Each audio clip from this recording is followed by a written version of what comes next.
good evening, my beautiful people. Mic check, mic check. Let me see. Here we go. Let me see. Do we hear it? The voice is live on a Sunday evening. Good evening to everybody tuning in today. Shout out to Greg, first one in the building. Clemente, I see you. Look at Fred. I appreciate Fred coming through already in the chat. Sup, brother? Pete, sup, brother? And we're gonna talk about that guy right there. That exactly who quotes those words. This is such an amazing feeling as a Miami Dolphin fan because if you haven't heard the latest, yeah, it looks like Amazon. If you haven't heard the latest, I just can't. But I'm actually a little bit shocked. And to be quite honest with you guys, I actually starting to feel it is no longer just QB1 Tua. There is absolutely no way it is QB1 Tua anymore. This is actually confirmed now 1000% that Quinn Ewers is a targeted hit. This is a calculated target. This is someone that they knew, and that's why the draft seems so weird. The NFL owners, they paying these things off. They're paying these things off low key. If you ask, there is absolutely no way Quinn Ewers should have never fell that late. There was absolutely no way. And to hear Coach Mike McDaniel, because I've never heard this from a coach or a team that's going to sit here and allow their backup quarterback talk about, they're sitting here talking about you're going to make other teams pay. How do you draft a quarterback in the seventh round and sit here and tell him over the phone on the call that you're about to draft him? How do you sit here and tell him over the phone, let's make every team that passed on you pay now? It's all on you. That's a clear indication that this regime, this coaching staff, showed. They showed their cards. It is over for Tua in Miami, and I know what I'm telling people. This guy will no longer be QB1 moving forward. He is not.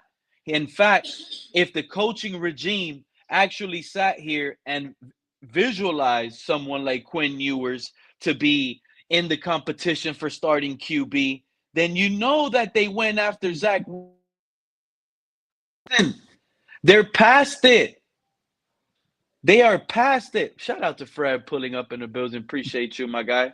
What's going on? Like, did you hear Coach say that on draft day when he made the call to seventh rounder? What was it again? What was it again? Man, I didn't hear it, man. But Did you ever hear a coach tell a player that they draft a quarterback that they draft in the seventh round? In fact, I'll even put in the sixth round for you. Have you ever heard a coach or a GM tell a sixth or seventh round quarterback when they got drafted into the NFL and they told that sixth and seventh rounder, you are now going to make the rest of the NFL pay for passing on you? Okay. Well, first of all, I've never heard him tell a first, second, or third rounder that. And so what it says to me is like, look, man, just be prepared. This could be your job. Go out here and take this job from this dude. And it's telling me they're showing they want to instill confidence in that seventh round quarterback, bro. That's what it tells me. Wow. So I love what I'm hearing right now, Fred, to be 100, because I feel like we're on the same, like we're riding the same wave right now, and we're on it right now. So you're telling me, based on what I just heard, is it open quarterback competition then? Could it possibly be? It could, yes, it very well possibly could be, and it should be. It should be. It should be every year when you don't have your franchise dude. It should be every year that you don't have your franchise dude. And if you ask me, no, Tua is not a franchise quarterback. It's We should over be for having him. this It's conversation, over bro. for him. I'm gonna let you hear it. We're going to make you Miami Dolphin, all right? Thank you, God. Appreciate it. We want you here. We want to take advantage of a lot of people passing on you. And now you're in the National Football League, Miami Dolphins, and the rest is for you to prove, bro. The rest is for you to prove, bro. Yeah. Yeah. I mean, every guy that you draft, you should be telling this. You know what I'm saying? Not only just the quarterback position, any position, bro. Look, go out But there as a and try to like a take. PR stunt, so Yeah, now go that's out okay there. to tell everybody. Go out there and try to win the job from this guy. You probably don't have a chance in hell, but you go out there and what them coaches do, what they need to do is instill that confidence in these drafted players, man. Go out there and take this dude's spot. That's how it should be 1,000. done. They didn't even say that about Skylar Thompson when they took that guy in the seventh round. In fact, they said they'd be stupid if they trade away Skylar Thompson his rookie year when they drafted him in the seventh round. So now they for sure upgraded what Skylar Thompson could have been. The ceiling is now higher with these two quarterbacks, in my opinion, with Quinn Ewers and Zach Wilson. The I believe talent, so. the talent is a little bit different between Zach Wilson and Skylar Thompson. It's different, dude. There's like a different, and now they're adding Quinn Ewers to the mix. That's right. Quinn Ewers is included in this mix, our third quarterback, and it's Yeah. such an open quarterback competition for the first time in A, Miami a since quarterback battle. 2020. There Yeah, a hasn't been an quarter open quarterback competition here since 2020 in 5 years, and we finally got it. Let the best man win. a quarterback battle royal. There you go. I'm all That's for it, bro. Yep, and it's on right now. It is completely on, and you know what? Guess what? Those other guys to me already have an upper leg. You seen Tua at the F1 racing, drag racing, and drifting like he never been in a car that sped No, before? You no, saw man, him like no. that. This man was in a race car. The guy you could tell wasn't flooring it. Shout out to Sharif pulling up in the building. And we also got Liz Mayer pulling up to the building. Appreciate both of you coming through. Like to hear from Liz real quick. How you doing? How you feeling? And the first time in the building. How are you?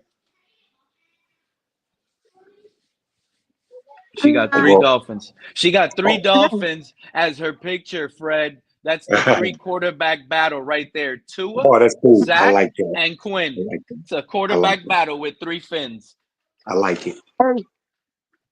So I just wanted to let you know, I just saw a video of Gruden doing an interview with Quinn, and I put it down in the chat, but it didn't pop up. So I'm gonna put it in the chat for StreamYard, so you can take a look at it. It's pretty neat, actually. Are you It was talking about the interesting. Gruden quarterback camp? Yeah. Well, it Okay, was. I think that's the same one.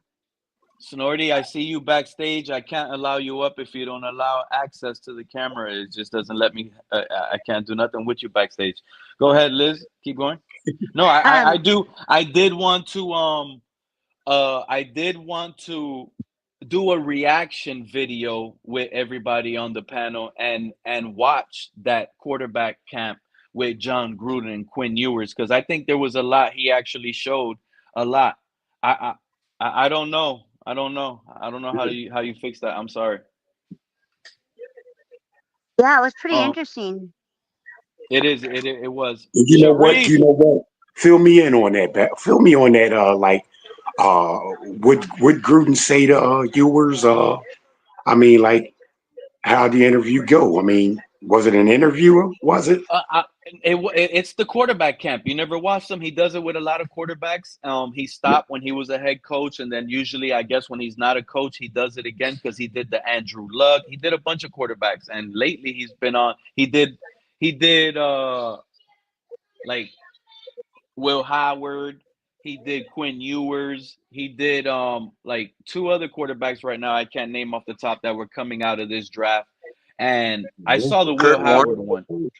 I He also saw the Will Howard one. I really was intrigued with the Will Howard. It was wonderful. The Quinn Ewers, I did skip it all the way towards the end of it when they're talking on the field and they're doing the field work. I didn't catch the beginning or like the first 30 minutes of it. I got to go back and catch that, but I did wanted to see how he reacts to like the plays and he puts these quarterbacks to a test, Fred. He puts them on the drawing board. He makes them remember things, and he puts them to a test right there that shows the knowledge of what they have. And a lot of these quarterbacks showed that. It's hilarious. You should see John Gruden. There's nobody better than John Gruden. Matter of fact, it is hilarious. That guy's out there.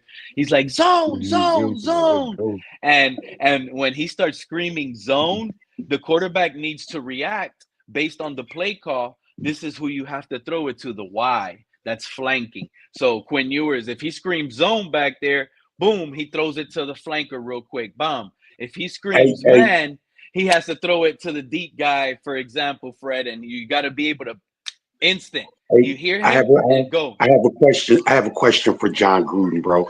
Is he banned from head coaching in the NFL? I don't think he's banned from head coaching in the NFL, but I do believe, like right now, since he's not a coach, Yeah. there's no need to bring it up. The Oh, moment he gets hired, that's when the attacks will come in. The pressure will be high under his name, and he will be probably like the Patriots coach like last year. Mayo was his name, right? Yeah. However, if Mike Like he would have McDaniel, to instantly come and win. He won't have an opportunity to lose. if Mike McDaniel were to ever get fired, I myself would love to see Gruden come to Miami, bro. I would. Ew. Rich says yes too. Yeah, I would like to see Gruden, but at the same time, something about it tells me I wouldn't want to see Gruden because we're not going to get the same Gruden from before. He already said if he gets another coaching opportunity, he's going to be different. And that's the part that worries me. He's never been a coach that has been different. So what is it? What is it you're going to change? You're going to stop being mean to the players or something? You're going to stop screaming at these guys? You're going to be a more player-friendly coach like you said you were? I don't know. That's Mike McDaniel. You can't be – you could say those things, but then it's not going to work out. I don't feel like it'll work out with John Gruden if he decides to be like a player coach now because that's not in his like – that's not in him. If that's the case, man, like, you know, like who is a screaming coach? I mean, you know, like who's a screaming coach, man? Mike Tomlin. And Mike Tomlin's not going nowhere, bro, from Pittsburgh, bro. He's going to go there. Oh, okay. Well, you never know. Mike Tomlin might get fired. He was already they were talking about trading for Mike Tomlin this offseason.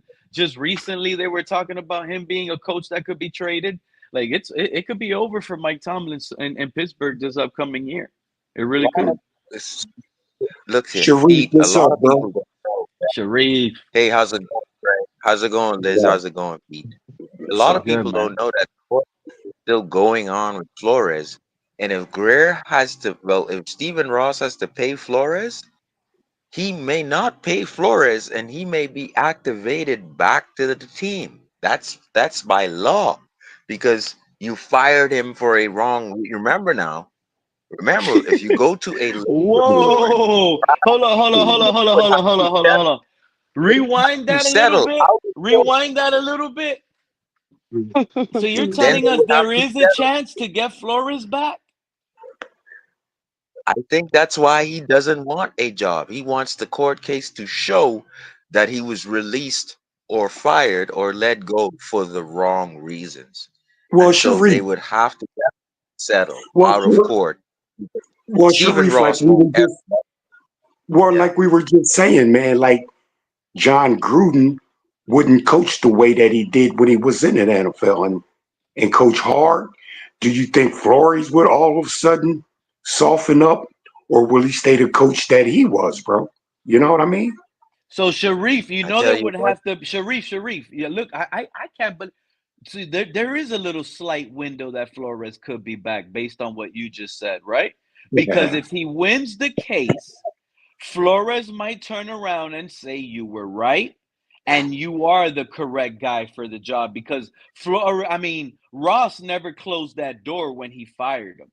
He called him a good coach, but they just didn't collaborate and communicate with the collective, which is now being fired one by one as each year goes by. Yep. So if they bring And so, Flores back, he might have to be brought back with like stipulations based on what he'll have more control and this time around. Would you you not tell say he'll me, have Pete, more control? you tell, but you tell me that Pete, that that uh Weaver would say, no, Flores, I don't want you into this building. You tell me, right? Every Dolphin fan in the comment, tell me that Weaver would tell Brian Flores, man, I don't want you in the building. If that case were to turn Gruden. out the way I'm telling you right now, if Mike McDaniel gets fired, Weaver's like, bro, I got this. We got Darrell Bevel, we got Smith as offensive coordinator. You don't touch that. We got Tyreek. You just come help me on defense because I'm the head coach. If we got Because Flores Weaver, right now, Sharif, let me ask you something because look at the roster, the same exact roster, all the starters under Mike McDaniel. If Flores just overcame the starter right now, overnight, do you think he'll have the same starters as Mike McDaniel starting on this team right now? I think Flores was always O'Shea. You guys deal with it, and then I think he was like, what's the other guy's name? The two offensive coordinators. I think he would leave it in their hands, right? I think he would have his Tuesday meetings with Tua, and then he let the guys take over, and that was to the detriment of him. But I think if he comes into this coaching realm, and I'm just throwing that out there as a court law judgment, that means he's officially still hired because he was fired for a wrong reason, meaning Ross would have to settle out of court just to get him off the roster, basically, because that means you wrongfully fired him if Flores wins the case. That's far fetched Mm. that Flores coached his team again.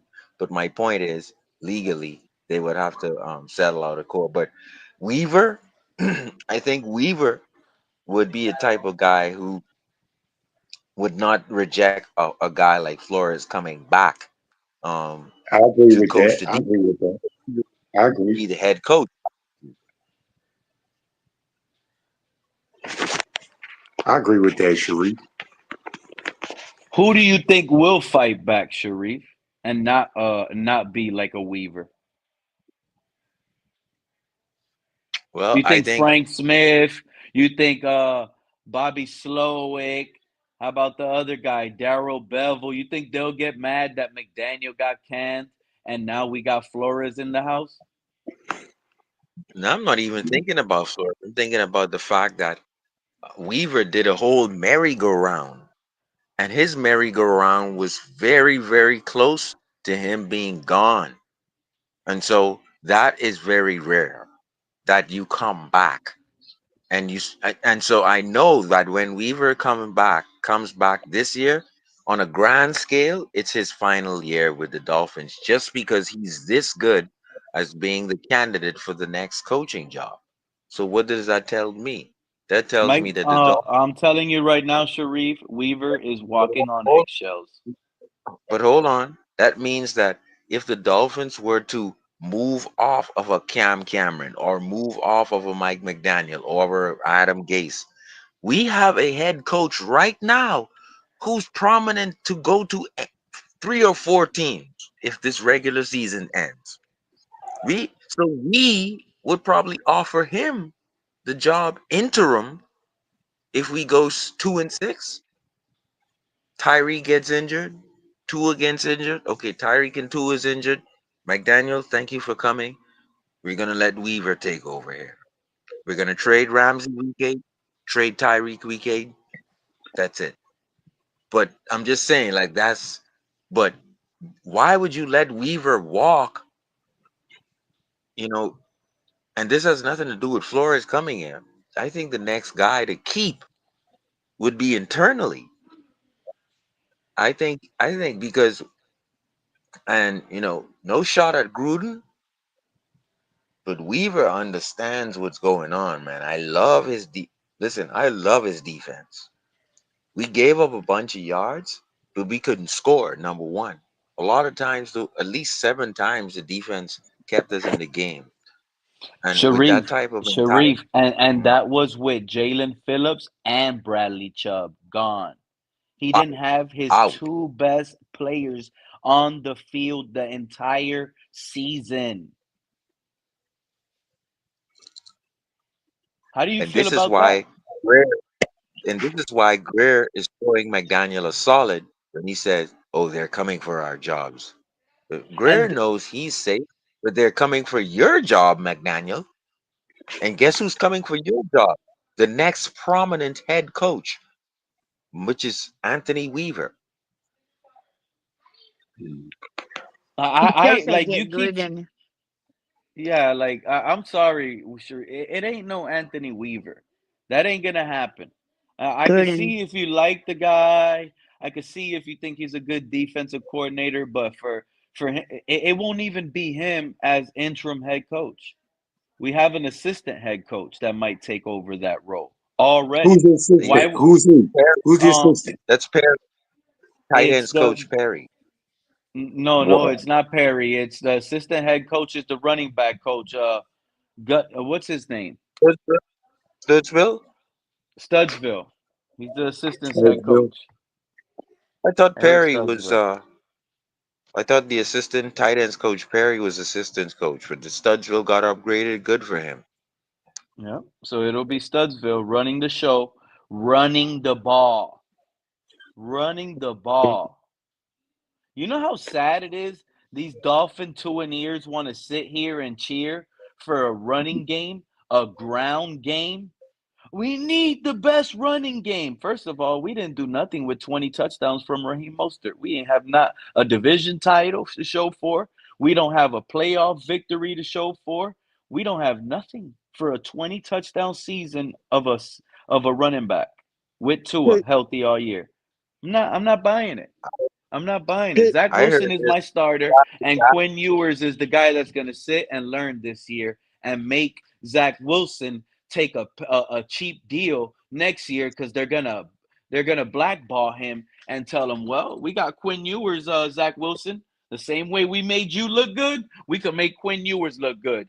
We're gonna pay you and give you this offer, and we'll pay you this much, Zach. If you want to go out and go play for the Raiders because they want you or whatever team wants you next year, go sign that deal. But you'll only be a franchise quarterback here in Miami with the cheetah. How about that? Listen, right. Anthony Weaver is building this defense so he can be here for a long time. You know, I Nobody's think noticing. Sharif. No, Sharif. I He, think you're on it. You think Anthony Weaver was the one that went up to Grier Sharif and told Grier, you don't have to draft. Remember all these guys that wanted Will Johnson at 13, how loud and wrong they were with that cornerback at 13? You don't think it was Weaver that told him, I can work with Cam Smith. I can work with Marshall if you get him in the fifth round. I can work with that guy from Florida because do you of the know who guys that I Marshall got coming back. reminds me of? Pete, real quick. After looking at tape, I swear to you, guys in the comments, why does he remind me of a young Xavier Howard? Six foot Marshall? Who? one, 205. Yeah. Same style Xavier. He turns his head around. This kid sticks to you like glue. Only thing, when he learns how to turn around quicker, he'll be able to catch the ball and intercept it. But this, I'm not talking garbage here. This guy reminds me of Xavier Howard. Now the kid from UCF, 6'2", he also for his size. Oh my goodness! He, If he comes in right away, I think he's gonna jump right away. He's gonna jump Ethan Bonner, this kid from UCF. So we got two corners, and then we got a kid, a defensive tackle in the UDAs. He right now, this kid has a first step like Christian Wilkins, and Don't you got to forget keep. Grayson Murphy from last season. Everybody was hot. Everybody So forgot about Grayson Murphy. He's coming back. Not only that, you have Cameron Good, Grayson Murphy. You have the Cameron kid Good is who gonna get cut this season, Sharif. He ain't making it. That's how good you our depth is right now. you have Muhammad, the kid who the 6'2" kid who didn't make the field last year, defensive end. Then you have Phillips, you have Chop. So I'm You don't think we got the best defensive front in the AFC East? Period. right No, now. no, Yeah, right now, no, because all our guys no. are they're I healthy. feel Sharif, don't listen to Fred right no, now. All no, of no, our no, we guys don't. are healthy. It's Let Fred Phillips. Let, substantiate his point. yeah, but I need you to. I need your answer. I need your answer. Do you Fred, Go ahead believe and answer, substantiate. Sharif. our defensive line right now, because they're all coming back, they're all healthy, you know the names. You don't Thanks. think we Está have the caliente. best AFC in the AFC East right now, the defensive line? Yes or no? Go ahead, Manny did a go hit and ahead, run. Sharif. Go ahead, Sharif, Sharif. Well, the thing about it is, when what I look at is your Yes or no, team. Sharif? Yes or no? Do we have the best defensive line in the AFC East, bro? No, 1000%. no, no. The Yes reason or was no, man? there were times that last season, right? Teams didn't have to pass the ball Hey, because they can were can I off. step in real quick? Can I step in They real were, quick? You know, I always come What's in. up, I'll, Manny? No, no, I'll let you go right now, brother. Teams ran bro. the What? ball at No. the end of the game on us because we couldn't stop the run, so they didn't have to pass anymore. Hey, That's Sharif, not the Sharif, you but had more than enough time to say yes or no, bro. All it was a simple question, bro. You it had was more I, than a enough. I got a simple question for Pete though. Pete, what depth are you talking about? Where do you see depth anywhere on that defense?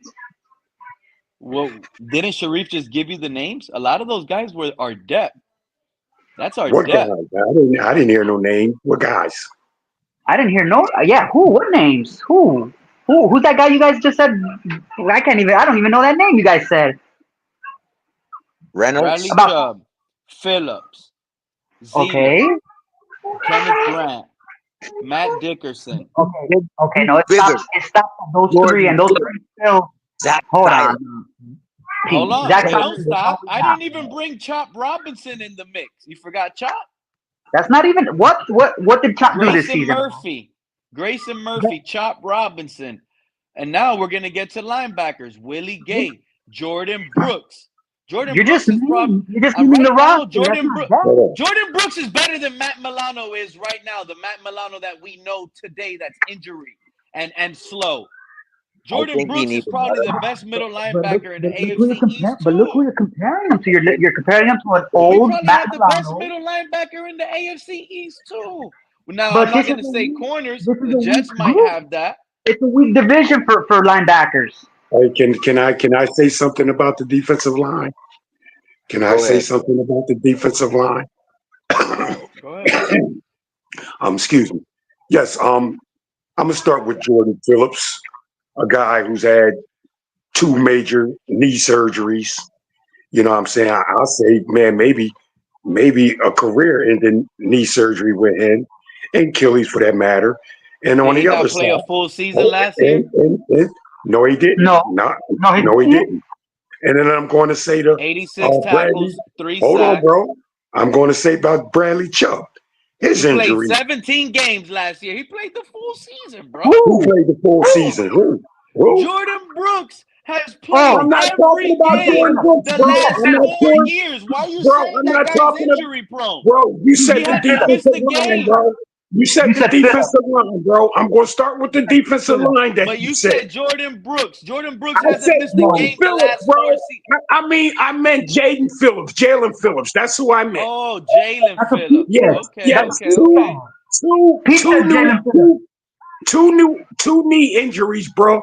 Probably could have been season. I mean, career ending. Then you go to Bradley Chubb. Could have been career ending.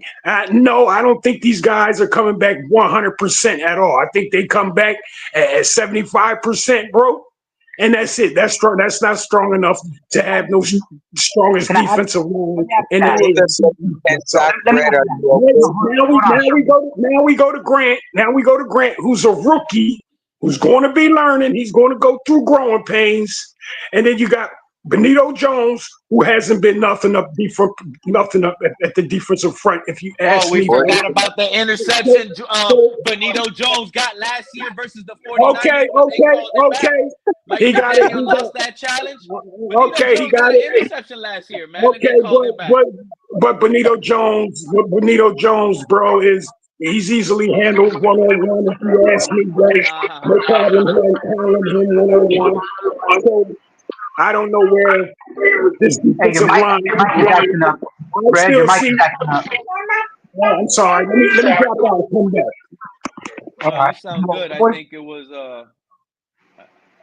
It was what? Because I hear you fine. But let me just hold on. Because let me add to that. He said Jalen Phillips and Jordan Brooks or Bradley Chubb is coming back at 75%. Not only are they coming back at 75%. That's his opinion. That's his opinion. He thinks they're coming back at 75. That's his number. I think they're not even going to play 50% of the games this year again. I think they're both going to go out again. Those guys are number one. I'm gonna tell you why you're wrong, Manny. Jalen Phillips is in a proven year. This guy is gonna come out like an animal. He's playing for a contract. And Bradley Chubb has gotten more rest than Jalen Phillips. So hold on, the guy that was expected to come back last year late in the season, but since the season was a wash, he decided to not even risk it. No, hold on, right Pete. now, he is 100. Bradley Chubb to me is 100% ready to go. No. Bradley Chubb is 100% and he's ready to go, and he's antsy. Let me make a point to you real quick. To go. He can't wait for his first strip sack. You're saying that Jalen Phillips is on a contract year, right?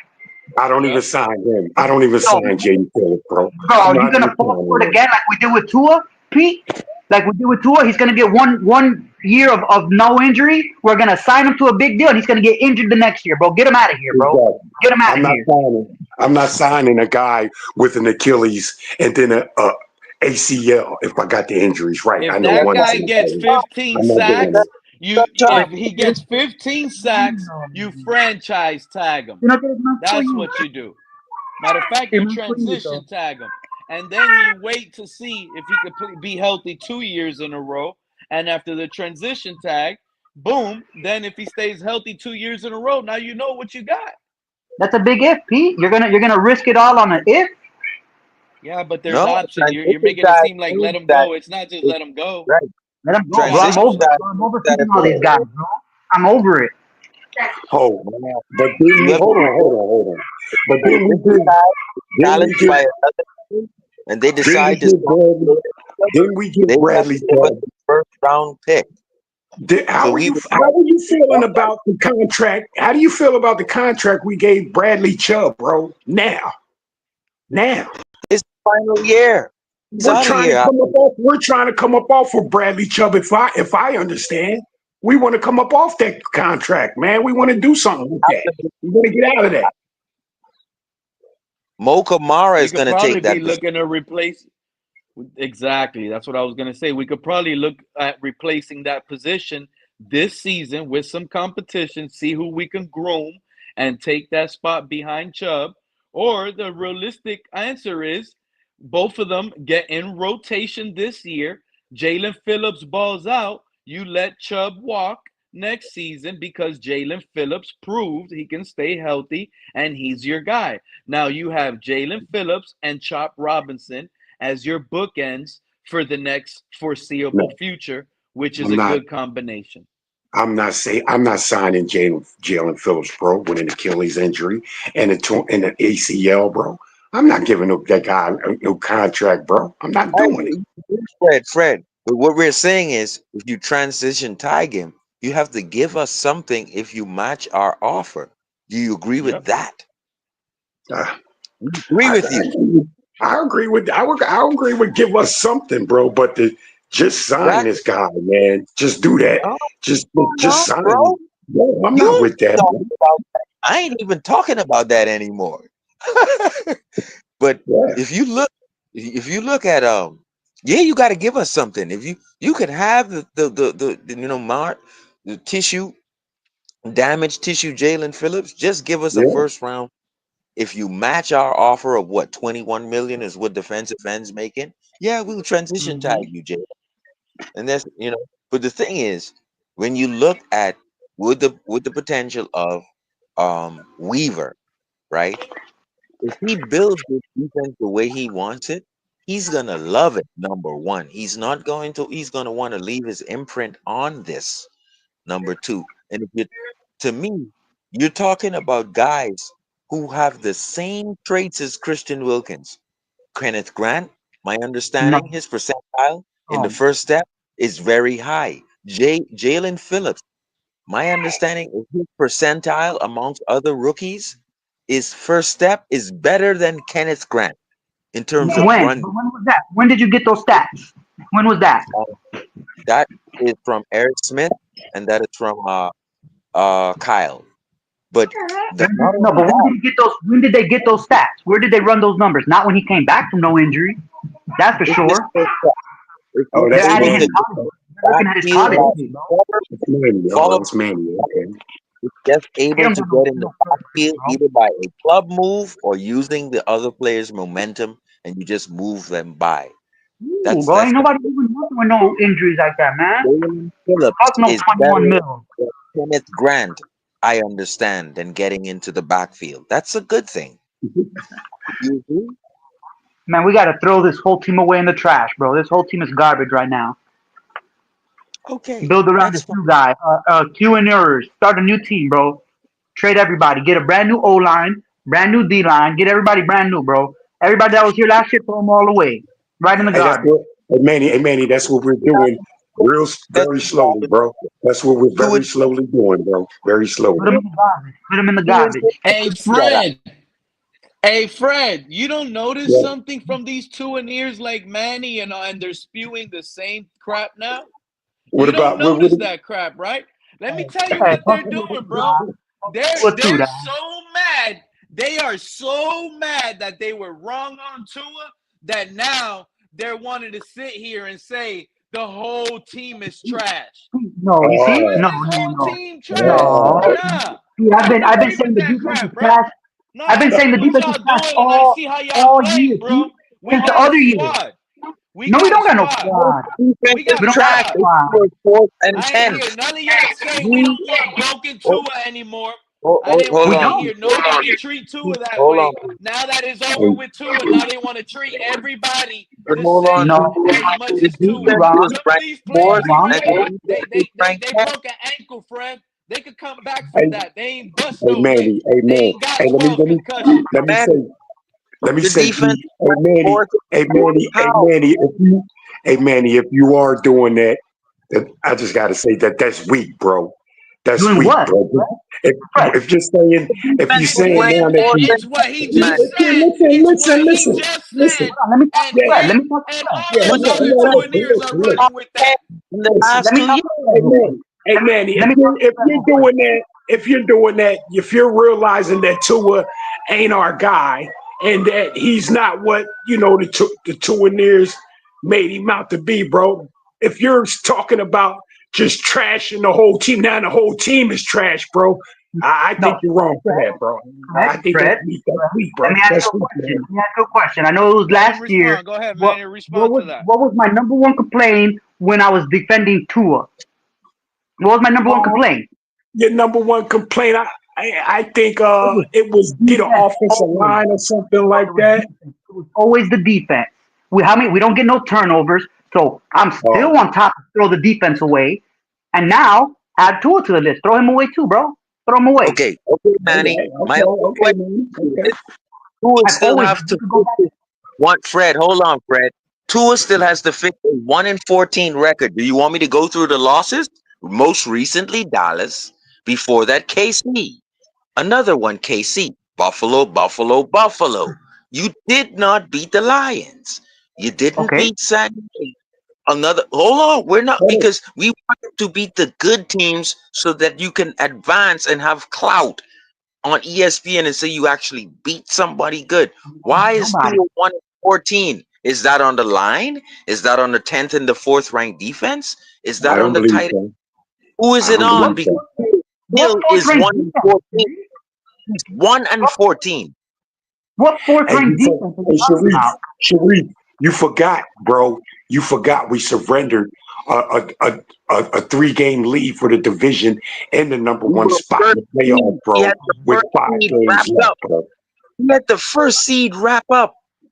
But Yeah. that's not Tua.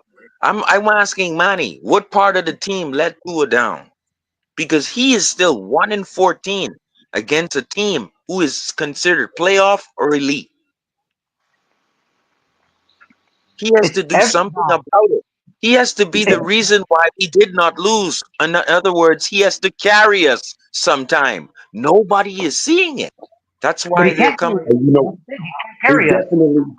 definitely had to carry us with that 3-game lead, bro. That was all on Tua. You could say this about the defense.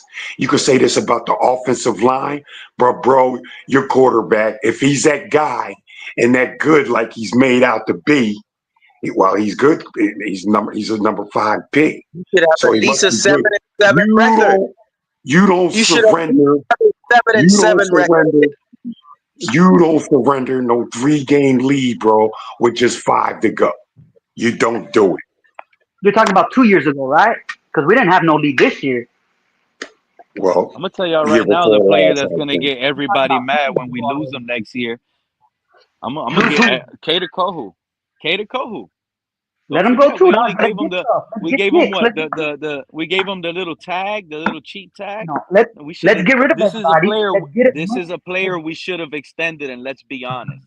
Yeah, you're right. You're right. You know what? Chris Greer ain't Now it. he's gonna Let's go. ball out. Now he's gonna ball Rid of out, everybody. and he's gonna have to be one of the highest paid corners in the league next offseason. You And gotta we trade don't him. have the No, we money gotta to pay him. no, And we we gotta don't trade have the him. money to pay him. So we AP, Trade him. keep Let's get letting a talent walk third. out the door in Get a Miami. third for him. Get a AP, second check or it third out, for man. AP, Hmm? check it out, Not man. worried about Check it out. because I see I got, Ethan Bonner I got, play smack. I've I, seen Ethan Bonner do people. I'm not worried about Cater. I'm not worried right now. yeah, I'm not. Listen, I ain't worried I'm about Coach Taylor, bro. I ain't worried about Hey, Cater I'm did not kind of get worried cooked a about little the bit though quarterback last year. at all. Hey, Cater was getting a little cooked last year though. Yeah, because all he Cater of was them was the got, only all one of that, them, that I all can of them, remember all of that them, got interceptions last year. And all of this them got year, cooked, with a man. better All of pass them. rush and his All two, experience in the system, I think he's gonna ball all out. two That man might turnovers. have 8 interceptions next year. Yep, all 2 turnovers we got last year was all Cater. That's all we got. 2 turnovers Hey, all look, last year, bro. We was hey, look, last place in turnovers. can somebody tell me this, man? I seen on YouTube on my phone, bro. Like, if it's a lie or if it's true that Waddle is not feeling Tua, bro. Like he don't want to play with Tua. Get everybody out of here, bro. Sell the whole team, get a bunch of draft picks, Is, and get a new GM. is that true, Pete, or they just? I mean, somebody out there just spilling some bullshit, bro. I But don't. it There says hasn't really Waddle. been. It says First of Waddle's all, not I'm gonna tell happy you with something. Tua, but happy with playing with Tua, bro. Let me explain something. I don't believe any of these dolphin content created rumors that they blow up only because they work for the team and they think they could. Remember, some of these guys already have been called out as liars and they've been confirmed to be liars. I don't want to put names on it, but you guys know who that beat writer is. But Omar people Kelly? still want to take things. Yeah, I put so Nate. I don't know I who you're mean, talking about. Is it Omar? people lie, Yeah. and they get He's caught. great, bro. And even if they have credibility, is like on the internet, people don't care that they're known liars now. Like it doesn't matter. All the internet cares about if you're racist or not. That's it. If you're a liar, it don't matter. At Hey, this point, somebody's microphone is yeah, I was crazy. hearing an echo. But at this point, where I'm going with it as I have been listening to Patriots, and I have not heard not one Patriot player. I mean, like content creator. I haven't heard not one Patriot beat writer or anything close to that nature. A Patriot fan. Not one of them sit here and say, "Oh man, we missed out on that guard that the Dolphins jumped in front of us for." None of those guys confirmed that they wanted that guard. But somehow the Dolphins are sitting here and saying these rumors that, oh, yeah, the Patriots wanted him. That's just something to sell y'all. I know what I'm telling y'all.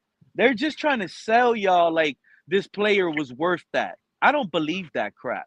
It I'm was a with you. I don't desperate move. Chris Greer's No, garbage. I'm not. Chris I'm not. Greer's I'm not. garbage, bro. It was a terrible. This is one of the and this is not dissing the players at all. I think the players we got, both of them, Savanea and Kenneth Grant, they're good players. But what I'm complaining about is like Better I than want Tyler y'all to Warren. understand. Better than No, I Tyler want y'all to Warren. understand something. No. I want y'all to understand something, right? Listen to how I feel and why I feel upset about this draft. Number one, it was confirmed that Chris Grier declined trades at 13 to move back. Meaning, if he would have moved back to whatever 20, 25, maybe even 30, still in the first, you would have accumulated more draft capital. Meaning, you probably would have never had to trade all your draft to trade up to get the ninth best offensive line left on the board. Y'all see where I'm going with it? We traded all our middle capital to trade up for like the eighth or ninth best offensive lineman available in this draft, fellas. To me, that is not worth it. Not even close. Don't forget It was like Tyler Warren was on the Grier did it board, bro. backwards. You rejected a trade back to accumulate more capital. Then when you got late into the draft, you had to accumulate your only capital to trade up to go get a player that you feel you need on your team to start All he did immediately. was You know what's prove This is crazy? why like this Greer was is not going terrible. This was anywhere. terrible. No, Greer's Yeah. not no, Rocky. telling you that he would be here for that pick. When will you understand that? It doesn't matter what he did. It matters that I'm going to move forward another pick. I don't like what I see here in the shop. I'm going to go to I, next year it's because I'm no sorry, matter Sharif. how That's we not think, true. This Greer is regime, secure. this Greer is regime is secure. on a coin. Quinn Ewers is not even theirs, bro. Quinn Ewers is not even theirs. This regime is stuck on Tua and Zach Wilson. And if Zach hits, this regime is safe. When He's not hitting. Tua fails He's not and hitting. if Zach Wilson fails, we're not going to see Quinn Ewers this year, bro. We won't see Quinn Ewers at all this year. We're Now, not. hear me out. This regime I is don't on a think so coin either. flip, and it's on Tua and Zach Wilson's. That's Let what me it's on. let me point something out real quick. Something that's bad about Christopher Greer, right? He's trading up for picks, right? When I'm glad we're on that right now. he's historically known to draft better in the late rounds, anyways. He should be trading back and getting more late round picks because that's where he hits better. He doesn't hit on these early round draft picks, bro. He's garbage, bro. He needs to get out of here, bro. He needs to get out of here. Forget Big about all of that because I don't like being lied to. I told y'all already. I like to speak from the heart, and when I speak to everybody from the heart. And Yeah, no right doubt. now, I feel betrayed by this organization and the regime that leads us. I really do, and I'm gonna tell you why.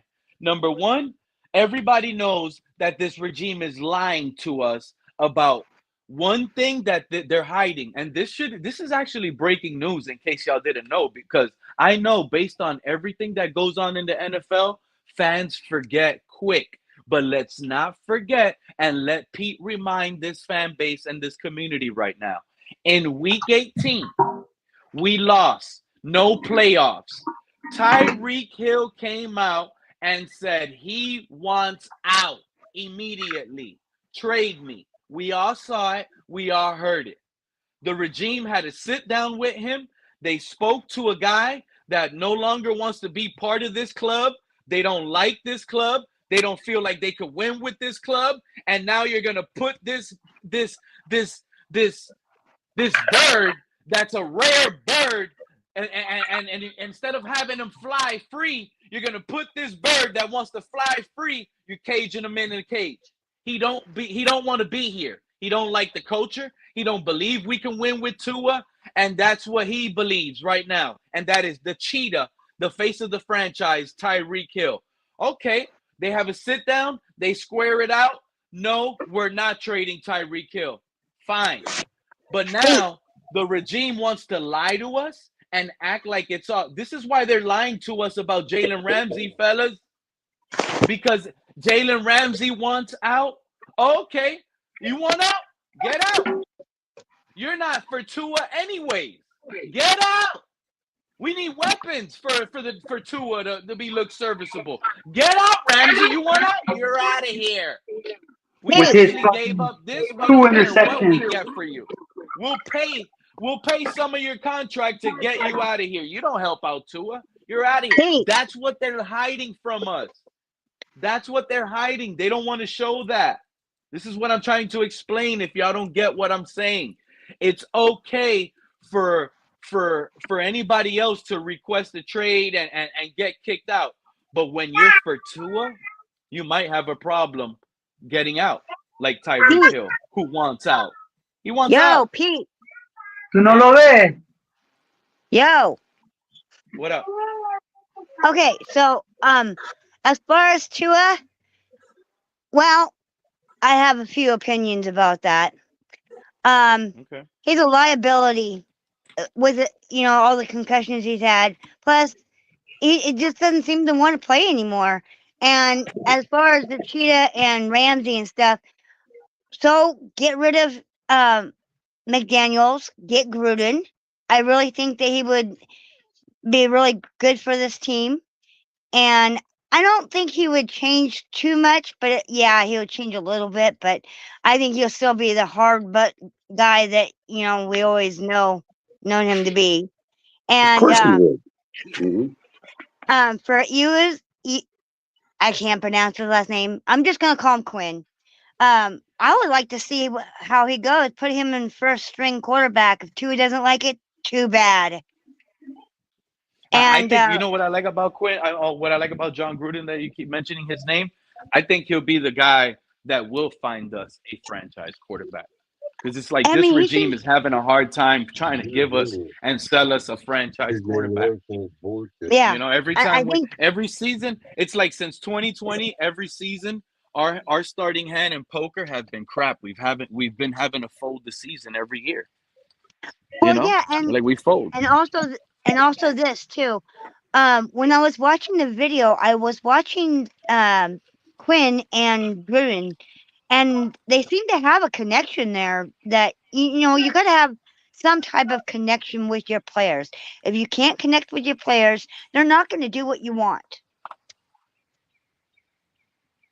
If you can't get down deep into what they're going through, understand what they're going through, but still be a firm coach.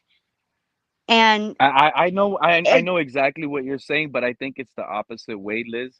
I think it's the players got to connect with the coach. The coach could never. The coach has to be the leader, and then he needs to lead way with his franchise quarterback or whoever. Like, not every team has a franchise, but I know exactly what you're saying, and I do agree with you. It goes both ways, though. That's what I was saying. It goes both ways. It's not just the coach and the player. But I think it's more so on the coach. And right now, I've been feeling like Mike McDaniel is only like an offensive guy, and it's like these other guys are looking for a leader. These other guys are looking for like a reason to blame Tua, and they can't, and they're so frustrated. This could be really mental for a lot of these players in this locker room that can't sit here and say what they want with their chest. They might need therapy during the week based on some of the emotions that they must take in this locker room, because they fight so hard to win and they don't get what they feel like they deserve because of the guy that is limiting them in Tua, but at the same time, that's the person they feel they can't speak about. So that has to be a burden on a lot of these players' chests right now in this locker room, if you ask me. Yeah, I'm sorry to say, but McDaniels is a pansy. And I was thinking about this too. Let's just say, to Tyreek, hey, we're bringing in Quinn, work with him, see if there's not something that you guys can, work it out. Because I really like Tyreek, but he's not cooperating.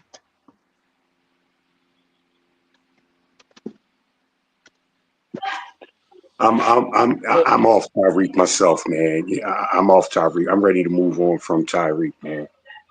I really am, man. It's time for me to see something new at wide receiver. You know what I'm saying? And I'm still trying to give Waddle a break. However, man, I'd like to see something different over there, something other than somebody missing 4 games every season. You know what I'm saying? And not playing at, important games. You know what I mean? Like, man, I need more consistency from I'm at the point where the wide receiver over there, man. Brett, I'm at the point where, like, listen, the same thing Tyreek has done. I think he has hit somebody at the dock area where the yachts are parked. I think he also pushed a plus model, and then she broke her leg. Xavier Howard did the same thing. Xavier Howard, I think, in 3 years, he domesticated a young lady or 2 young ladies in 2 years. So why don't you just bring Xavier Howard back?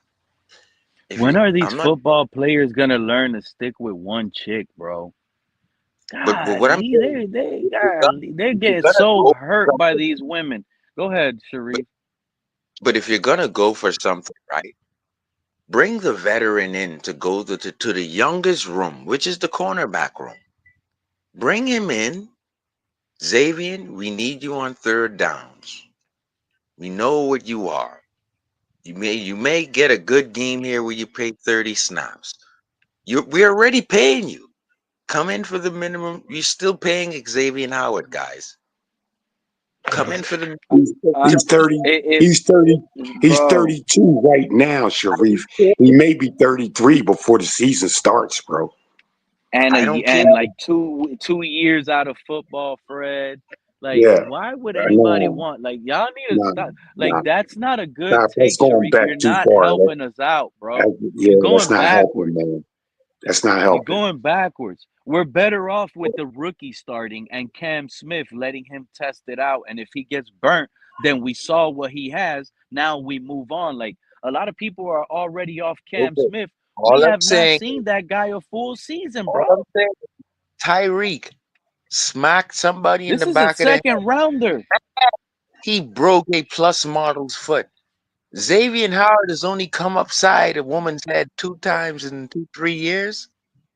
Listen, bring back the same. Hey, if you're like Shannon Sharp would say in Nightcap, hey, you're running a circus. You might as well run a full clown show. And you know what? Y'all know I love Tyreek Hill, and I'm gonna defend him right now, Fred. How about that, Fred? You know how y'all like to cry about his drops, right? Tell me how that guy had a. Tell me how versus the 49ers, he had a big third down drop early on in the game, and he also dropped a touchdown in that 49er game, right? Guess what? Yeah, It didn't matter. We still won 29 to whatever. 29 to 10. We beat the 49ers, right? And he had 2 drops and he dropped the touchdown. So not yeah, like that's what I'm saying. Like these drops that Tyreek Hill have, they don't really hurt us like people like to make it seem like yeah. they do. It just They happened. don't kill it. Yeah, it just have. They don't Oh, kill us, he bro. dropped it in. He dropped it in the Ravens. Okay, the touchdown he dropped in the Ravens adds 7 points. We got 56 to 25 now. Did that make the loss any Oh, better? oh, You see what oh, I'm saying? oh. Like If the drops, do I the games that remember? he dropped, they don't make no difference. He dropped them in the 49ers. We won that game by multiple scores. He dropped them versus What, the Ravens. Okay, we lost by multiple scores. Like they don't make no difference. Like this is all these two and ears, bro. Like they're mad. They're flipping on all our good players. They don't like Tyreek Hill no more. And they don't want to sit here and own up to it. Like, you know bro, what? You know what? these people were When just you sitting know, here killing everybody on the internet over Tua because he was having an MVP candidate season. That same team is now trash. That same coach is now trash because their quarterback fell off the map. These yeah, players did. exactly, I man. mean, Exactly, man. nah. Tyreek Tyreek did the Dolphins a favor by playing with the broken hand. And you know Thank why you. he played? You know why he played because the quarterback needed a guy of his abilities. You just gotta know if a wide receiver other than Tyreek just wasn't going to work with Tua, bro. That's why they went and got Waddle, who he was familiar with from Alabama. When Jamar Chase was sitting, when they just went and got Jamar Chase, who was sitting right there. No, you go to Alabama and get somebody that Tua was familiar with. Now you go bring Tyreek in, somebody who's going to be in that spot for when Tua throws that ball in 1 second. Come on, bro. This is what it is, man. It's what it is. And remember he got that ball snatched in the Texans game, and they wanted to blame Tyreek Hill.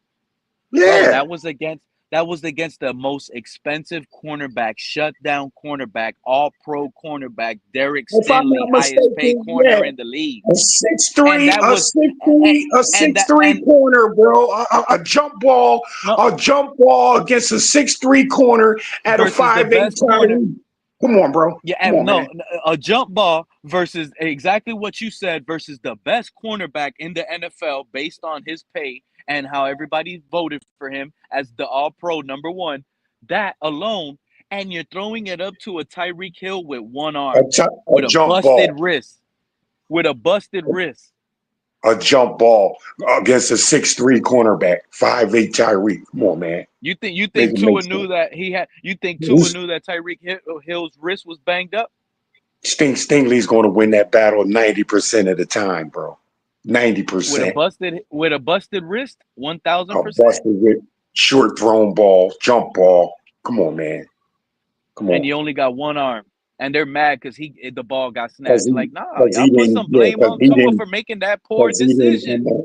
Because he didn't come up with that, man. Y'all got to be kidding me, bro. You got to be kidding me. They don't flip on this whole. I see it, bro. I hear it through all their takes.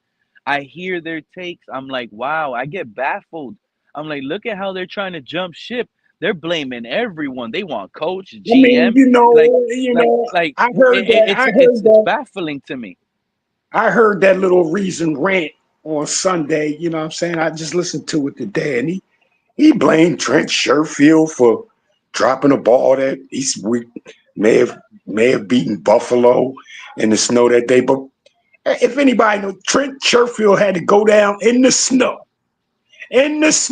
hadn't been targeted all game, go down in the snow and try to make that catch. Come on, man. You gonna call that a drop? No, how about an errant throw, bro? An errant throw. All you had to do was hit him in the chest.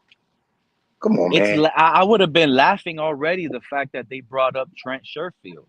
What the hell are they complaining about Trent Sherfield for?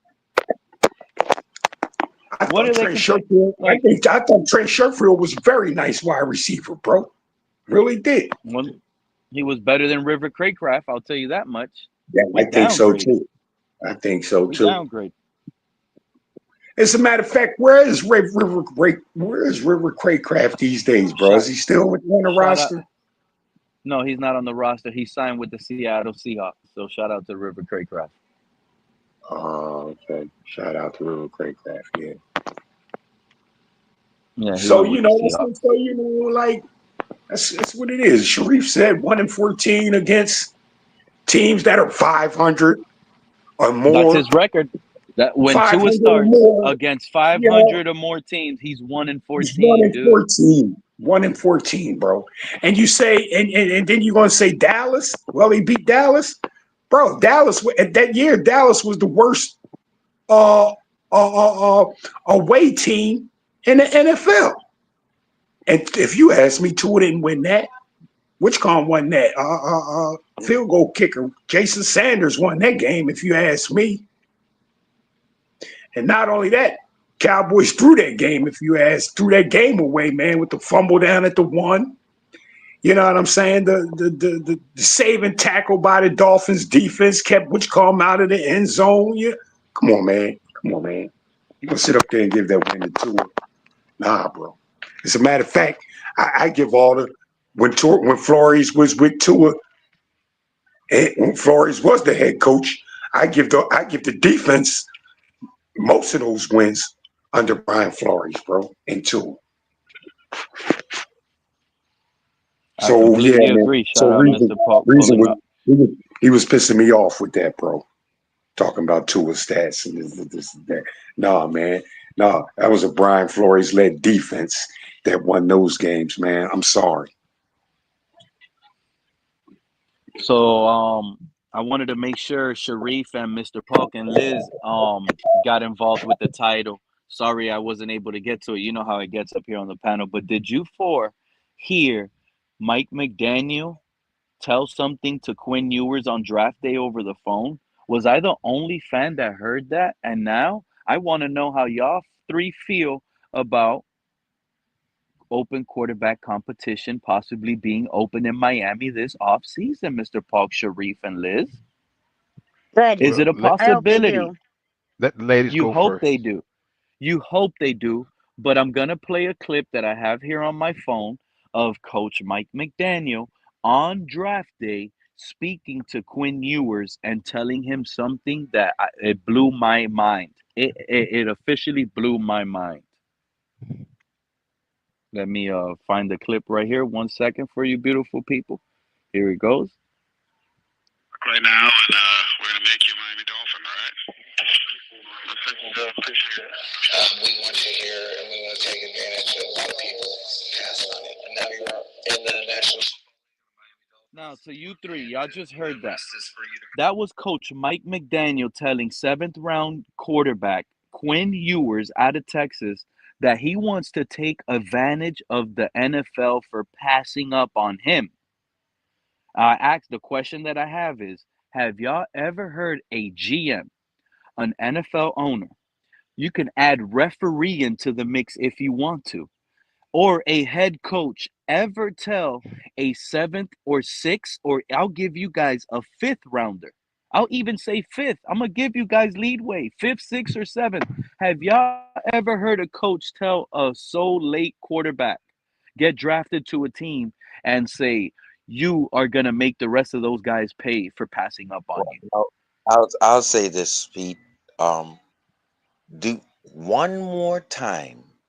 I think if Tua not even like bulldozes a cornerback or a safety, all Tua has to do is just to lay in someone's hands or chest area, and we're gonna see his hands do like they do. If that happens one more time, that is what McDaniel means by that statement because Tua can't help himself at this point. Believe it or not, if Tua slides or runs out of bounds and slips on the tarp, his season may be done just by, if you slide, you still could get lifted up by a linebacker, right? He can lay on top of you. And if he does, you may hit his head. So when McDaniels is telling the Dolphins the phone call and everything, it's basically we cannot trust the concussion area and the propensity for Tua to get it sooner than we think. We can't trust that anymore. It's not that we can't trust Tua, we can't trust that if he just lands softly into a linebacker's arm, that's it. So that's I what it's come agree. down to.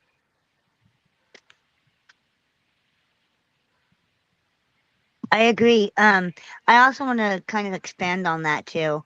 I think it also means that we want what's best for the team, and the best for the team is not to getting concussed again. Mm. Like it goes to You're this family, laughing, right? but that's an interesting take. Y'all You're people, laughing, right? Liz. You think it's funny, What but what that's actually a good but outside thought right there. That it's better for right the now, organization not to let Tua look go out with a concussion. Like right it's a now he bad can't look. even play hard in the Dolphins. If he plays too hard right now in Hawaii, he may get hurt. If Tua falls off a boat and falls in the water on a fishing trip or a friend's trip on a sandy beach, if Tua slides and hit his head, like Tua can't even play hard right now. They have to have some type of waiver to, hey, you can't ride any motorbike. You can't go to the carnival. No, you can't go on rides. Christmas time. No, you're not allowed to go to He Six can't even. Flags. So you telling me he can't kiss his wife on anniversary day on a Ferris wheel? This is wife, yes, but Listen, not on a Ferris wheel. He might You get saying injured. on a Ferris wheel? That's the slowest ride. You just hanging out. You listen, can probably go through a whole bottle by the time that thing comes back around. And you Tua's not throw allowed to go on water. a fair ride, Sharif. Listen, Oh, you so throw water Sharif, in his we're the face. only team. You think Tua could go through the slide in our stadium? You You think he's think he allowed to wants to use piss that off slide? his wife? If he piss off his wife and she slaps him, that's it. He's done for His the wife. season. So, Yeah, I was gonna say that he's really fragile. He needs to be very, very careful and live in a bubble. He's Exactly, done, exactly, bro. Miss Liz. We're Exactly. not even Uh, trying to make fun of it. no, Like you it's didn't, Sharif. Sharif, so you telling me in a one-on-one, he needs to have his chin tucked in and away from his wife? In a one-on-one, his wife would take him out? bro, Damn. the I fingers, can't bro. The believe what fingers. you just said. Wow.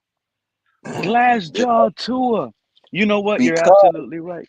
we've seen him He land better stay softly humble in at the house. DeMar Hamlin's hands. DeMar Hamlin didn't tackle it. DeMar Hamlin cradled him due to him landing forward. That wasn't a exactly. Exactly. You think Exactly, players Sharif. you think Sharif, you think these players in the locker room are told you can't slap Tua in the back of the helmet? You can't hit Tua in the helmet because like some of these players, they'll slap the player in the helmet and tell him, man, pick your game up, or they'll just slap man. them in the helmet like good play. If That you, like a good way. if Like you, some players if even you crash helmets to like they just hit each other's oh, helmets like no. as a If big you play. do that, Yeah, I love it. Boom, and they hit helmets. I think. yeah, Oh, you think now they're told you can't? we're 0-16 if he does that. Well, Wait. well, So Peter, what's up, Mr. Park? I haven't heard you all day, man. How you doing? How you feeling on this Sunday evening? And back to the question: what did this McDaniel latest news give you as a fan? okay. Well, first of all, thanks for good evening, Pete, Sharif, and Miss Liz. It's good to see you guys, and it's good to see you. I'm gonna say this. I just like we were talking about Zach Wilson and what have you. McDaniel's had his eyes on Quinn Ewers as well, and let's not forget we had Quinn Ewers in the building not that long ago before the draft. So it was a purpose behind that, and they bypassed all the other. They bypassed Shador Sanders, well, I couldn't say Jackson Dart because did he fall that far? Well, anyway, we passed some quarterback, and they selected him. Now, let me say this also with the free agency players that we picked up, the players out the draft, the undrafted players that we picked up, they are putting together a team that's not going to be just fitting for tour. They putting together a team for the future. Okay, and here's the thing, and some people may not like this. I think they're going to put together an offense that's going to be different from the past offense.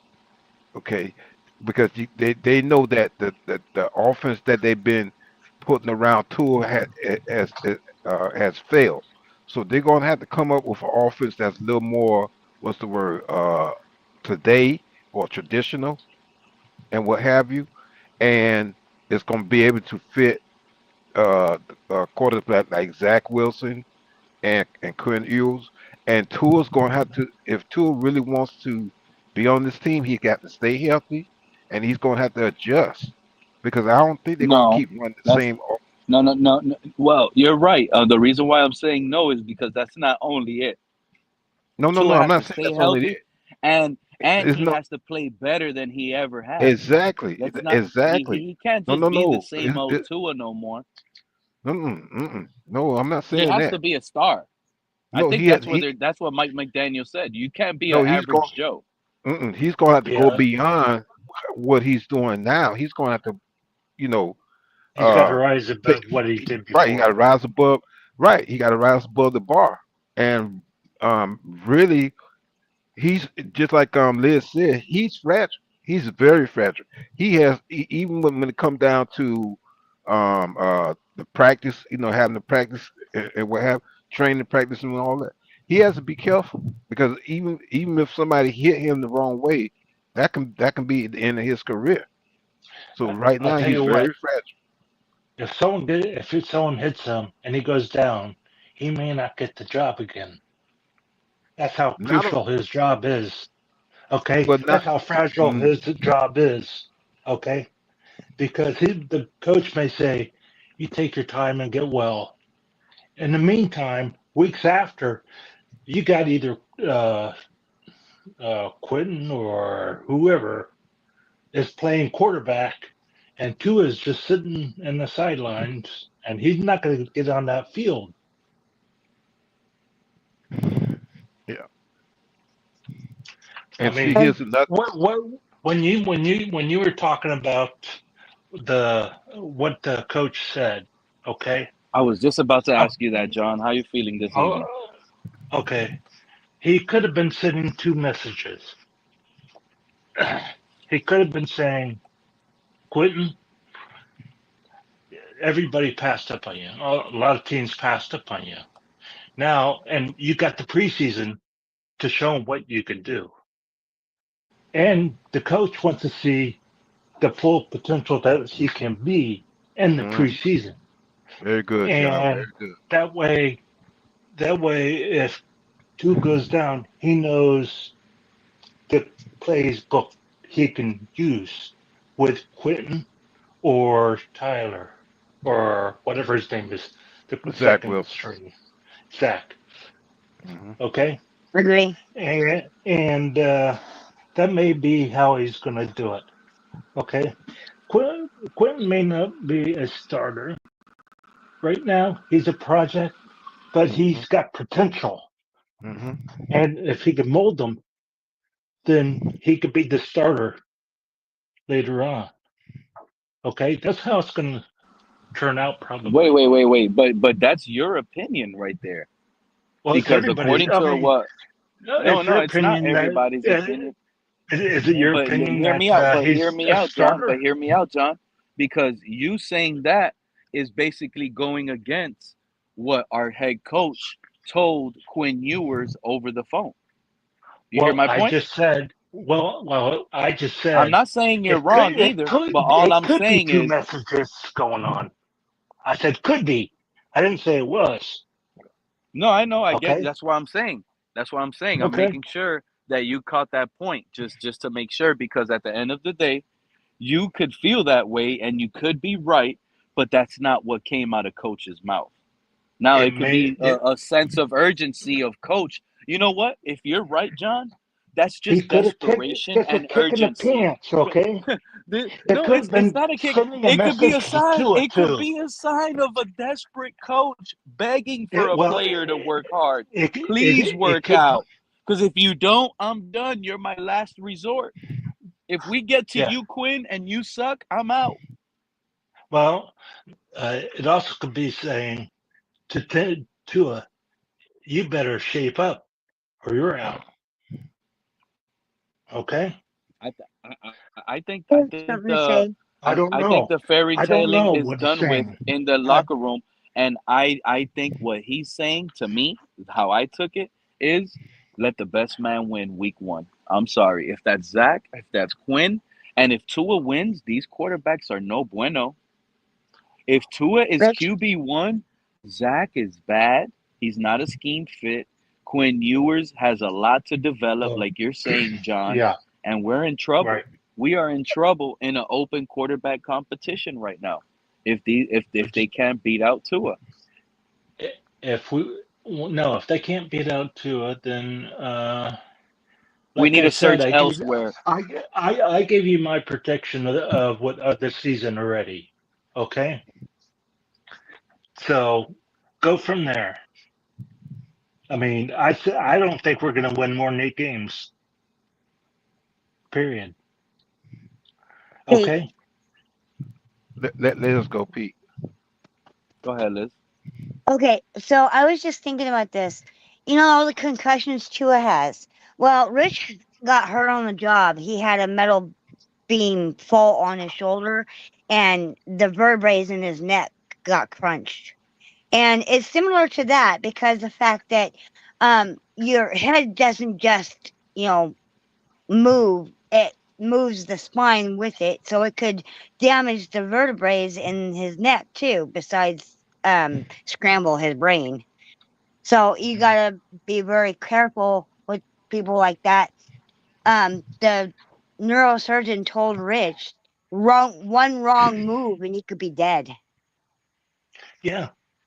Yeah. Now, once you have a concussion, you're going to always have concussions. Yep. Okay.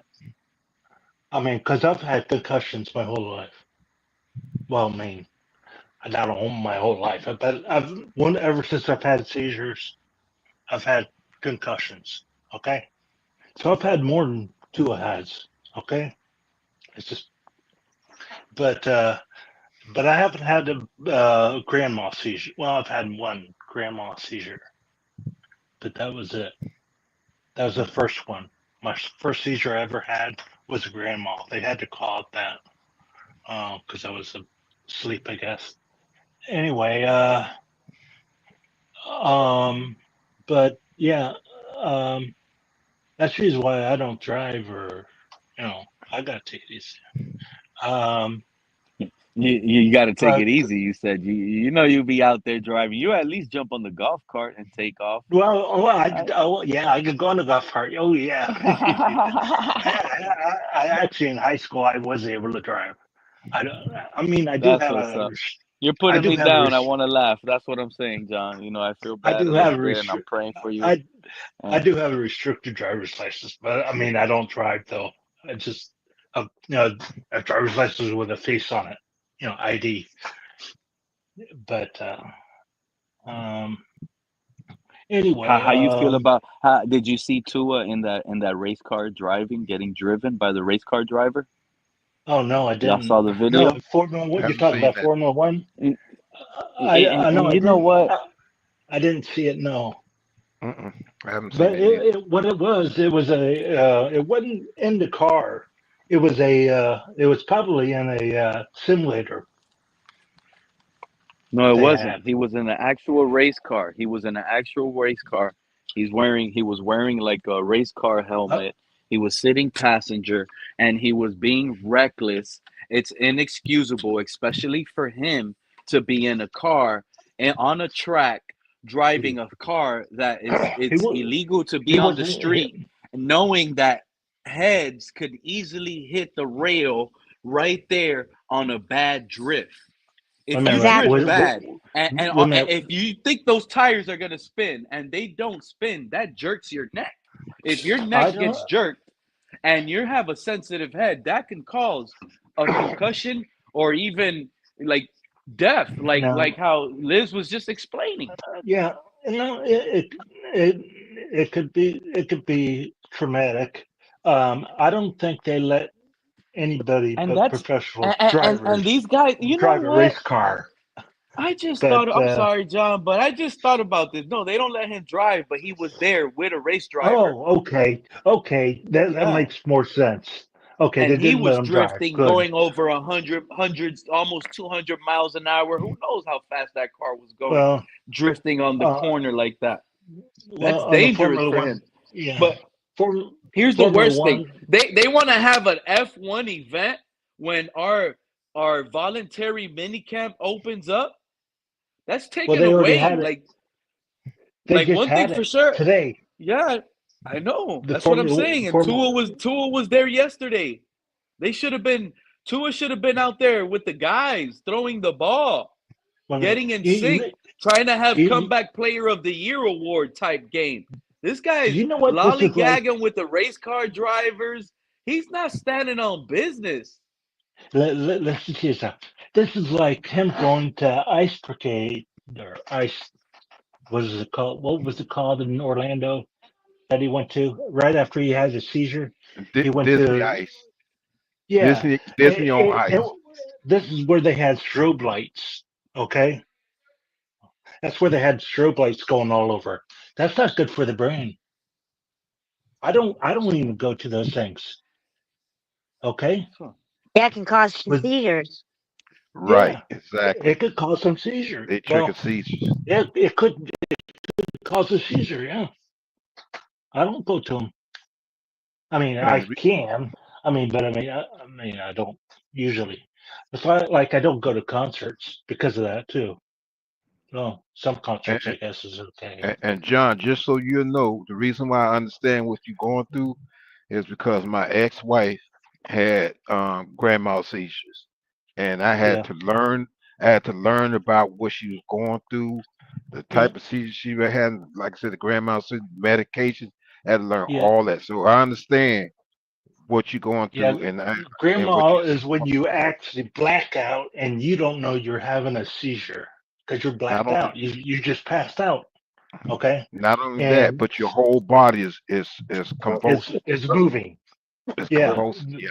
yeah, it's convulsing. Yeah, Mhm. Rich's ex-wife and, too. and What you say, but Liz?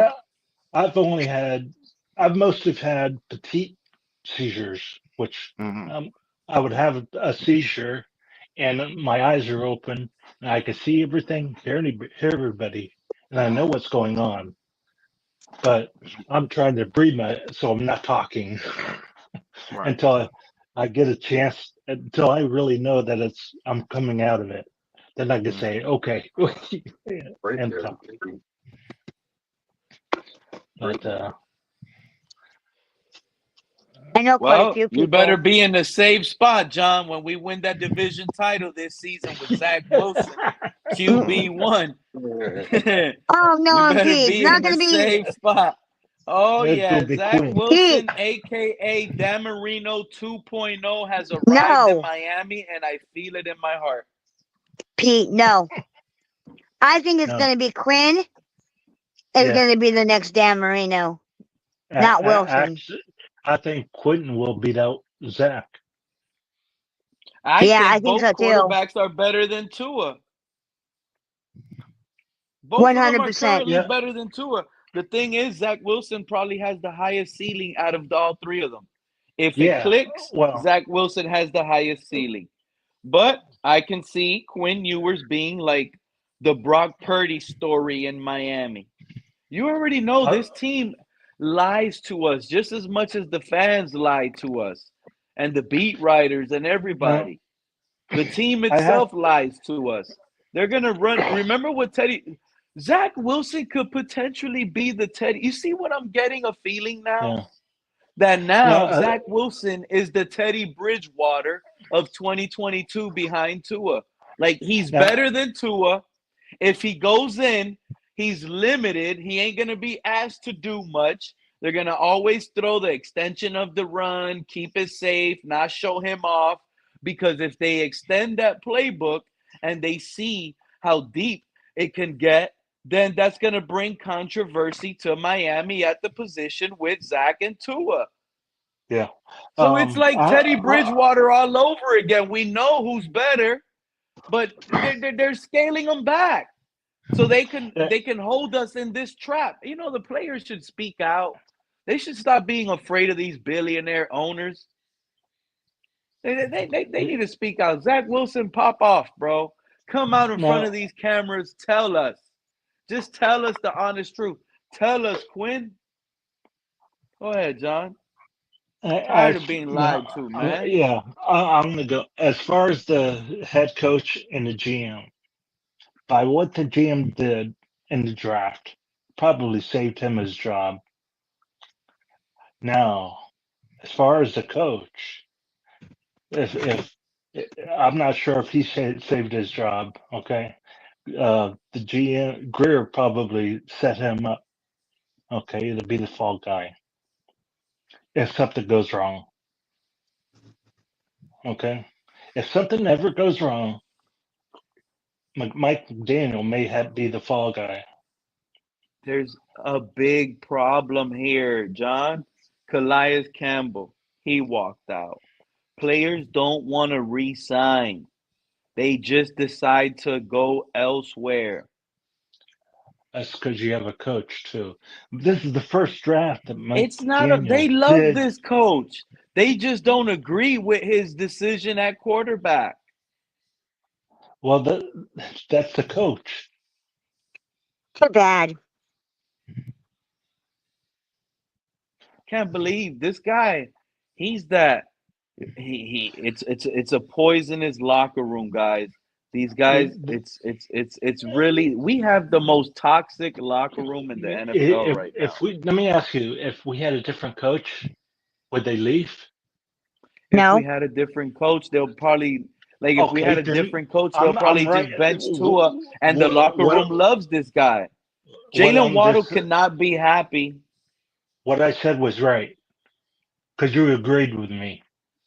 Mike McDaniel is the fault. Mike McDaniel will be out of here if something goes wrong. 100%. And so if McDaniel's gone, Grier is gone. No, Grier might have saved his job. I'm saying because Grier of the players that he, because of the first two picks and the quarterback that he picked.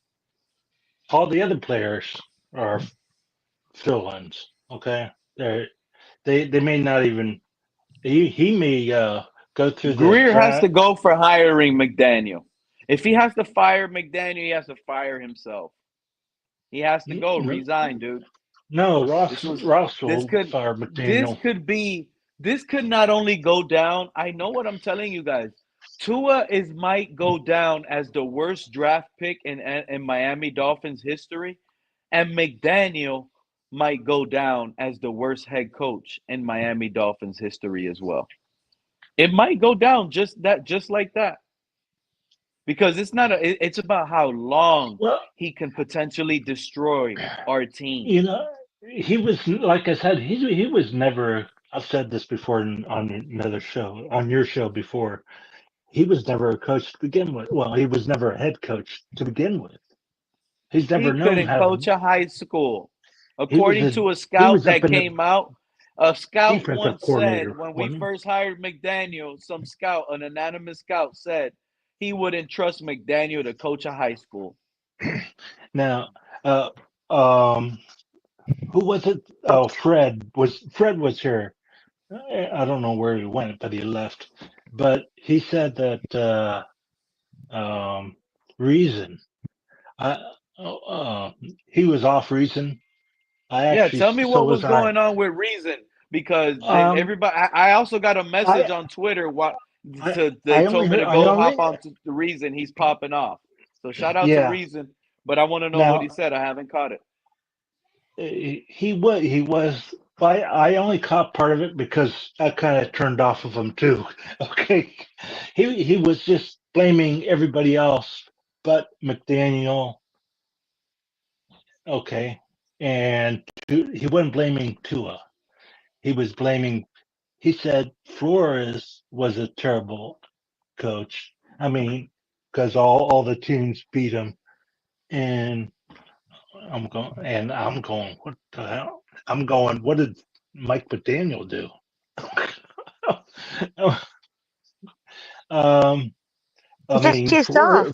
Flores had a better score. He won more games basically. I mean, when these Tuaneers, Flores won 10, when Brian Flores, listen to me, John.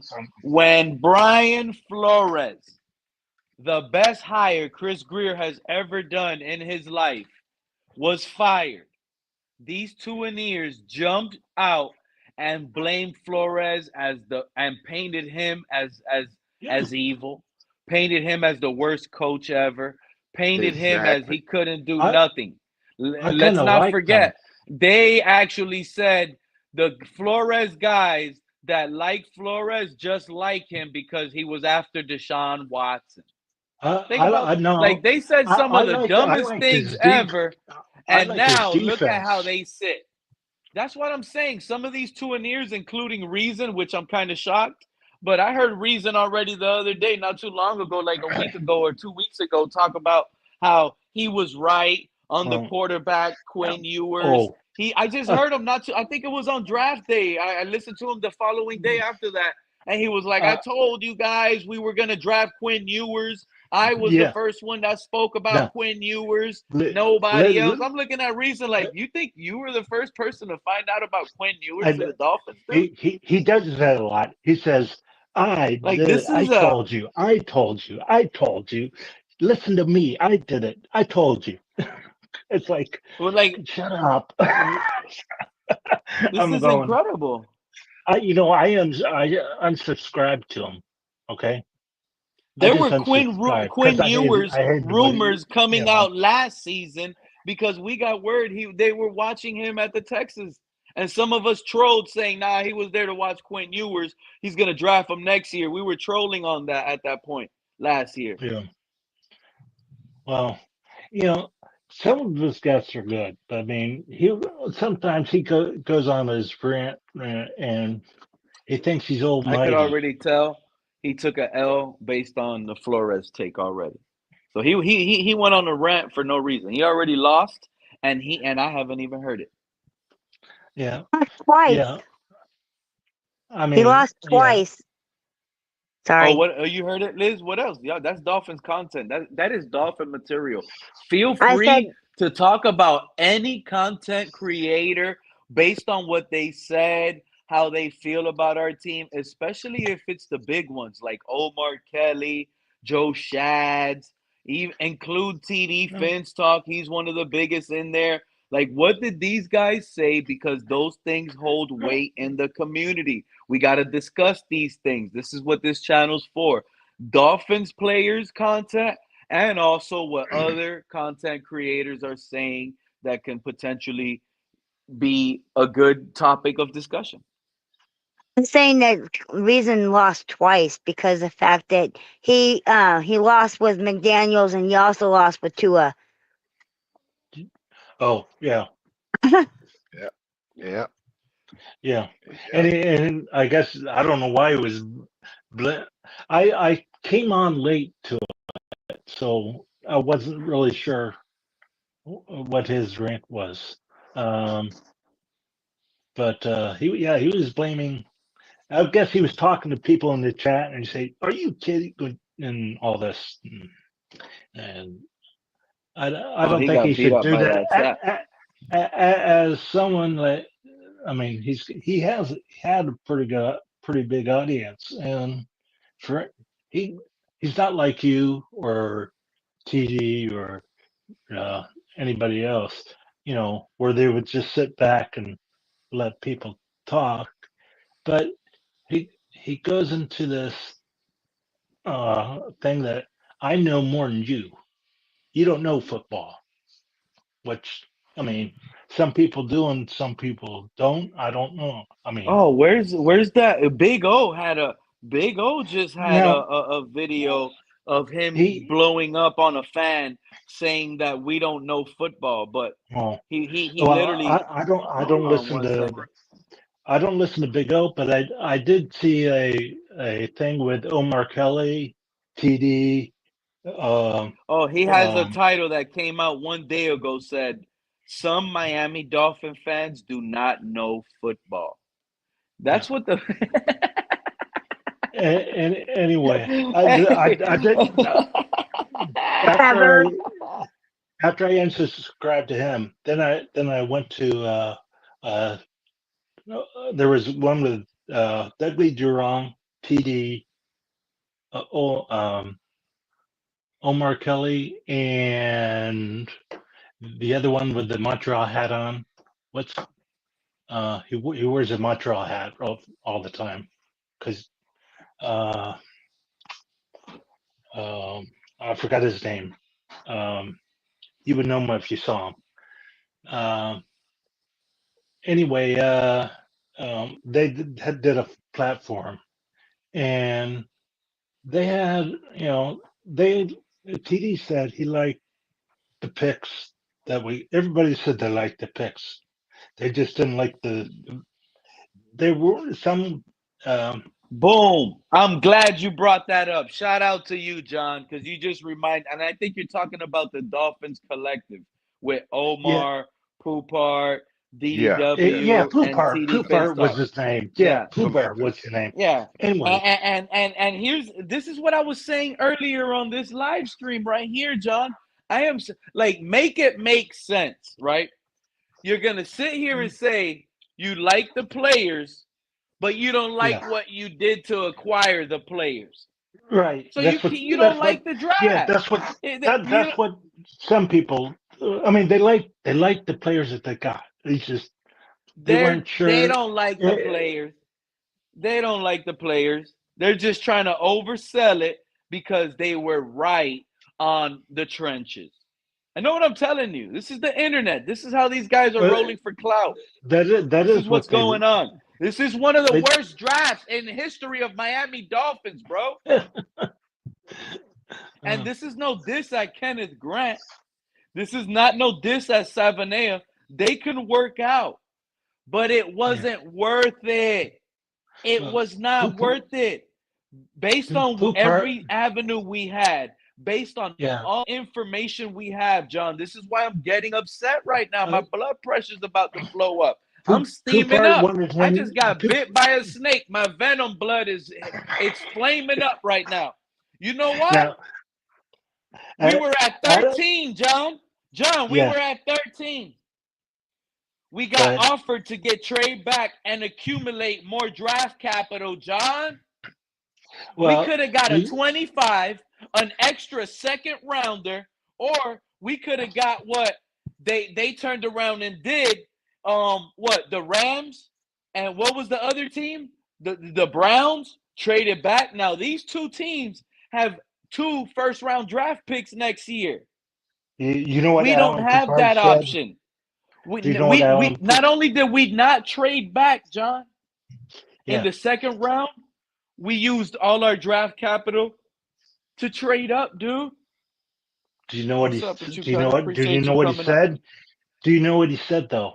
He goes, that 13th pick better be a stud, because he would have rather stayed at 42 or whatever we were going to be at, and picked a player on our offensive line, and it would have been there.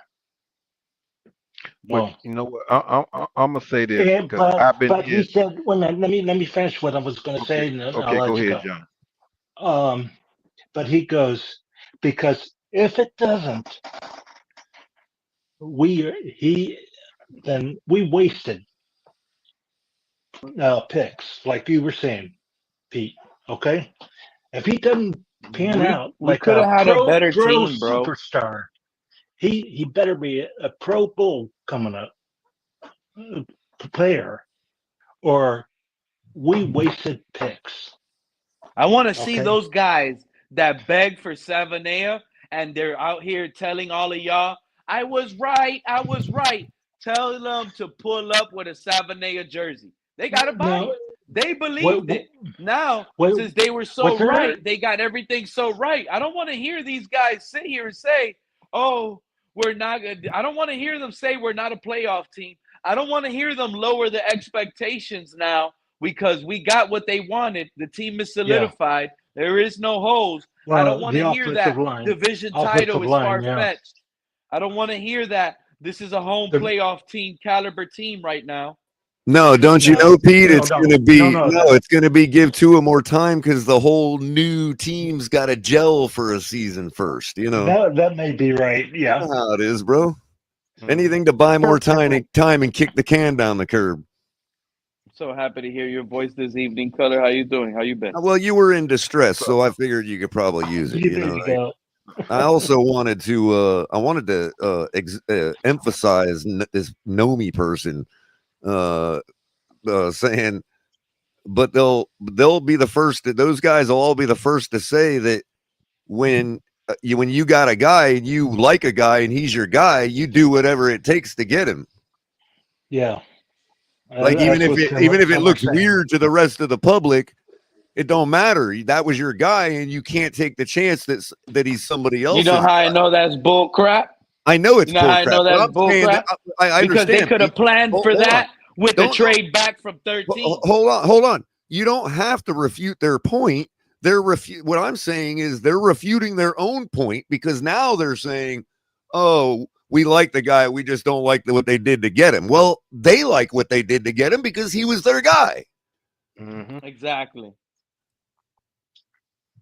I mean, we don't know why he's their guy. But That's you their see, those decision to guys make. that we're talking about right now, Color, they don't bring up the fact that the trade back at 13 was an option that got rejected. This is the reason why I'm upset. This is not what they're saying. This is why I got Pete you. is I got mad. you. You see They're what I'm acting saying? like we had a choice when Chris Grier's sitting there Ex- saying we made phone calls and phone calls were made and nothing was done. They said supposedly there was trade options available and they rejected Well, it. maybe, but And I'm just everybody. saying what I'm saying is, regardless of which direction or how it went down, Chris Grier said they were trying to. If that was their guy in the second round, Yeah. for instance, if they thought, oh, we're going to get Savanea in the second round, he might slip to 48 because they didn't project maybe all those other offensive lines to be off the board so quick. Okay, cool.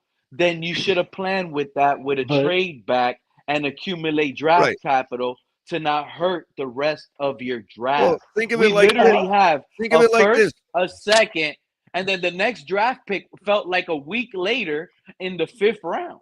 Well, think of it like this, Pete. The Giants, right? They picked up Jackson Dart, and a lot of people would say they overreached for him, right? I mean, well, they needed Jackson someone Dart, to sell. like, okay, you know, first round guy, I don't know. But some people would say they overreached for him. But when you consider what they've overreached for in the past, a la Daniel Jones, then you realize Jackson Dart was a pretty good pick for them at that spot. You know what I mean? Yeah. The only it's only a good pick, Color, if you only have one quarterback on the roster. Well, I got you. Let's I say just they meant only to say that everything Jameis is Winston. relative, is what I meant to But say. now they For have the Giants Russell, picking Jackson Dart Jameis. right there would have been different than, let's say, the Tennessee Titans picking Jackson Dart right there. Everybody knows the Tennessee Titans need to start over and try to get a huge score. So if they've got the number 1 or number 2 pick or whatever, you know what I mean? It would be dumb for them to pick Jackson Dart, but not necessarily dumb for the Giants with their first overall pick. You know what I mean? Because they're used to picking guys like Daniel Jones at 14 or Yeah, so 12 it doesn't or feel whatever. like doesn't feel like a reach, but it was still a reach because you But traded it would have up, been much. But you're it would not have been making clear. it. What I'm saying is, it would have been I clearly know seen as exactly a what you're reach if saying. Tennessee drafted Yep, Jackson yep. Dart in their position. 1,000%. You're 100% right. I see your point. Color, did you hear Mike McDaniel make the phone call to Quinn Ewers? No, that's the first I've heard of it. I'm actually quite intrigued with that. I now obviously he's probably going to say that to anybody, like. But no, don't say that, Color. Okay, but you know it, now Pete. that's Come the on. question. But that's the question. Name a coach that has ever told a 4th, 5th, 6th, or 7th round quarterback that got drafted, and you ever heard that coach Okay, tell but here's that the thing. quarterback, Here's the thing, though. make But every here's the team thing, pay though. that But here's passed the up thing. on you. Quinn Ewers at that point of the night had to know that the bottom of the barrel was drafting him at the bottom of the barrel. Now, he wasn't expected to go at the bottom of the barrel, nor did he feel like he's worth bottom of the barrel. So I'm sure the first thing that Mike McDaniel assumed was on his mind was, why did you wait so long to pick me? That's not an average question you're going to get, or a situation you're going to get with most draft picks like that. So McDaniel was probably being too smart, you know, and saying ahead of time, oh, don't, you know, in other words, he doesn't want him to just be nothing. So he's got to tell him, hey, yeah, you can be what you want to be. He's giving him the army speech.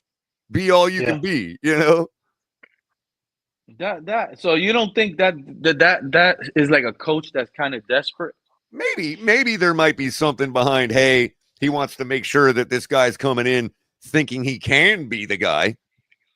just in case it turns out that, yeah, we're all right about Tua, which we are, even though McDaniel's not convinced of it yet. Fine. Once he's convinced of it, he'll have a guy that Wait. isn't already McDaniel's down on convinced himself. of it. Someone that wasn't convinced of it would not have gone for Zach Wilson. No. Well, okay, maybe he's not convinced fully, but he's not convinced that he needs to give up. The job, you mean? No, Or on Tua. Oh. On Tua. Like, we're all convinced he needs to give up on Tua. Yeah. He might not be convinced Tua is the guy, but he's not convinced he needs to give up on him. Right. I think he gave up on him. That's So the sad part, anybody coming in, he's going to say, hey, you can be that guy, because also he wants to put that pressure on Tua without being seen to be putting that pressure on Tua. Yeah. I think that's what I'm saying, Color. I think it's over, and it's kind of sad. But the truth is, well, you could at least say this, Pete. Pete, you could at least say objectively that at the very least his intention is to put heat on Tua. Yeah. You could at least say that and save his job. And right now, if that's the avenue he went with, because he believes it was a calculated target, right? I don't think Quinn Ewers is Skylar Thompson. No, you're right. You're right. Quinn Ewers is not Skylar Thompson. Quinn Ewers is at least Tua's level. So, yes. Yeah. I think I think Quinn Ewers and Skylar are both similar. That's number one. Okay, what I mean is Quinn Ewers is not a guy that's going to hold on. Pete, what I mean is this. Pete, what I mean is Quinn Ewers is not a guy that's going to accept I'm a nobody. Yeah. He's always been the guy. Like, sure, his critique right now is he has not been his best. He has not even matched his best since high school. That's his critique. Well, that every time he steps up in quality and caliber, he regresses. The first round wide receiver that the Packers got in the first round from Texas, the Matthew Golden, he called Quinn Ewers a dog. That's what I'm saying. That's what I'm saying. And it's not Skylar Thompson. That's what I'm trying to say, Pete. There's still plenty of people that are like, nah, Quinn, he just had this and that going on. He'll be fine.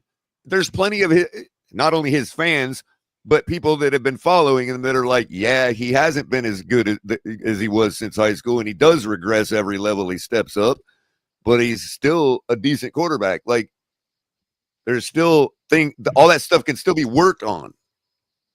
There's nothing that's not coachable with him, is what I'm saying. There's nothing that now, again, all I mean to say is his ceiling hasn't been met like Skylar Thompson. 100%. It's just starting now that he's in the NFL. And I think he landed in the best case scenario, like other than those other backup quarterbacks. At least I know, like Andy Dalton might. Other than the straight A student, tell me any one of y'all that were the best in your class in college. No. And also too, you got to one thing. Got to keep in mind too. There's only one valedictorian. Des Bryant sees something in Quinn Ewers also, because he stepped up and been complimenting Quinn Ewers. Right, Mr. Polk. I've seen enough. I've seen 50-50. So I'm at the point where it's a wait and see. This guy's like any other player, like Tua was. Yeah, but I'm going to wait to see what he does on the field in real situations. Yeah. Well, I get it. But you could also. Does he have talent that I like? Does he have skills I like? Absolutely. Exactly. Sure. When you match the talent that you see with the talent that's going to hit the field. Point out good things about every quarterback, bro. I can see great things happening with Zach Wilson in Miami. That's why it's hard to see a losing season. In fact, that's why really, like I said, McDaniel's in the position where he can develop a quarterback that's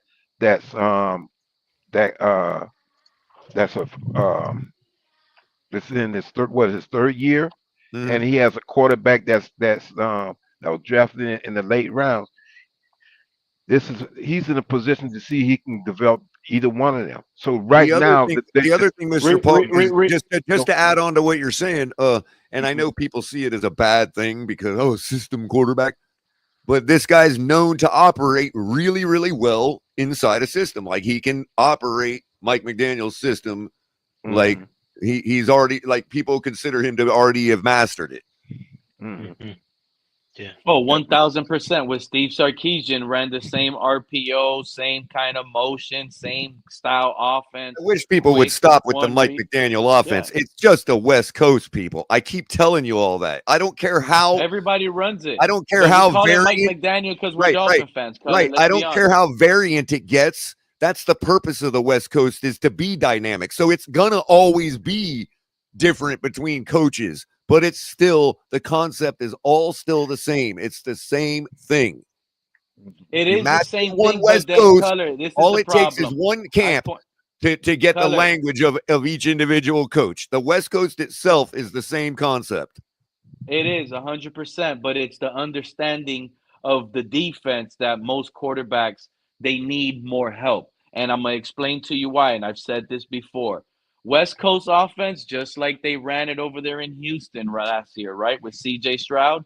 They run it, 80% of the teams are running That's it. what I'm saying. He didn't have play clock issues where it was running to like 1 or 2 seconds consistently. He don't have to put the fullback all the way outside the boundary, out by the numbers, where the X receiver is usually at, to make sure that they can this is the I'm telling y'all right now. The reason why Mike McDaniel puts Alec Ingold all the way outside, and I hope Mike McDaniel's listening right now because you know I'm spewing the truth. Click that link if I'm lying, McDaniel. You put Alec Ingold out wide so Tua can identify whether it's man or zone instantly for him. Nobody else. You put a fullback out there to see if it carries out a corner, a safety, or a linebacker. Right. So he can make an adjustment to the throw and what type of defense he's going to face. And you're going to move him in motion, put him in his little spot, and now Tua knows if it's man or zone. If it's as man, if the defense ain't going to remember that. If it's as if zone, the defense, you're right, as if the passing it. defense ain't going to remember that in the third quarter when it matters, right? I'm glad you brought that up, Color, because if a fan like me already knows that, guess what? Who was the guy that brought it up in one of my live streams recently, not too long ago, like 2 streams ago? Somebody just brought this up. They were talking about Patrick Queen, the Baltimore Ravens linebacker. The week after they beat us, he came out and said, we have a tell on that offense. We've heard at least 3 stories like that, Pete, from different players and different teams. And the word you used right there was the word I was going to use, a tell. See, what people don't realize is what separates college from the pros is the pros. And pro is short for professional. Okay? There's a difference between playing poker at your house with your friends and playing professional poker. Yeah. Right? Professional poker requires you to understand the subjective things about people in the game. You can't be a good professional poker player without understanding the subjective. Color. So in other words, when it comes to, hey, how many hands can I win because I've got a tell on somebody? Yes, these players are that good. They are pros for a reason. These defensive players have a little notebook and they write down tendencies of quarterbacks and they study that. What's up, California? Yes, it is in fact Color. California, I love your pick. No, Liz was trying to say something to you, Caller. Yeah, I didn't mean to interrupt you. Liz, go ahead. No. Oh, first I was going to say, California, I like your pick. Tua in a wheelchair. Oh. And then Color, yeah, that's what I was going to say. You gotta read the body language when you're in professional poker and football. Yeah, how many times have we heard Brady say, hey, man, I would pull Wes aside and be like, hey, just shave that route a little bit, that cut, make that cut 4 inches earlier if you could. And that shit would go for a touchdown. You know what I mean? How bad does Tyreek Hill want to be in that spot for Tua this year? Let's be honest. Well, Pete, real quick on the Quinn Ewers thing, one of the biggest concerns I already have, biggest red flags that I've already heard by 2 separate analysts that are not Dolphin fans, nor Quinn Ewers haters. They're not Texas haters. One of them was a Texas guy. The biggest critique, and I know you're not going to like to hear it, bro. He gets knocked off his first read. He's cooked, bro. He checks down almost instantly. That's I why did you hear that. need to You be see, there. I don't know who I heard it from. like But I I heard it. said, like I said this earlier, Color. He is, like I said, he's a perfect scheme fit in this What I offense. mean is that's And the he's the game one plan on that, him. That's the yeah, defensive game plan on him, is to knock him off his first and second read. yeah, He's he's cooked. like the Tua. He's another Tua. That's Yeah. why I was telling people, like, the only thing that's giving me hope right now is Zach Wilson, because he has the arm angles. He can throw from You're talking. Wait a 1 minute, though. foot. It's still I different, Pete. Pete, it's still different because you're talking about a guy that's a rookie who has that problem. Tua had that problem coming in. 90% of the quarterbacks have that problem Yeah. coming into the league. The ones Yeah, that don't fix it become Tua. and they don't For sure. usually last this long. The But ones here's that the don't thing. fix it Yeah, become Mike Glennon. yeah, 100%. They get thrown out They of the all league have with the potential to interceptions. fix it. Just because I'm saying this guy's a one-read quarterback don't mean he can't fix it. What I'm trying to tell you is, Color, like, to me, the most intriguing quarterback on the roster right now is Zach Wilson. So I get Quinn Ewers, Bro, I just can't go but with Stifler's freaking you stepdad, guys dude. got it. I You can't guys do it. got it. You guys got to get out of your feelings and look at this guy as a prospect. Look at the way this I'd guy rather throws have that Jimmy ball. G and his taste in women, bro. Like, seriously. I'm kidding, man. Quinn Ewers, He'll be all right. I get you. But This to is me, it for Quinn Zach Ewers Wilson. is I'm gonna give the guy a chance, bro. He's not this done is yet. his The guy last. definitely has some talent. He was with the Jets. I gotta keep that into consideration, bro. Come on, it's the Jets, man. That's exactly what it is. Aaron Rodgers looked bad with the Jets. Zach Wilson had So in more other wins words, with what the we Jets did than with Aaron Tua, Rodgers could. what we did with Tua, they did the opposite with Zach Wilson and Joe Flacco. They let Joe Flacco continue to play. And they brought him in every time. You know what I mean? It was like, I don't know. They just, and then they go get Aaron Rodgers. Like, seriously, like I don't know, man. Look, if the guy's got immaturity, then a Jets organization is going to draw that, is going to magnify that immaturity. Mm-hmm. Just like Aaron Rodgers. Nobody's going to argue that Aaron Rodgers was acting mature this year, regardless of whether he is or not. He was not acting that way this year. The Jets media were not going to let anything slide with Zach Wilson. My point is, again, and Pete, be like Jaden Daniels, again, because they're of going to the fact that magnify they every passed up little on thing, multiple first-round draft picks. They rejected 3 to 4 first-round draft picks to select Zach Wilson, and they traded away Sam Darnold for a third to the Panthers. Yeah, I mean, that puts a lot of pressure on Zach Wilson, based on what the Jets rejected to get him.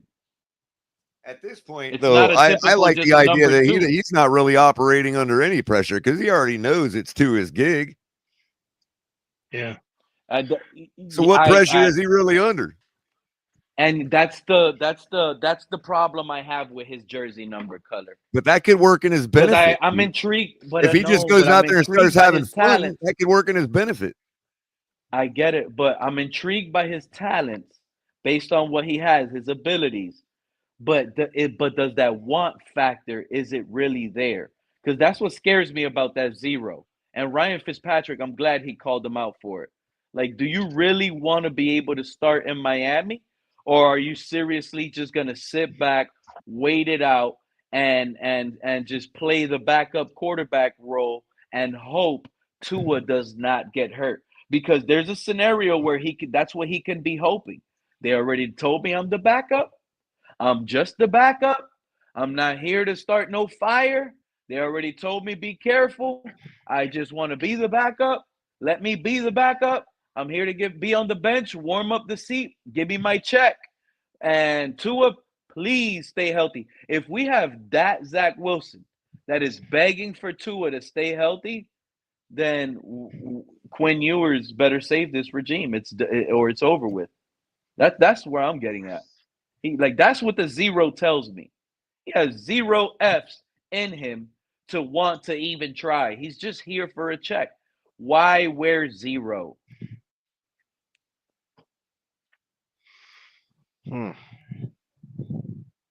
That's the scary part. Hey, Pete, whose mom That's was the it Teddy that Zach Bridgewater Wilson was part. macking on? I forgot who that was. Who was it?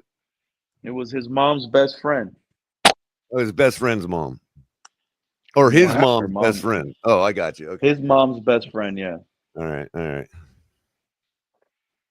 Hey, caller. What's up, Liz? I was What's just wrong wondering. with that? Shannon Sharp went with a young one. At least this guy was smart enough to go with an elder one. Hold on, How about that? hold on. Let's let Liz Go go ahead, because Liz. we cut her off. Yeah. I was just wondering, caller, have you ever thought about opening your own, with TFTG backing you up, or a scouting agency? I think you guys would do really good on that. Hire a bunch of people that's been on the panel to, do scouts of football players. I mean, if I had the time, I'm more guessing though. You got the I think you guys would do really good. He has the knowledge and the voice. Exactly. He's got the voice. Definitely. Color should be I broadcasting. would argue games you all right have now. the knowledge too, because you know exactly what you want to see on the TV screen. And you know exactly what you don't want to see on the TV screen. We all got the knowledge. Yeah, we don't want to see Tua. So I'm saying, if you want to figure out who's a good quarterback, you just sit a 60-year-old woman in front of the TV screen for a Sunday afternoon, and she'll tell you who the best quarterback in the league is. There you go. Hey, I resemble that. I'm 50.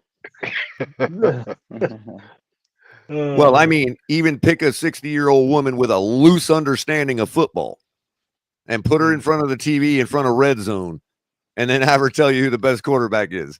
I bet you it's going to be the same 5 we all talk about every week. Yeah. The only way you keep a 60-year-old woman on that seat watching football is if you have yourself a Patrick Mahomes or a Josh Allen. Not true, Pete.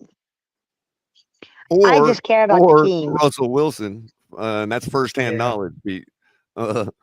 Anyway.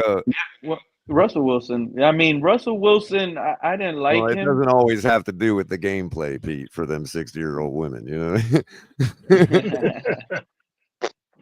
know? But Russell Wilson was like Russell Wilson in Miami will give me some hope, even though the other thing, real quick, the other way, Pete, is you teach that 60-year-old woman when she's 30 years old, you teach her about football. You know what I mean? Hey, caller, Rich already did that with me. I did the same thing with my mom. When I was like a kid, I taught her everything I knew. I recorded games and put them in slow motion for her to show her what was going on. Yep, Rich did too. I still remember my mom. She always thought the offense was the defense because it was defending points. Speaking of, I actually just recently found that collection of VCR tapes. I have a mountain of Dolphins games and other football games from the late 80s to the early 90s in a box, and I just need to digitize them all. I mean, I've got everything from the 90s, every Dolphins game, regular season game from the 90s, playoff games, whatever. And then I've also got all the primetime games for the other teams, like Sunday Night Football, Monday Night Football, you know what I mean? Recorded them all. All I got to do is digitize them. Yeah, get them put on either a disc or a flash drive. Yeah. Yep. And I just got to get a VCR to be able to play them to capture them on my computer. I think you could upload old games and you won't get copyrighted or anything. Yeah, they have converters, but you actually have to have the VCR to be able to play the tape. No, but there's companies out there that do that. Yeah, there are companies that'll take out the magnetic tape and extract it without a player, you know what I mean, or with whatever equipment they got to play it. Yeah, and they'll put it on whatever kind of media you want. A disc or a flash. Like I said, a flash drive. Yeah, they'll do that. A flash drive will be better because you put it on a flash drive, you put it on the computer, boom, you could Hmm. even upload the game right off the flash Yeah, drive, right there onto you go. YouTube, right then and there, and you're not gonna get copyrighted. And that would probably be your, you know what, Color? You might have something over there at TFTG if you do that. Because I guess how I've watched all my Dan Marino games, Color.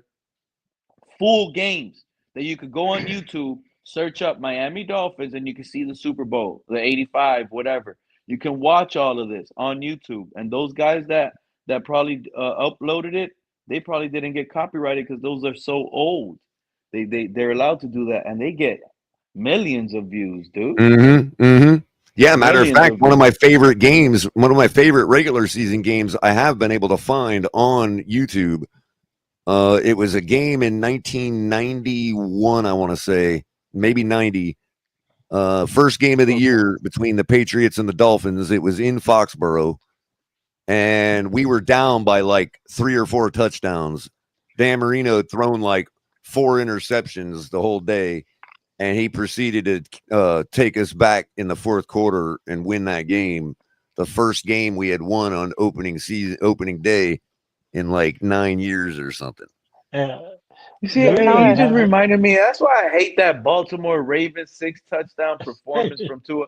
Like people will be like, And the "Oh, first he's in going." one half, No, so that's one that quarter. game. What's it? Well, the game was Yeah, capped. that game. Real quick, Tua Pete. was The on game his was way out capped. of here, man. The game was capped, okay, by Dan Marino rolling out at about the 15-yard line and absolutely gunning the ball into Tony Page through like 5 people, Patrick Mahomes style, right? For the touchdown, for the go-ahead touchdown. And then on the comeback, because back then nobody ran the clock down. You got the freaking score because it was so hard to score. You just got the score. It didn't matter if there was a minute 30 left. You know what I mean? Oh, And they didn't chew clock like that. no, Well, they they still never. had the Nobody quarterback did that, kneel, dude. but You would I have get lost what your you're saying. job as a coach if you would have had one of your players stop at the line at the goal line and dude, are you kidding me? Oh You yeah. just get the score, bro. Back then, because it was the defenses all had the advantage back then, bro. Anyway, the game was capped by that touchdown, and then on the comeback, Lewis Oliver put a hit on their freaking receiver that knocked the ball out on like 3rd down, dude, that you have never seen in your life, dude. Like, dude, Steve Atwater, dude, I'll even talk about the great Sean Taylor, but I ain't never seen a hit like that in my life, dude. Knocked the guy's helmet completely off. Freaking, dude, it sealed the game. You know what I mean? Never forget that game. That's my favorite game of all time. Steve Grogan was the quarterback at the helm for the Patriots. Oh yeah, I remember Steve Grogan. Yeah. Oh, Yes, Steve Grogan. Yeah. Yeah, he was a late journeyman Fitzpatrick, Flacco, Steve DeBerg type that would just, if you gave him a good team, he was a deadly quarterback. You know what I mean? Yeah. yeah. I hate playing against him. I thought And they had just built a decent team. Like they had Irving Fryer. They had a couple good guys on that team. Yeah. Yeah, the Nervin Fryer came to our team. Yeah. Because he wanted to play with Dan Marino. But come to find out, he obviously always wanted to be a Dolphin because he spent like 8 years in New England, came to us, but to this day identifies as a Dolphin. Yeah. Well, I just remembered Fryer because he was the best receiver they've ever had until Randy Moss got there for a minute. Right. I remember him coming, but I thought he came because he wanted to play for Dan Marino because he threw the ball you so thought good. it was late career, blah blah blah. But no, to this day, he's a Dolphin alum. He involves himself with us and not them. Oh, all right, that's good. Which I think is great because I love the guy. I think he's one of the best receivers of all time. Just majorly underrated. Color, I haven't heard you in a while. Like what are your Dolphin thoughts moving forward with this team? Like, how do you feel about everything? Season's Because I a know wash, you came in. the season's a wash. Yeah. Nobody should be taking this season Or like seriously. a good washer, a Samsung. No, okay, maybe I shouldn't have said wash. No season is ever a wash because everybody else's plane could crash and we could be the best team in the NFL overnight. So nothing is ever a wash. But for anybody taking this season seriously, you need to lower your expectations. That's what he's saying. Our own organization isn't taking this season seriously. So is the Super Bowl window closed to you, Color? Yes or no? It's never closed. This year, yeah. I continue to not see us as a Super Bowl contender, as I have not seen us for the last 5 years. I keep trying to tell everybody that there is a difference between a Super Bowl contender and a playoff contender. A team that builds their team to win the Super Bowl but loses in the playoffs on the way a couple times, that's a Super Bowl contender, whether they ever win it or not. Yeah. But a playoff contender is a team that even if they win, even if they go forward into the playoffs, even if they win their wild card game, they never had a shot to get past the second or third round. That's what they said about the Giants. And their fan base is like, hey, we finally made it to the playoffs. That's a playoff contender. They're never going to win the Super Bowl. You know who is the best quarterback to ever play for a playoff contender? Ryan Tannehill. Because Ryan Tannehill is a playoff quarterback. He's never going to get past that. And it took him 7 years to even get there.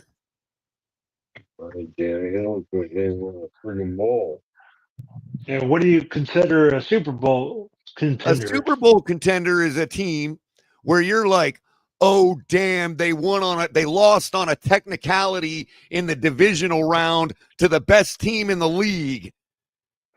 Yeah. Like that Dez Bryant, the catch. Like that Cowboys team. No, like Kansas City to the New England Patriots. Because they didn't get even a possession in overtime. They changed the rules after that. My point is, where was Kansas City the next season? Back in business. And the next season. And the next season. Yeah. Who was worried about playing who going into the playoffs? What do we talk about all the time? Oh, as long as we get it through, as long as we don't have to go through Kansas City. Why? If we're a Super Bowl contender, we can play on the moon. Yeah.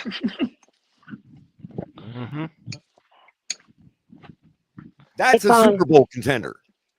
Whether you when teams are worried about your team. You could never win a Super Bowl with that team, but I would still call them a Super Bowl contender. You know, it's kind of like the 72 Dolphins. The 72 Dolphins were the no-name defense, and they had two quarterbacks, Bob Greasy and the backup, and they didn't matter which quarterback came in because they kept winning. Right. Hey, here's great. That's a great example of that team, John. When did the Miami Dolphins that era become a Super Bowl contender? Was it 1972? Was it 1971 when they faced the Dallas Cowboys in their first Super Bowl? No. They became a Super Bowl contender when Don Shula got there. Yeah. Mm-hmm. Yeah, that's right. Mm-hmm. They didn't get to the Super Bowl his first year. Coach. Yeah. Right now. They didn't get to the Super Bowl his second year. But they were a Super Bowl contender the moment he walked into that building. Yeah. Because he brought the players with him too. He brought some players. He had to. But yes, you're right.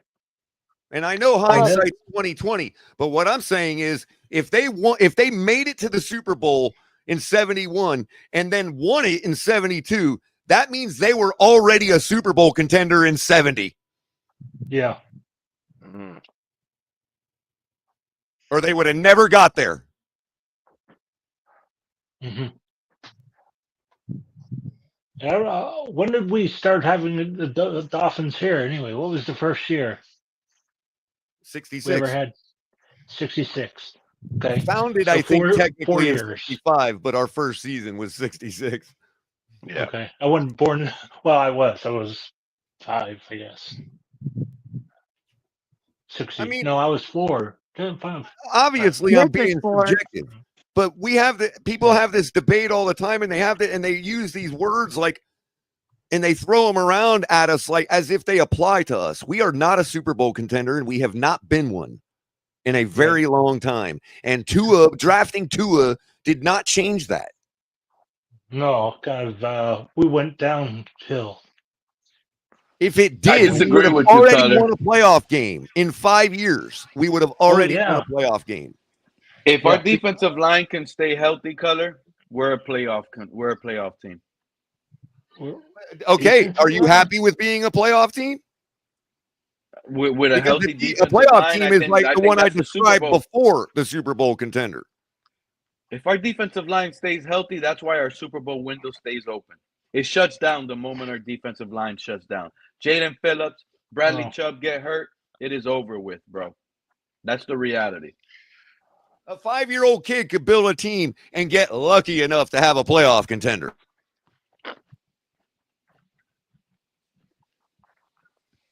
You could go to the Super Bowl having the best defensive line, putting the pressure on these quarterbacks, Patrick Mahomes. I could Lamar argue Jackson. every team that's not considered to be bottom of the barrel. Like if you're even close to a 500 team, you're technically a playoff team because any one of those teams could fall into the playoffs. That's another thing. Did you see NFL, the latest NFL power ranking, fellas? No. Did y'all see what happened? Oh, I haven't. No, I haven't. Post-draft, this is what I'm telling y'all. It's only Dolphin beat writers and Dolphins content creators that are telling everybody it was a good draft. We nailed it. We love it. I thought it was decent, but I think it's decent, but you're wrong about it being the worst in history. But it's probably gonna go down as the worst, man. I know. But you don't see me out there going, "Woohoo! We're going to the bowl now." You know what I mean? No, a lot of them are saying "woohoo" and all this crap. A lot of what we drafted are guys that are really good, but we don't know yet because it's going to take a year. Yeah, that's right. We went down 2 spots, and we're sitting at 22. I like this Ollie Gordon prospect. I think that dude is the latest NFL power ranking post-draft has the Dolphins lose 2 spots, and we're sitting at 22. And by the way, there ain't no better bubble. Next to Joe Mixon. There is not a better running back name in the history of football than Ollie Gordon, bro. I'm sorry to tell y'all. Yeah, I've heard that is quintessential Hall of Fame material right there. Ollie Gordon, come on, man. That sounds more that's a better skateboard name, Color. No way, bro. That is running back. That is Hall of Fame running back written all over it, dude. Now, Color, did they say that he might be a sleeper? He might be one of the sleepers. I mean, John, his name is Ollie Gordon, bro. So here's the thing they were saying about Ollie Gordon, John. They said he was underrated. In other words, he's better than what some people think he is. Yeah. The only thing that would probably be better if it was like Ollie Thornton or something. Well, I think they were saying that if you get a 4th and 1, he could get Bitcoin you that must be on its way up. What's up, Crypto? What's up, Crypto? Real quick though, before you start cooking, Crypto, Pete, for a real comp that I had with El Cap in private was Jordan Howard. I think he could have a better career than Jordan Howard, but his build and his style and all that is a lot like what you would get out of a Jordan Howard. If you remember him from Philly, we had him here for a minute, but he didn't produce. Yeah, we did. Oh yeah, I know who you're talking about. Yeah, I remember I know who you're talking about, Colin. Yeah, he just didn't work out here, but right. yeah. Yeah, tall, big dude like Le'Veon Bell. Mm-hmm. Yeah, I Oh, I remember him. remember Bell. Okay. All right. What's going on, fellas? I see Tua must have been traded because Peter's having a late night show on Sunday night. What's up, Yeah, Crypto? man. I earlier No, today, crypto, Crypto. I heard the the futures phone market call just he opened, made. bro. Earlier today, Crypto, I heard the phone call he made to Quinn Ewers on draft day, and I said, "Whoa, how come this is not breaking? Nobody's talking. Is it open quarterback competition in Miami right now?" Yes. Oh, he made the phone call. Mike McDaniel He's giving him called the Quinn orientation. Ewers on draft day and told him, we're going to take advantage of every team passing up on you. How do you take advantage of someone for getting passed up on, Crypto? Hey, listen. I'm telling you, He he's needs just to gonna have play, a and he needs to MVP make those teams conversation. pay. He needs Yeah, to he's gonna play, make them pay. and he needs to make those teams pay, right? Yeah, he's got to make them pay. Gotta have a chip on his shoulder. He's got to Mike get. He's got to McDaniel get told an the MVP seventh round conversation. draft pick that, bro. That's what Mike McDaniel told his seventh rounder. He said, "Be ready It's on open. day one." Did he tell him to be ready on day one? That's what it the sounds key. like to me. That's what it sounds like to me. Like it's open quarterback competition. Day one. It really does. What he said was, Crypto. What he said was, Crypto, if I were to read the tea leaves, what he said was, in order for you to make the other teams pay, you need to be ready on day one. Right. Be ready on day one. Just to start making them pay. The key is, would Ewers play 3 games or 17 games? That's the question. 17. Okay. Well, let me tell you something, Crypto. He played through a busted oblique and a bad ankle last year. So he plays through pain. Tua's going to play 17 games because that's going to be 17 victory kneels coming in for Quinn Ewers. Yeah. Right. Yeah. Yeah. We got to make sure Batman know it. If you explain to Batman that way, color. That's how we have to explain it to Batman. That's how Tua plays 17 games. Tua rides the bench for 17 games. Yep, we go 17-0, and that's 17 victory kneels for Tua. Oh, I'll give him 16 because one game will come down to the wire. Yeah. There you go. He make the phone call, huh? Who made the magic phone call? He's going to get the phone call Pete's talking about. You didn't hear that one, Crypto? No, I didn't. I didn't. Well, there's a video recording of a phone call going around made from Mike McDaniel to Quinn Ewers on draft night. Oh, okay. Mike McDaniel. He put out the call.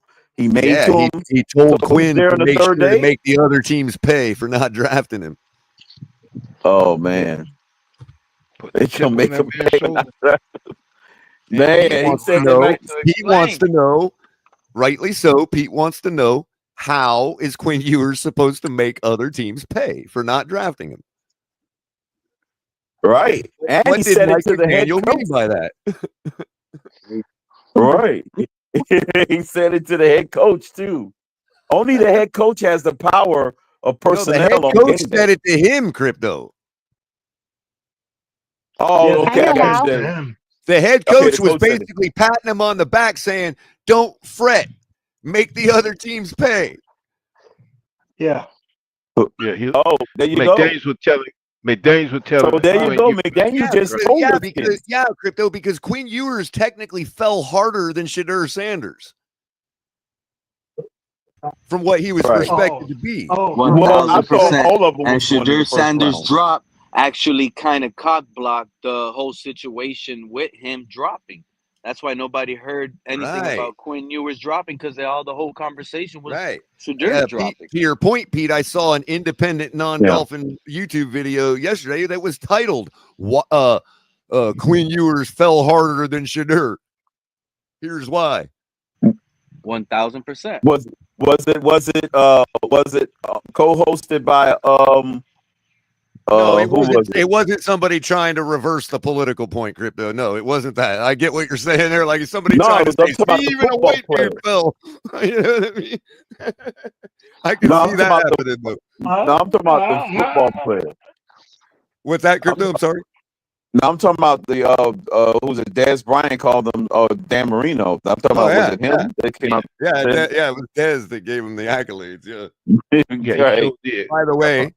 By the way, I that just endeared me, and I am now a fan, and I will go to my grave saying that was a catch. Dez, I'm with you. That was a catch. Right. I'm a damn wide receiver. I know when somebody knows they caught the ball, and he knows he caught that ball. Hey, it only takes a tenth of a second to be official in my mind. It was a catch. That's what I'm saying. As a receiver, he knew he had complete control of that ball, dude. You know, as a receiver, you got it, man. Yeah. And all you need is to know the football. Especially one that's been playing football his entire freaking life. All you need is to know a lot of people were confident that was a catch. It was a That's catch, why Pete. Now, because they maybe on the fly interpreted the rule or changed the rule, it don't matter. They was using Technically, game time according to the without rule, the it was not a catch. It was not an official catch by the NFL, stat-wise. But it was caught. The ball was caught. Yeah, I think the cure time was more than long enough with the ball being across the plane, the goal line. He's the one, Crypto, he's the one that pulled it away from his body to reach out for the extra yardage. Right. He had full control of that ball. Right, and when not it only breaks did he the have plane, control of it, that's it. He had the mental faculty in that split second to reach out for more yardage. Oh, you know what's a narrative that I was trying to kill as well? Because I keep hearing a lot of people talk about my favorite current Dolphin player right now, which is Tyreek Hill. And I said this on the stream before, but I wanted to make sure I keep saying Wait, how did it so it Tyreek doesn't make the list? so it doesn't blow because we gotta suss this out first, Pete. How Tyreek is your favorite player? How did Tyreek make the list? I missed this evolution, bro. I've been busy, man. The way y'all haven't been hearing the way I've been defending and talking about and praising this guy, how he made Tua. This guy makes quarterbacks look good, bro. Weren't you the one that said he was going to be the destruction of the locker room when he came in? I said that it wasn't going to work. No, he said he don't like short Tua. wide receivers. I know. I said the short wide receivers are not going to work out with Tua. Right, they're going to work out with that's Tua. how. And it was going to upset him. Oh, so in other words, I got you, and you were right to predict that he was going to be aggravated at some point by the same style, little spot throwing. This is why I mean nobody's going to admit that he was aggravated with Tua, but we know what the hell the score is, man. We're not dumb. We're figured out under Tua, so don't expect Tyreek Hill to run those same slant routes. This might be the reason. This might be the reason that we're. But this might be the reason why we're pulling our toes back out of the water with Tua, because Tyreek probably told him, "You want me to continue in Miami? This is how it's got to be. I can't play with this guy." You know. But you know what? That's the reason why, like I said before, I'm gonna say it again. I think that's the reason why we went and picked up these guys in free agency, Zach Wilson, the draft, and undrafted, maybe a few undrafted players, because I think that the Dolphins are moving on. So you think these are Tyreek picks, Mr. Polk? You think Zach Wilson and Quinn Ewers are? I don't think Mr. Polk was going that direction. By Tyreek? Or at least some influence. Maybe Tyreek made it. Maybe Tyreek made it to the collective. I never thought about what I'm saying is I think the Miami Dolphins are moving off the offense that we've been using to fit Tua to like I said, for the future, because I think that's what their mindset is, that we got to start building for the future, and then we're gonna pick, like I said, we pick up some pieces in the draft, pick up some guy in free agency, and we keep it moving. We don't know what the season's going to bring us, but whatever the season brings us, then the next season we're gonna get some more guys. Because like I said, to me, I'm not gonna, I shouldn't say it, but our chances of getting to the Super Bowl are slim, not impossible, but are slim. And so we got to start building for the Slim. future. See if we can open that window back up. Slim. No, they're real slim. Okay. Right I now. know you. I know you have hope. I know you have Look at of your hope. chat. Like Speed, look at your Mr. chat. Paul. They still haven't removed all the Tua bots. I thought they got rid of all those finally. What Who? happened there? Mr. The Park, Tua bot. I don't know what he like. I'm trying to talk to you, Mr. Park, because you're one of the ones that keep saying about scheme change, and I've already told you, as long as Aaron Brewer is the starting center for the Miami Dolphins, it will stay as an outside zone, quick passing game. This is not a center you're counting on to hold up the front and solidify it. This guy is small. It's to move him around. It's gonna be this side to side. Just saying this, I'm already getting disgusted, man. Why doesn't We're anybody about to tap have this? a side Hey, to why side doesn't offense. No. Pete? Why doesn't hate anybody this tap crap. the sumo wrestler market for centers, man? Yeah. I'm not sure, man, but Aaron Brewer should be like, I don't want to say it, but he probably guard or just don't start. If I was an offensive He makes line me coach, feel like we're I not would gonna buy. win. If I was an offensive line coach, the first year I got a new set of guys, I would take them all on a field trip to Japan, and I would enter them all in a sumo league. Yeah, and they would get flattened. That's okay. That's okay, but they're gonna learn a lot. You know what I mean? Yeah. I don't know what's going on. I can't even see the chat here because it kicked me out earlier. So Oh, it's just another Tua bot. I was just wondering because I thought the algorithm finally got rid of all the Tua bots, but I guess not. let me No, see. I'm trying to. No, it's somebody in the chat called himself Tua Mirror. No, I'm talking about this Daryl Oh, Salud. gotta love the Tua haters, delusionals. Daryl Salo. Yeah, I thought the algorithm. I Tua's thought mirror. YouTube fixed the Tua algorithm. Bro. cries and look at Tua's mirror. Tua cries and questions himself in front of me every night. Tua hates him. Who do you think Tua's mirror is? I think this is like a. Oh, it's somebody we know. I figured this would be more than a 1-year project Yo, to what's get up, players. everyone? Michael you're K talking wouldn't have about- to be so. Michael K wouldn't beat around the bush like that. So it's not Michael K. Who? Oh, in the chat. Yeah, can't see Tua's it. mirror. Who's Tua's Tua's mirror. mirror? Just I tell think us who it's you somebody are, we bro. know. He changed his name. Just tell us who you are. Good name. That's California. Either that or it's like CCRR or somebody or maybe it's Scummy. Oh, look, Frozen Fin Fan. Shout out to Frozen Fin Fan. He said, "What's up, Jet? Merry Sunday." He says, "As someone who is new to the YouTube content creator game, I must have missed what the deal is with Reason. What's the reason for so many people disliking him?"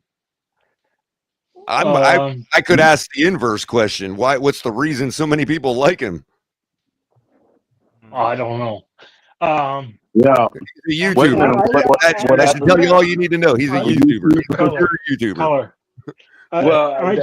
Frozen Fin Fan for me. Okay. The reason why I don't dislike him. I just don't agree with his vision on my team. Because remember, he's a Miami Dolphin fan just as much as Color is a Miami Dolphin fan.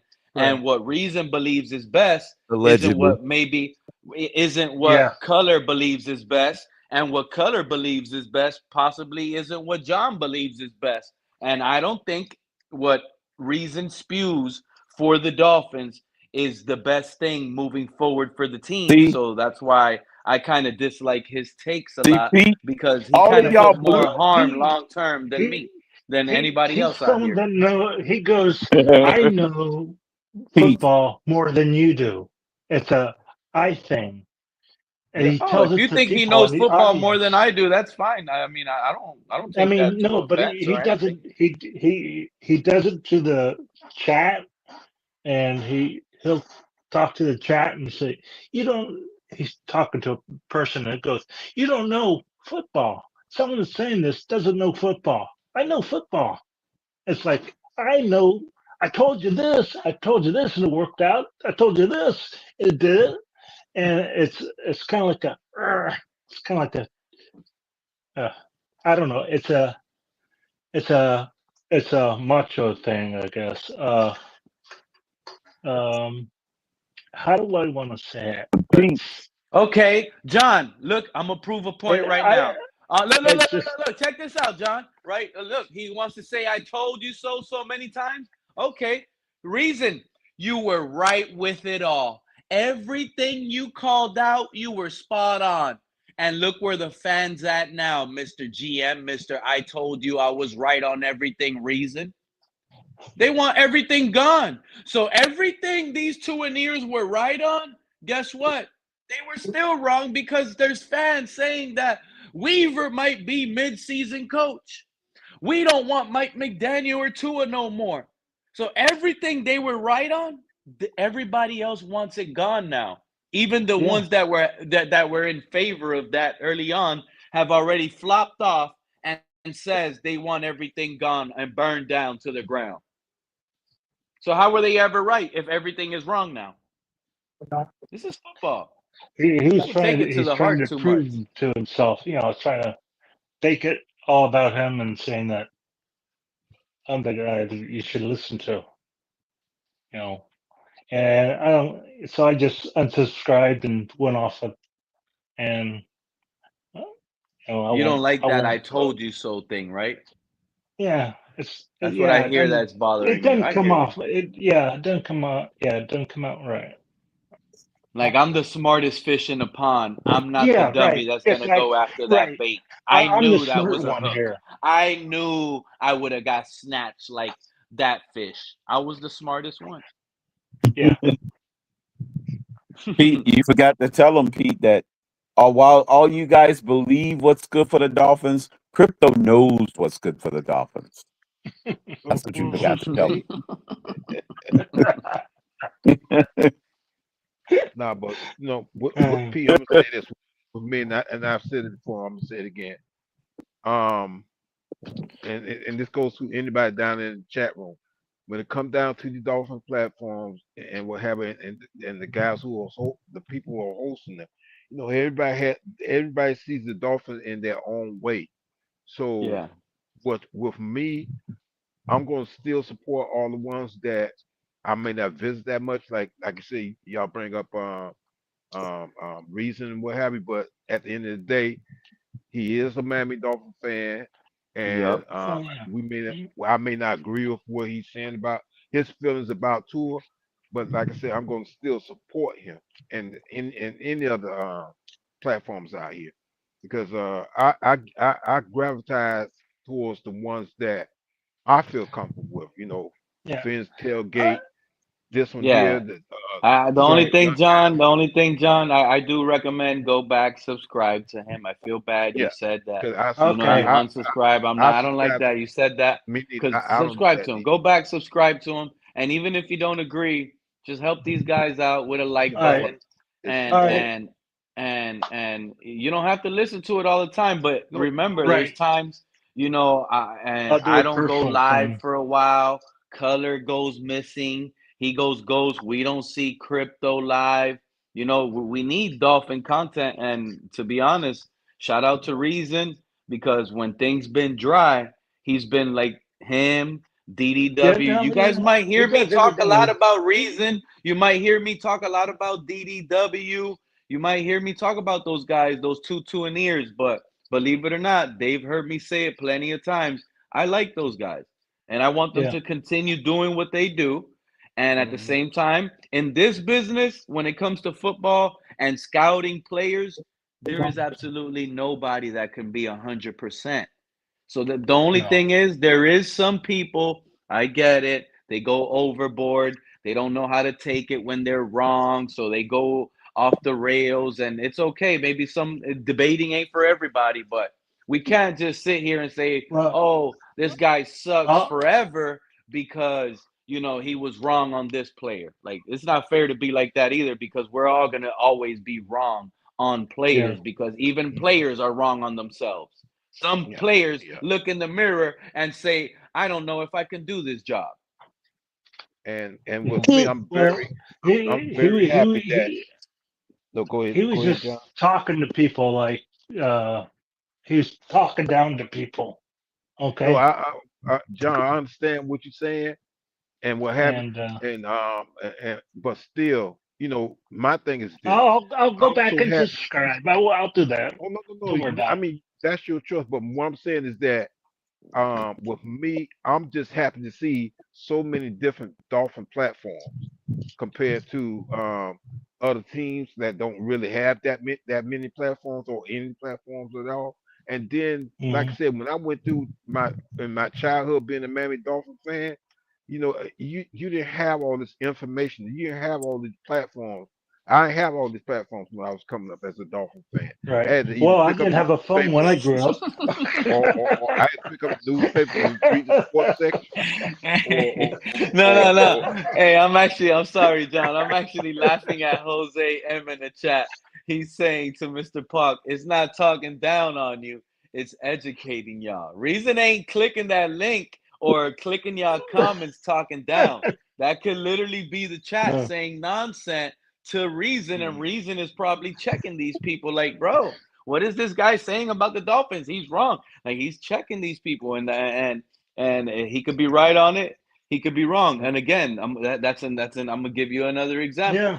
He's saying Reason called the Kenneth Grand and Jonas, just like DDW. I saw DDW, his clip he put up. He called the Jonas pick too. But mm, hear me out. Oh yeah. Okay, they're now, like John is specifying. Now Well, they're over here saying, "I told you so. I told you we were going to draft well, this. I was he right. I well told you." But that doesn't mean he. because they got it right, that doesn't mean it was right for the team, or it was a good pick, or it's going to work out.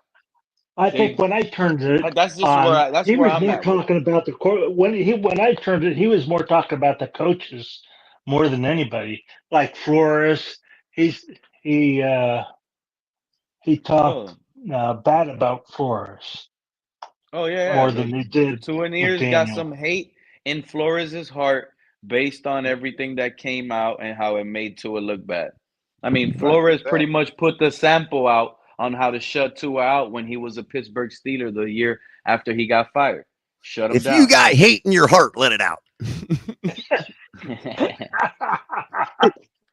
uh, So anyway, Oh man, I I agree, probably Thomas. shouldn't bring that episode up these days, but hey Pete, it's some funny shit.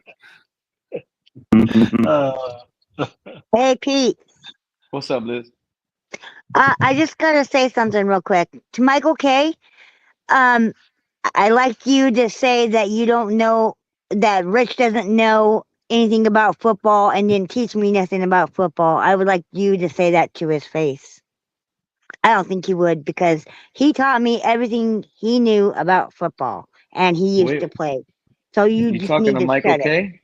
Yeah, Michael K. And yeah, even He needs and to he's a shut even it. and Buffalo. even Vince He's a Lombardi Buffalo don't know Bills fan. everything about football. So none of us know everything about football. Yeah. Exactly. He's exactly. saying I don't know football, but I learned from Rich. I know football, I at mean, least some of it. there's things we do these days in football that Vince Lombardi could have never even imagined. Mhm. Yep. And football is it's Yeah. constantly changing. So you're not gonna know all about football because football is gonna keep changing. It's not gonna just stay the same. It's gonna evolve more and more. That's just the way it is. Yep. But that being said, Mr. Polk, for all that Vince Lombardi would not recognize, he Hmm. would equally recognize just as much because a Yeah. lot of it hasn't changed at all. Yep. Yep. Some Mhm. things change. Some things stay the same. Look, They'll there's still only play so that many. Look, old the school object run is the to move. ball. The object is to move an oblong shaped ball A past the pigskin. goal line with 11 guys in front of you to stop you. you've got 11 guys to help you get it done, Yeah. right? Whatever There's you only so many decide to ways you can create. do that. Like there are Yeah. only so many ways in the universe you can get that ball across the goal line. Color. It's called the pigskin. That's Right, what it's right. made out of. He goes big. It is. It's what it's made out of. Now, Yeah. that is a lot of think- ways. The number is very large of the ways you can get the ball past the goal line, but it's not infinite.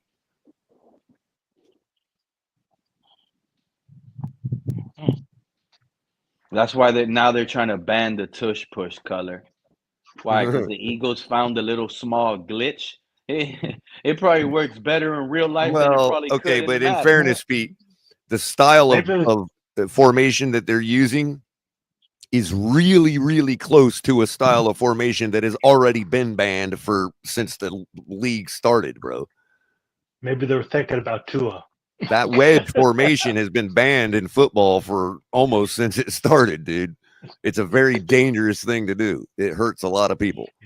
Oh yeah. But no one's They been found hurt a on way that to make play. it. They found a way to make it That's where what it I was gonna say, fits the Crypto. rules. There You know what I hasn't mean? been No one's one ever been hurt on injury. it. There hasn't Concept. been one report of an injury being reported. I 'cause understand the- because I however they remember- changed it, proves out the fact that that formation was dangerous because however they changed it to fit the rules makes it less dangerous. But Color, hear me out. This is what I was gonna say though. There hasn't been one report that has Right, said it's that never a been- player no has one's gotten ever been- injured on the tush push, but in the play, I think was it the Super Bowl versus Chris Jones? You Mhm. saw him holding his neck after the tush push when they ran it near the end zone. Mhm. He got up. Remember, he was holding his neck like he was in neck pain. They definitely get hurt because of that tush push. But Oh yeah, yeah. Now if it's there, not there hasn't been an life injury reported on it. then again the But you argument, the can get only hurt in sound injury argument any for football banning the player. play is because of safety. And but as far as it giving an unfair advantage, like it has to be like there are standard things that give an unfair advantage that are obvious rules, pass interference, stuff like that. It has to be much more of an unfair advantage to be banned than it is, especially considering every team can do it. Right. Nothing I mean, stopping it's them. not as if the The Eagles unfair are advantage will have be- different guys or something. You know, The unfair. Hold on. The unfair advantage will be when it comes to using it. Will be the NFL penalizing other teams if they use it and not penalizing the freaking Eagles. right, right, right. That will be the Or- unfair advantage. Or if the NFL gets stupid because games become 150 to 140, you know. Well, you're not going to Yeah, score but- that much running tush pushes. No, but Right, I'm you're saying not. if half the league teams were doing it, the overall percentage of scores would probably go up. No, it's not enough How time. many drives does it in keep the game. alive? It's not that it scores all the time; it's how many drives it keeps alive. Yeah, but but still that they milking the clock. Yeah, Philly have 9 to 10 minute drives because of it. Yeah, true, Crypto, but that's They killing the Still, clock, though, literally. Killing every the clock. one of those converted fourth downs gives you a chance for a 2-second touchdown. You know what I mean? So it would overall increase the scoring, I think. Personally. Yeah, they're I get using what it you're for ball saying that it would also lower the amount of time. But when you've beaten down a team so badly with that play all game, by the fourth quarter, you can run up 5 touchdowns. You know what I mean? Yeah. We can't do the tush push right now. We don't Because have of our the- But No, we probably can't We do it don't with have the Tua. quarterback to But do it but yet. do you No. do you feel good right now if we were to play the Eagles because of drafting Kenneth Grant? Does that make you feel like we have a chance? Is he I the think we center? actually would have a I don't better know if we shot have with a a guy chance. like Tua. We He's probably have a short, higher he's got a really low probability, center but of I don't know gravity. if it's still chance. Bro, actually, I'm It's going to leverage. beat because I think Tua would be like maybe not him himself because of his issues and all that. But a guy Yeah. like Tua is exactly what you want. You want a low center of gravity guy with calves the size of melons. That's what you No, want. that I may agree with. Well. Here's the thing, Color. But I don't he's think fragile, it'll but work. He's got the bones. He's got bones as hollow as a bird. That's fair Exactly, enough. Crypto. the way it'll work, the way it'll Fair work, enough, color, but we can't is see that that you without have an to X-ray disguise or it. time on the field. You know what I If mean? you line up in a tush push formation, I don't think it'll work. But Tua will let- probably run a successful quarterback sneak out of like a single back, 3 wide set on 4th and Let- inches. He might get away with it because they're gonna sit here and say Tua ain't gonna quarterback sneak. He's last gonna either picture I hand saw that ball him, he off didn't do it that or way. he's gonna And throw it. Joe, And you got to convince Tua I'm of that. being slightly hyperbolic. Like I almost think you could put a melon next to his calves and they would be the equal size, bro. Like seriously.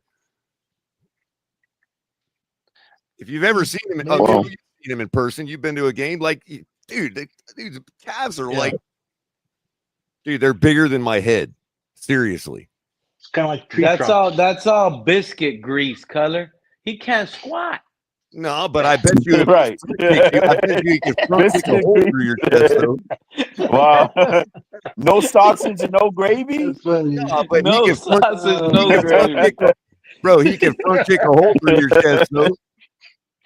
Think about it. If he front kicked somebody, bro, Oh, my God, God. they'd be through the door, man. I don't think he got that leg power no more. The power comes from the hip. Yeah, right. The help, right, does help drive that extra power. Yeah, you need that. Yeah, that help. That actually is the reason. Well, what about Yeah. a chin shot? What about like sweet chin music, just lifting up that calf? You know what I mean? Yeah. Well, I don't Man. want to repeat I it, but would it not was wanna already. Look, I'm just Scully, saying you I might have wouldn't missed want to it, be on the but business Sharif, end of Tua's bro. shin. That's all I'm saying. I think it's you got to worry about it the opposite way, color. Sharif was Yeah. just up here an hour ago. He brought up the situation where What'd he Tua say, can't Pete? even get into an argument at home with his wife. If his wife What? slaps him, if Oh, Tua's my wife God. He slaps said that? Tua, he'll probably knock him out. Concussions. No. He'll probably get a Oh, God. concussion. Damn, Sharif. Sharif, Who is that guy Sharif on was- Family Guy Oh, that had the man. really soft head and he was susceptible to getting knocked out? It was like some politician they were making fun of or some religious leader. yeah, they went. Sharif And went they like hard barely with touched that. his Oh, head and he man. passed out. Man. Damn, Sharif. Oh, you know, he's popular, right? Yeah, look far at as- Joe. Tua looks like a trebuchet when he tries to throw deep. That's okay, Joe. That's what he needs to look like. That's a good thing. Oh, yeah. It's when he don't look like a trebuchet is when it gets intercepted.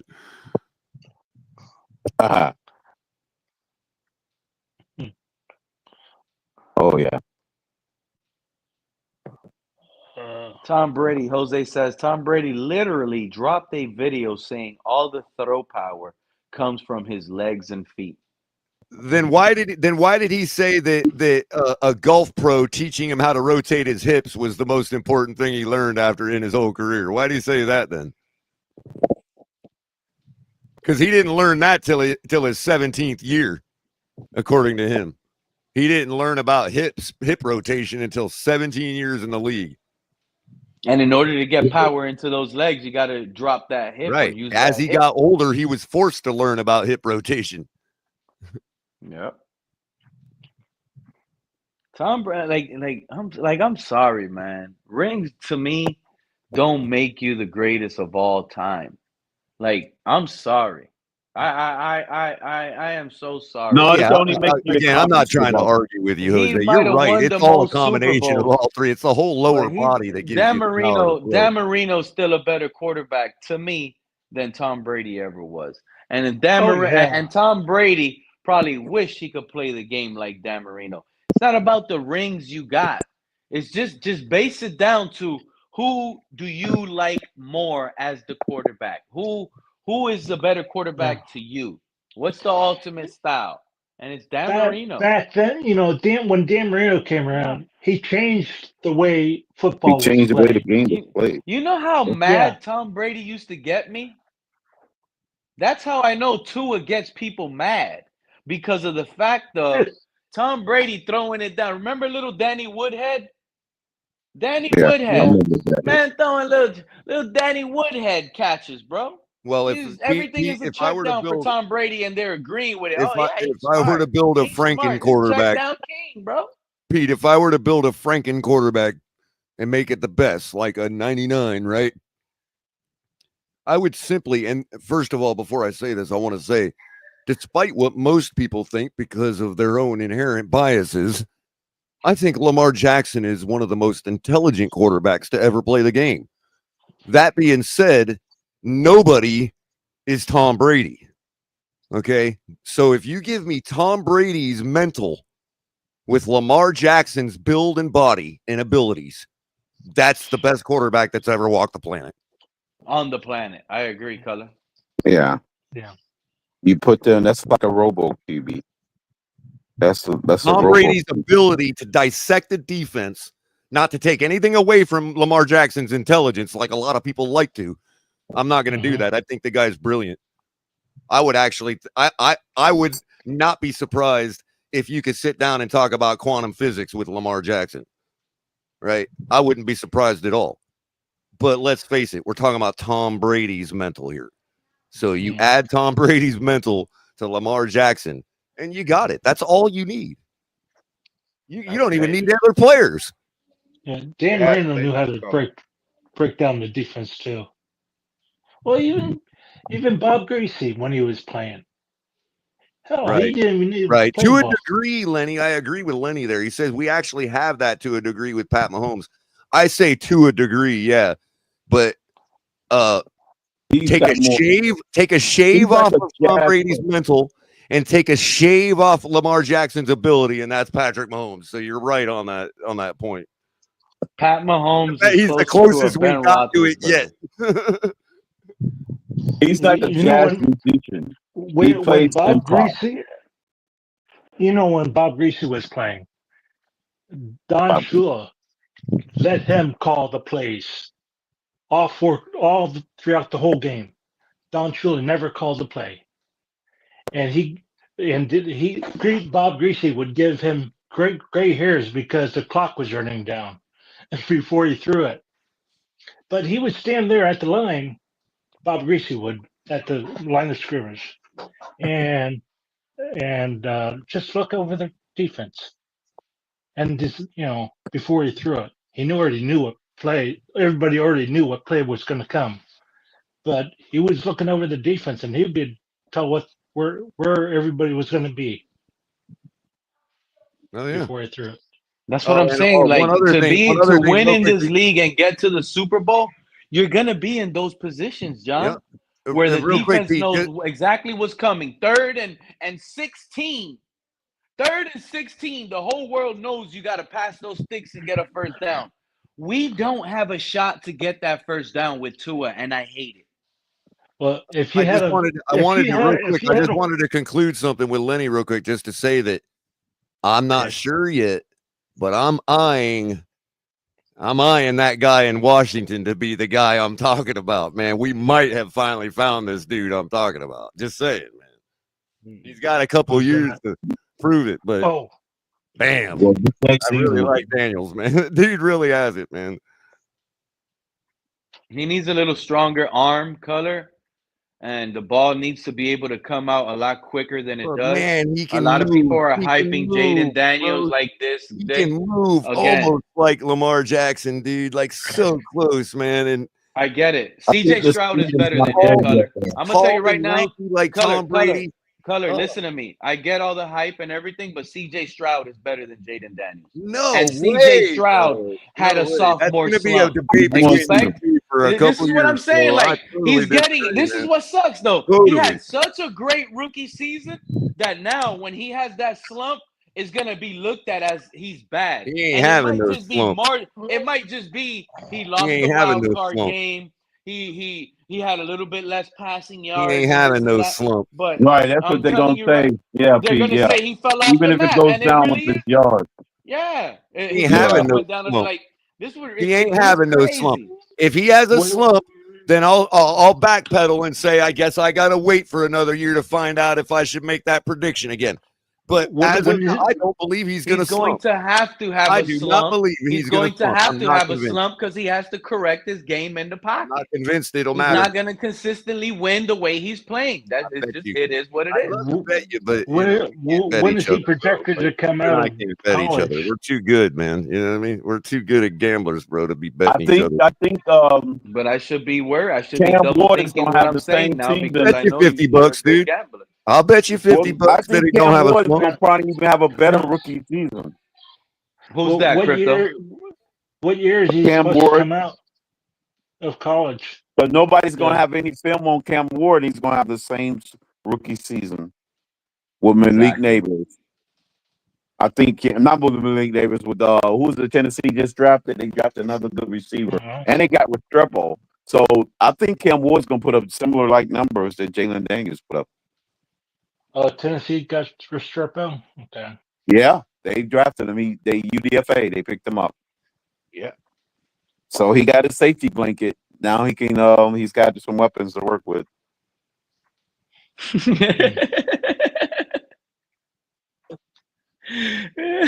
Restrepo is the safety blanket, and he has weapons. No excuses for Cam Ward. No excuses. No, but No they did get excuses, that no. other receiver from Florida, Crypto. I just don't remember his name, but I remember they Yeah, got he's that real receiver fast. from Florida. They got him like in Yeah, the third round. yeah, he's real fast. They got him in the third round. I think they Cam still Ward, got Ritter, Trajan, not Landon, Edwards, right? Well, what's his and name? Is Jack from Arkansas. here's the thing, right? This is the thing. The reason why it's shocking that the Commanders with That's Jaden Daniels has the whole world by storm, because the Commanders were looked at as a very bad roster. Jaden Daniels, the number 2 pick. Tell goes me who's into a not crappy bad, bro. situation. Tell The me who Bears is weren't. not. Okay, wait. The Tell me Bears either weren't one of two bad, things. bro. Hold on, Pete. One of two things. Either tell me who is not bad, or tell me who's not old and washed up. Well, I'm He gonna said tell you this. old? Why He I was was saying rocking that. Zach Ertz for his tight end, dude. Exactly. He said old?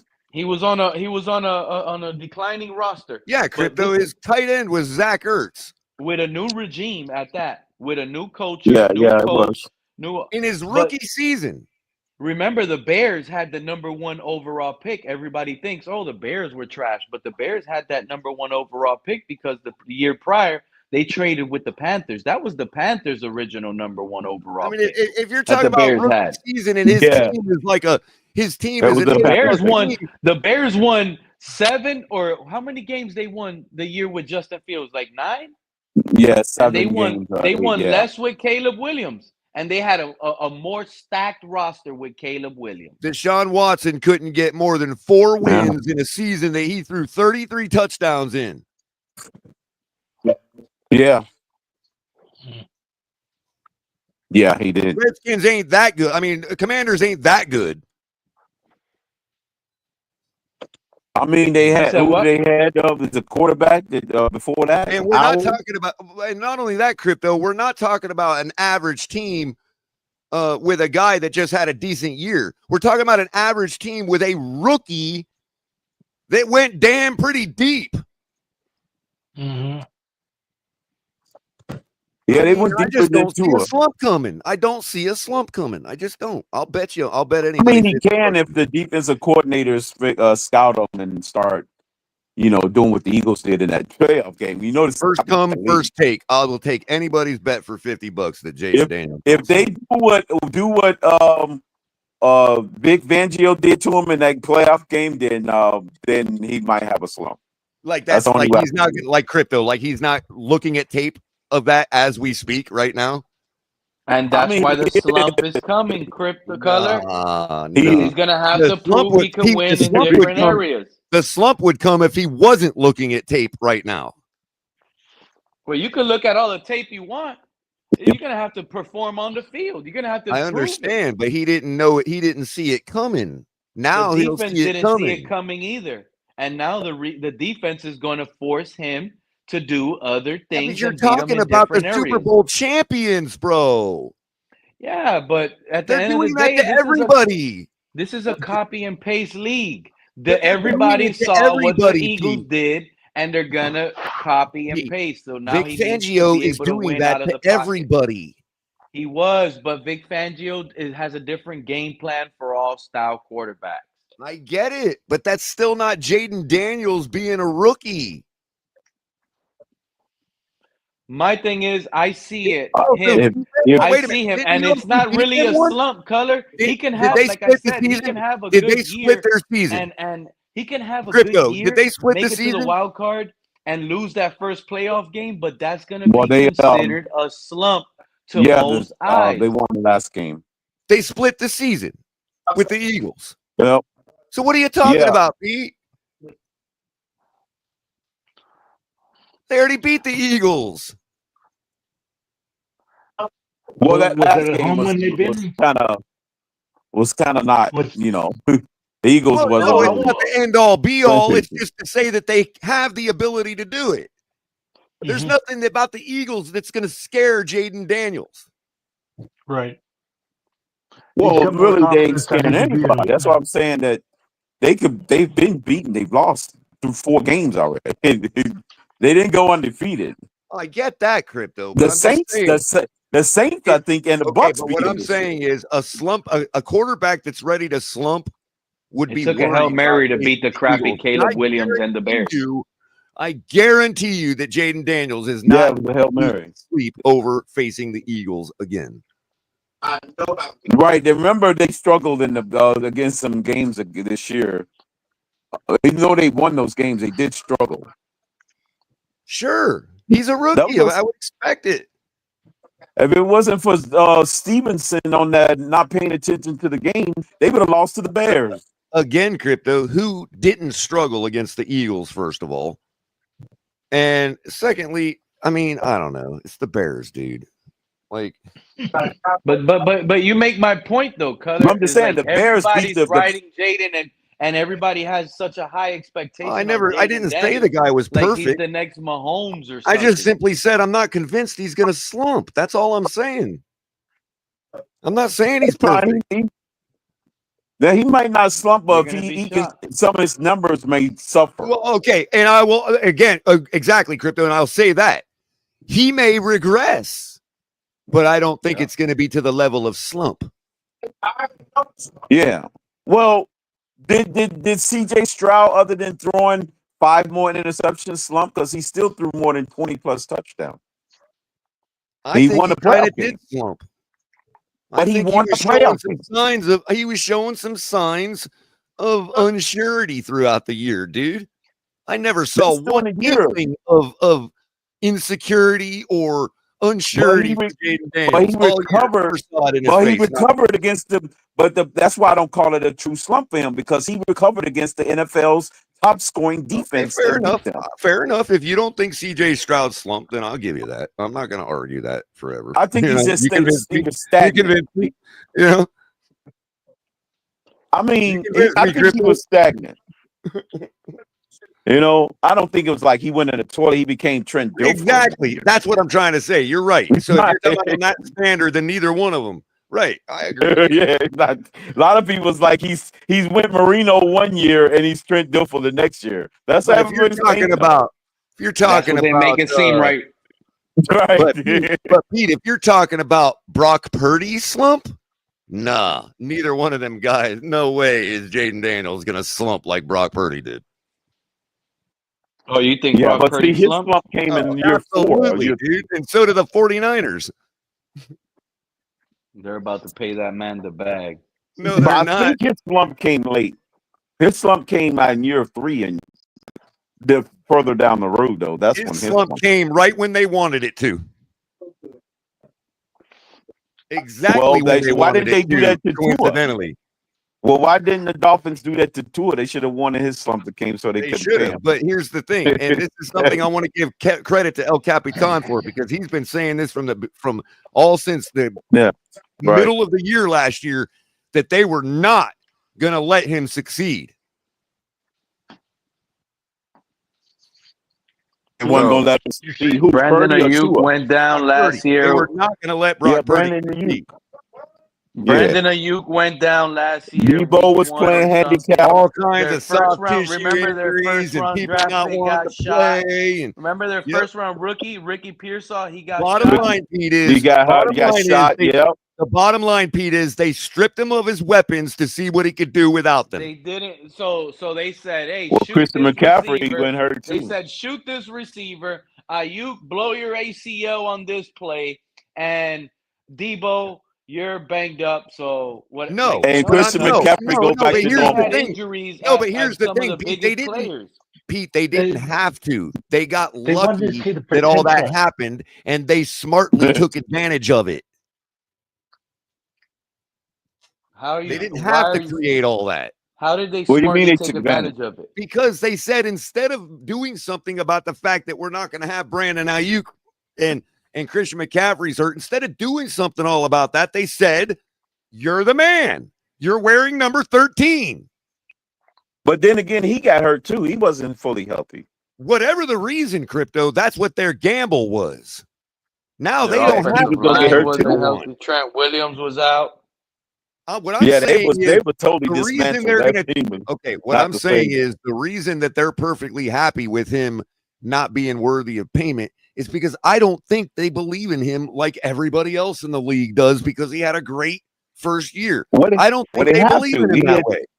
No, They he had 2 believe in years in that a guy. row. What makes you think they don't believe in that guy? Everything we've heard. Wait a minute, exactly the point. Guy. For exactly the point that El Capitan made that I just illustrated. But that was 3 years too late. He didn't have a slump until his 3rd year. Well, I'm just relaying what the idea. Okay, the idea came from the man himself, and you know how to get in touch with him, Crypto.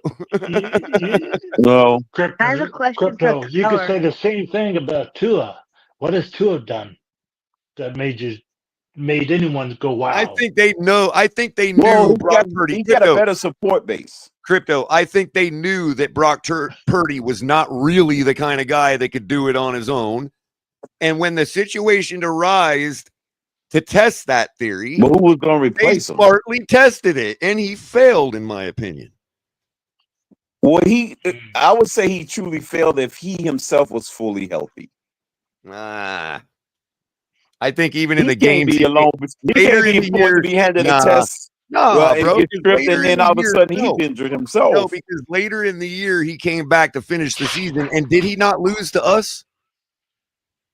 Yeah, he didn't He play. did. He threw an He interception lost to to us, Cater but he- Kohu to seal the deal. To who? Cater Hako who? Yep. Yeah, he did. But when he was healthy against us, he beat us. Yeah, one. No, Christian McCaffrey ran a cutback run for a 45-yard touchdown. That didn't have nothing to do with Brock Purdy. He threw 2 touchdowns in that game. Okay, fine. 3. Anybody can throw two touchdowns. That's a mediocre day. Actually, 2 more than that. I think he threw 3. They scored over 30 points in that game. Yeah, once we fell apart. Last year we beat that the means 49ers. Well, how come 29 San to Francisco something. didn't fall apart against us with their defense? I don't know, bro, but that's because all I know is if he was truly the man because I'm talking about the way they hype him, Crypto. They're hyping him like he's in line with Patrick Mahomes and everybody else. And I just don't believe that they think that. I don't know, because the man threw for over 30 touchdowns and single-digit interceptions in that year, and led him to a You Super know Bowl. how San Francisco has been cycling through quarterbacks, dude. I'm just saying, I'm not convinced that they agree with you. That's all I'm they've been saying. cycling. They're not going to agree move with on you all I forward in want. that way. I can agree with you all I want. I just don't think they agree with you. Yeah. They must be going question. through quarterbacks like we are. I just think that that's a little bit too early because they got him in the 7th round. Well, the signs that they're showing is that they are not convinced of him. They're not going to get a quarterback in the 1st round in any league because they won too many games. I understand. I'm just saying that they are showing me signs that they're not convinced of him. That's all. That's the way I'll put it. They are showing me signs that they're not convinced of him. I could be wrong. There's nothing wrong with being wrong. No, I'm just saying I've yet to see the signs yet because okay, that team was dismantled. Okay.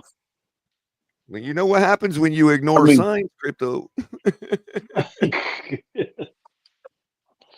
I don't know if they it's a build up, quarterback available. they build up, and then all of a sudden you're like, They damn, can't I'm in pick a at number minefield 3 here. no What more, the hell happened? and they won't get another Mr. Irrelevant. So they're stuck. They won't do Well, nothing. they certainly okay. I'll come to the table with you on this. I think they want him to be the guy so badly because it means financial success for their organization, in dealing with the salary cap going forward and all that. Of course, they want Mr. Irrelevant to be the guy. Desperately want him to be. Because he's a gem. They got him in the late round. I just don't They think can they're never do convinced that. of it yet.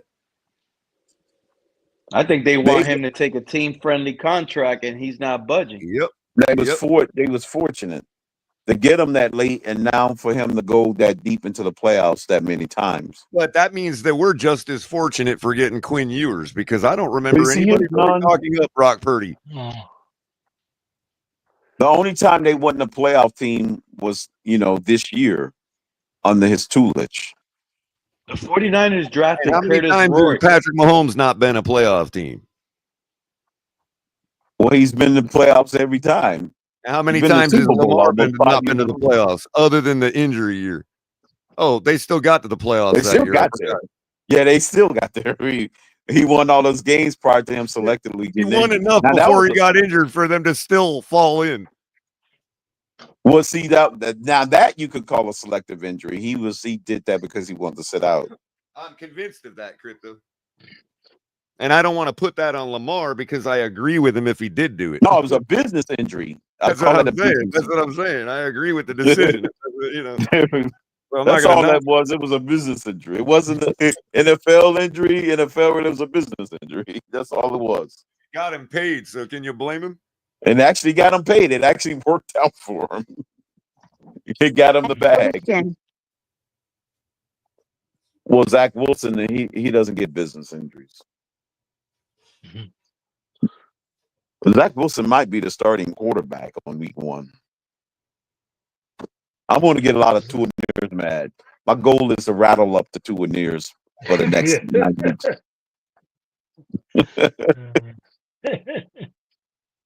I I have want a to make question.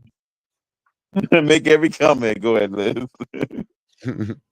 Okay, so I know we don't want interceptions, but what is like the limit of interceptions during one game that is just more than too many? And the second part of that is, would you take in consideration if it was a win and not a loss? Absolutely.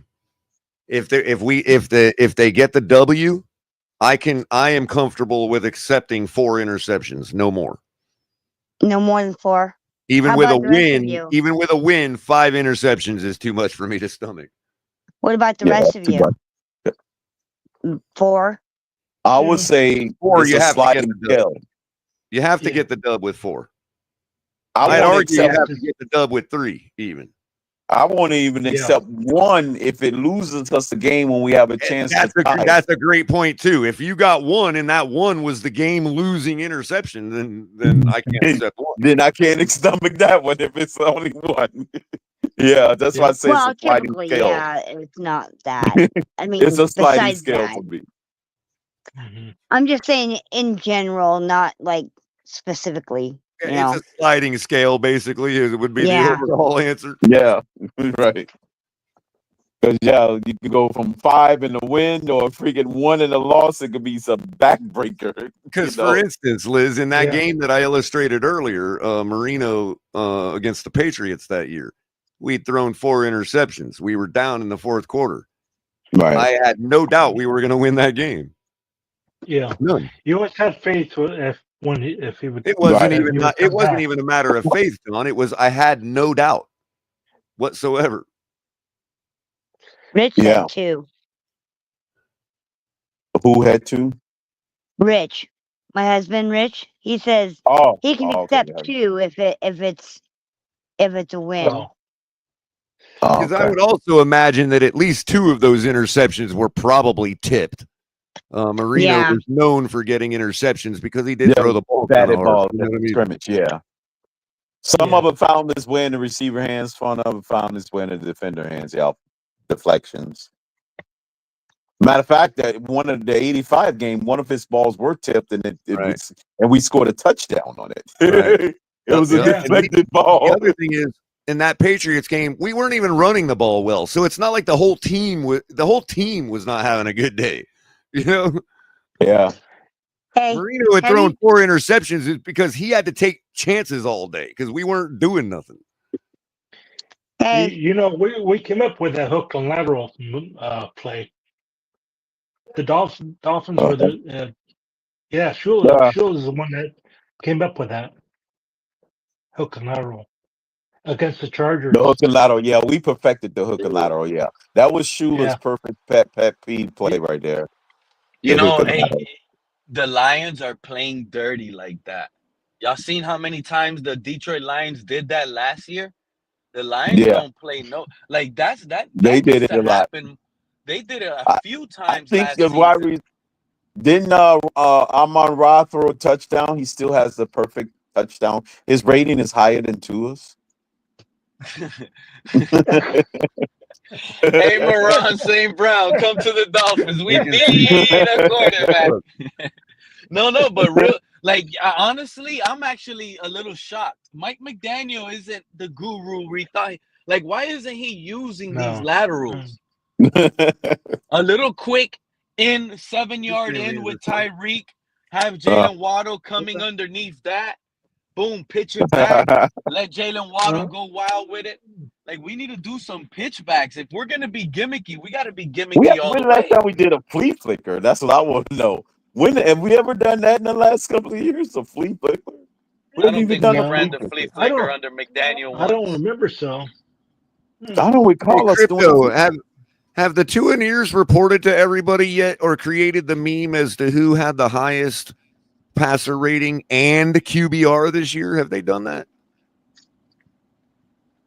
No, but earlier on Twitter. No, they didn't. Crypto, I've been taking this off season off, so I haven't been looking and thoroughly examining all the rankings and stats like I was the past couple seasons. I just looked at the QB stats for last season, and I just realized who had the number 1 passer rating and was tied with Josh Allen for the number 1 QBR. Do you know who that was?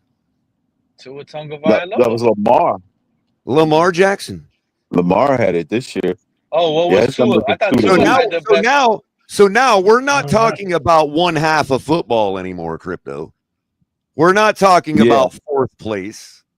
We're talking about an entire season. And he handled the football better than any quarterback in the league. Yeah, exactly. And not only that, his numbers was like amongst the league in history. There is no other stat but the combination of the QBR and the passer rating that tells you directly how well somebody handled the football. That's literally what they're meant to illustrate. Especially when you're number 1 in both. Right. That's hard. Normally it's hard to get them both there. Right. And do you know what his number 1 passer rating was? Yeah, the rating was through the roof. It was like 120 something. Number 2 was Jared Goff at 111.8. Oh, Jared was number 2 and he had a 111? 111.8. Lamar's was 119.6. That was higher than Tannehill's that year. I think Tannehill's was 117, his highest ever. So what the hell did completion? So Tua led the league last year in completion percentage, then, right? Just percentage. That's his only one. He was tied for 9th with Josh Allen. Yeah. I mean, with Josh Allen at 101.4. No, but he led the league in last year with completion percentage. However, hold on a second. Hold on a second. Right, 70%. Right. So listen, really quick, guys.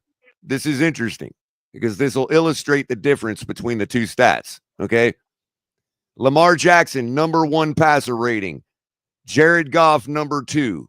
Josh Allen tied with Tua for number 8 at 101.4. Now, when I switch over to QBR, number 1, Lamar Jackson, 77.3, tied with Josh Allen at 77.3. Tua is at 16th in QBR.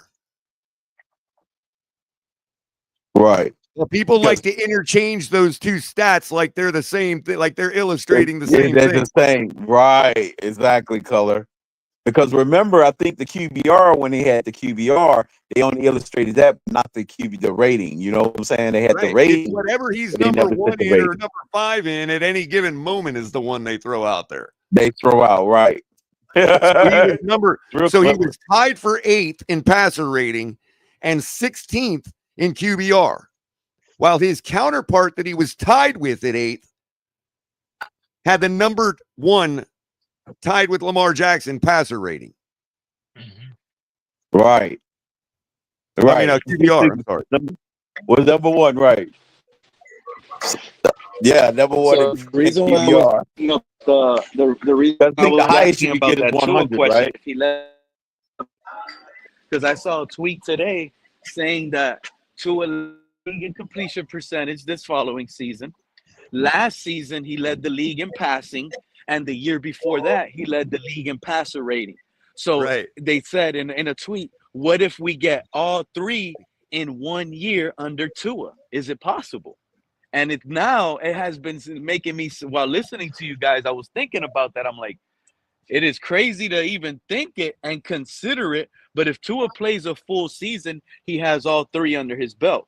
Can he pull it off in 1 season? All 3 of those, meaning he has to lead the league in passing, have the highest completion percentage, and have the highest passer rating. It will.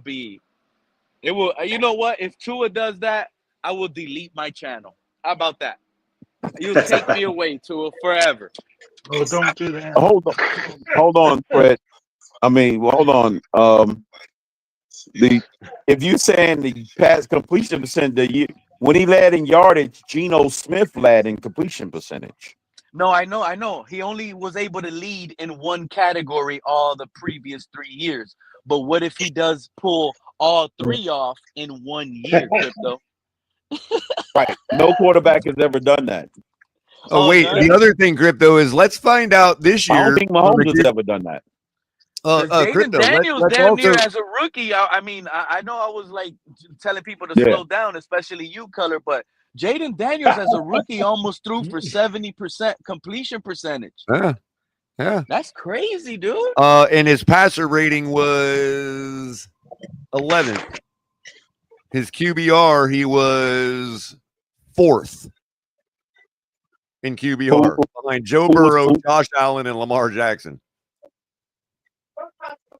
So Jaden Daniel was 4th in QBR.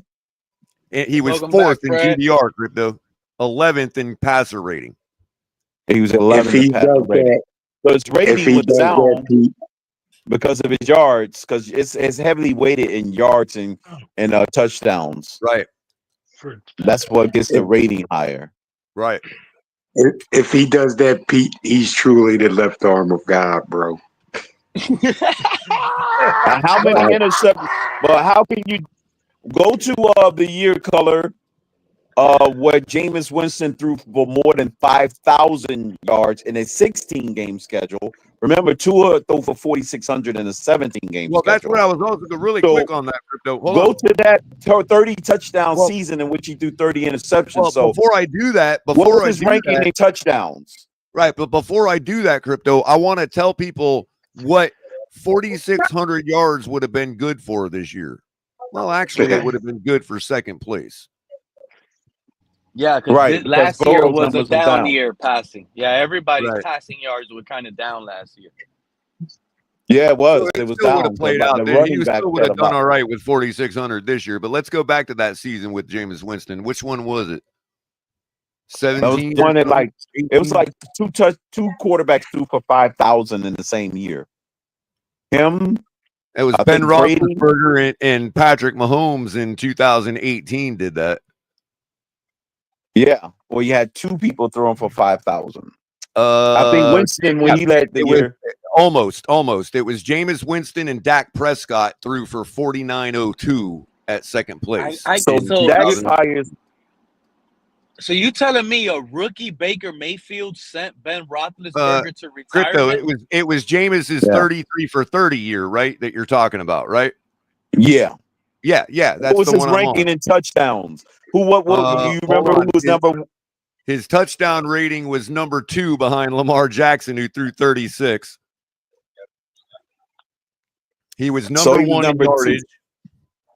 So wait a minute. Lamar Jackson also led the league in touchdowns in 1 year. Yep.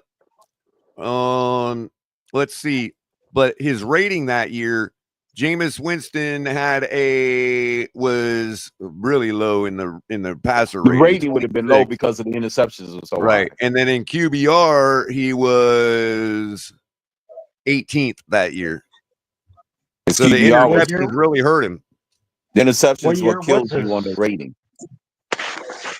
So had he just threw for half the interceptions, his rating would have been. He would have been the best quarterback in a long time. Yeah. In a long time, right? just for him shaving off 15 and throwing 8 more touchdowns or 9 more touchdowns. Yep. He would have been probably definitely. That would have been a 15-year performance. Yeah, at least. Right. He didn't even have to turn all those interceptions to touchdown. He just shave them down and throw half them out. The way he throws the ball is absolutely gorgeous. So I would have loved it if he could have come through like that. But, whatever. But I think he's got the guy that could have had it. Pete was thinking about completion percentage versus yards versus rating. Now, what was Geno Smith's rating when he had in passing completion percentage? I'll look it up. But I also want to say, see who came the closest. I also want to say, I'm a Hurricane fan saying that about an FSU quarterback. I think Jameis Winston has the most pretty throw that I've ever seen. Shout out to these guys for putting in the work, man. Yeah. I think the way the ball comes off of his hand and his accuracy when it comes to ball placement is the best I've ever seen.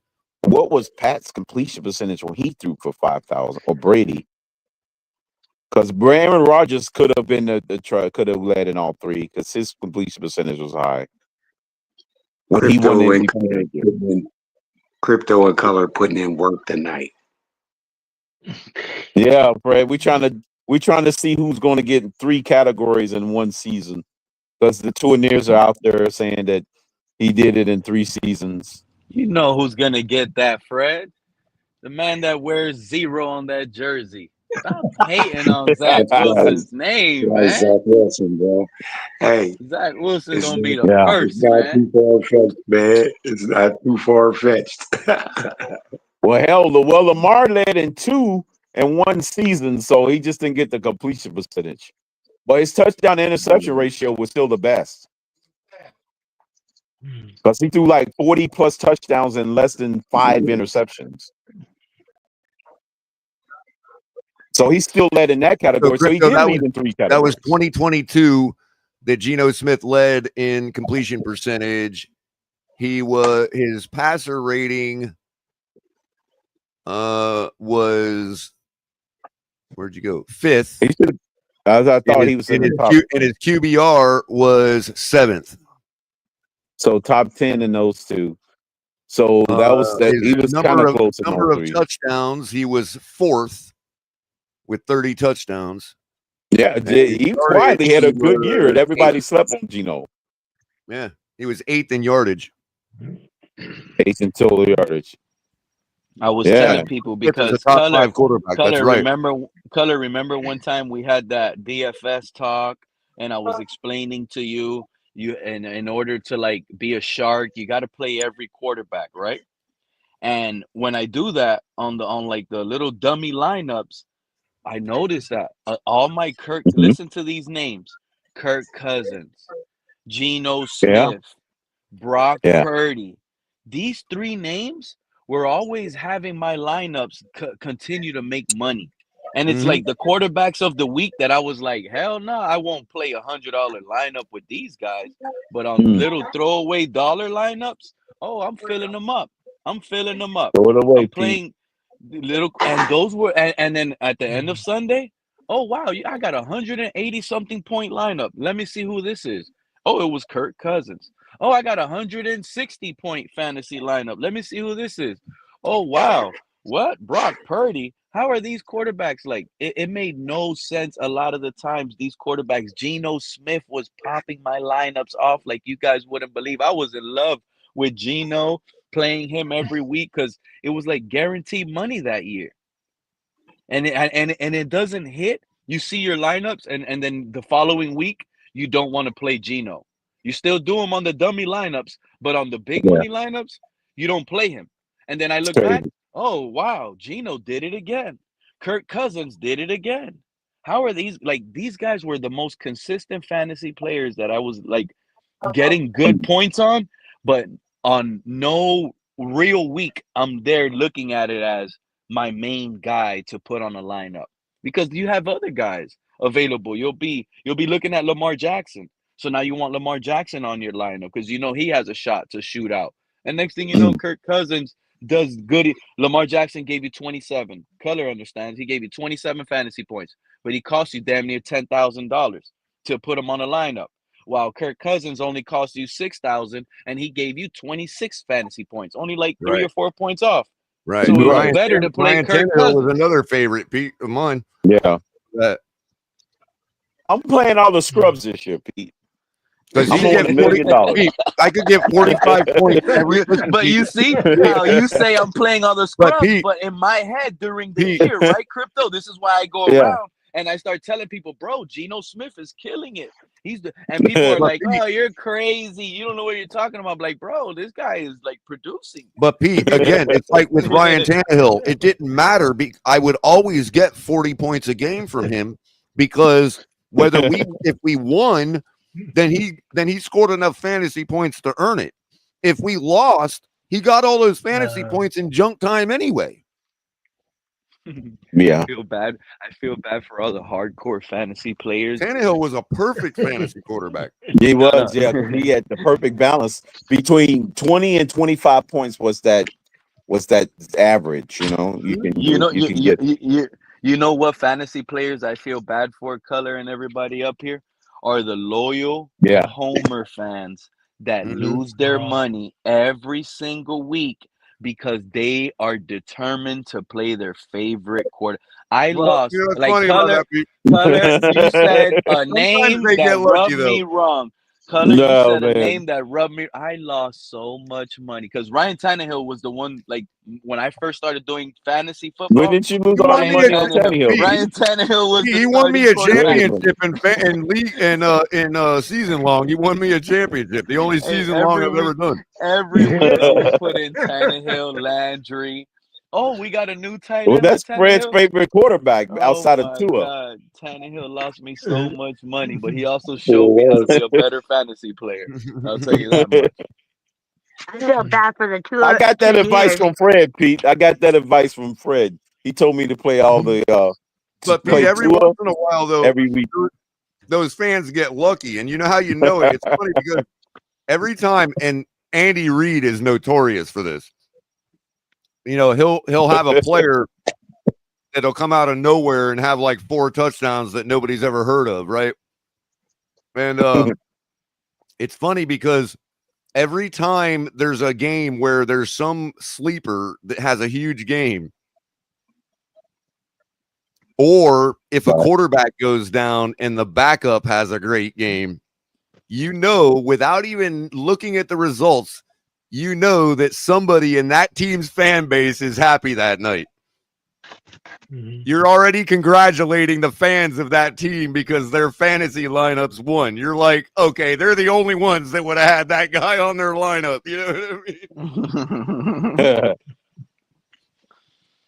No, Like and when it I could be won, when I won one against when we played Jacksonville in London, I did a showdown tournament, Pete, and I won first place, $500 because I had Mac Hollins on my lineup and nobody else did.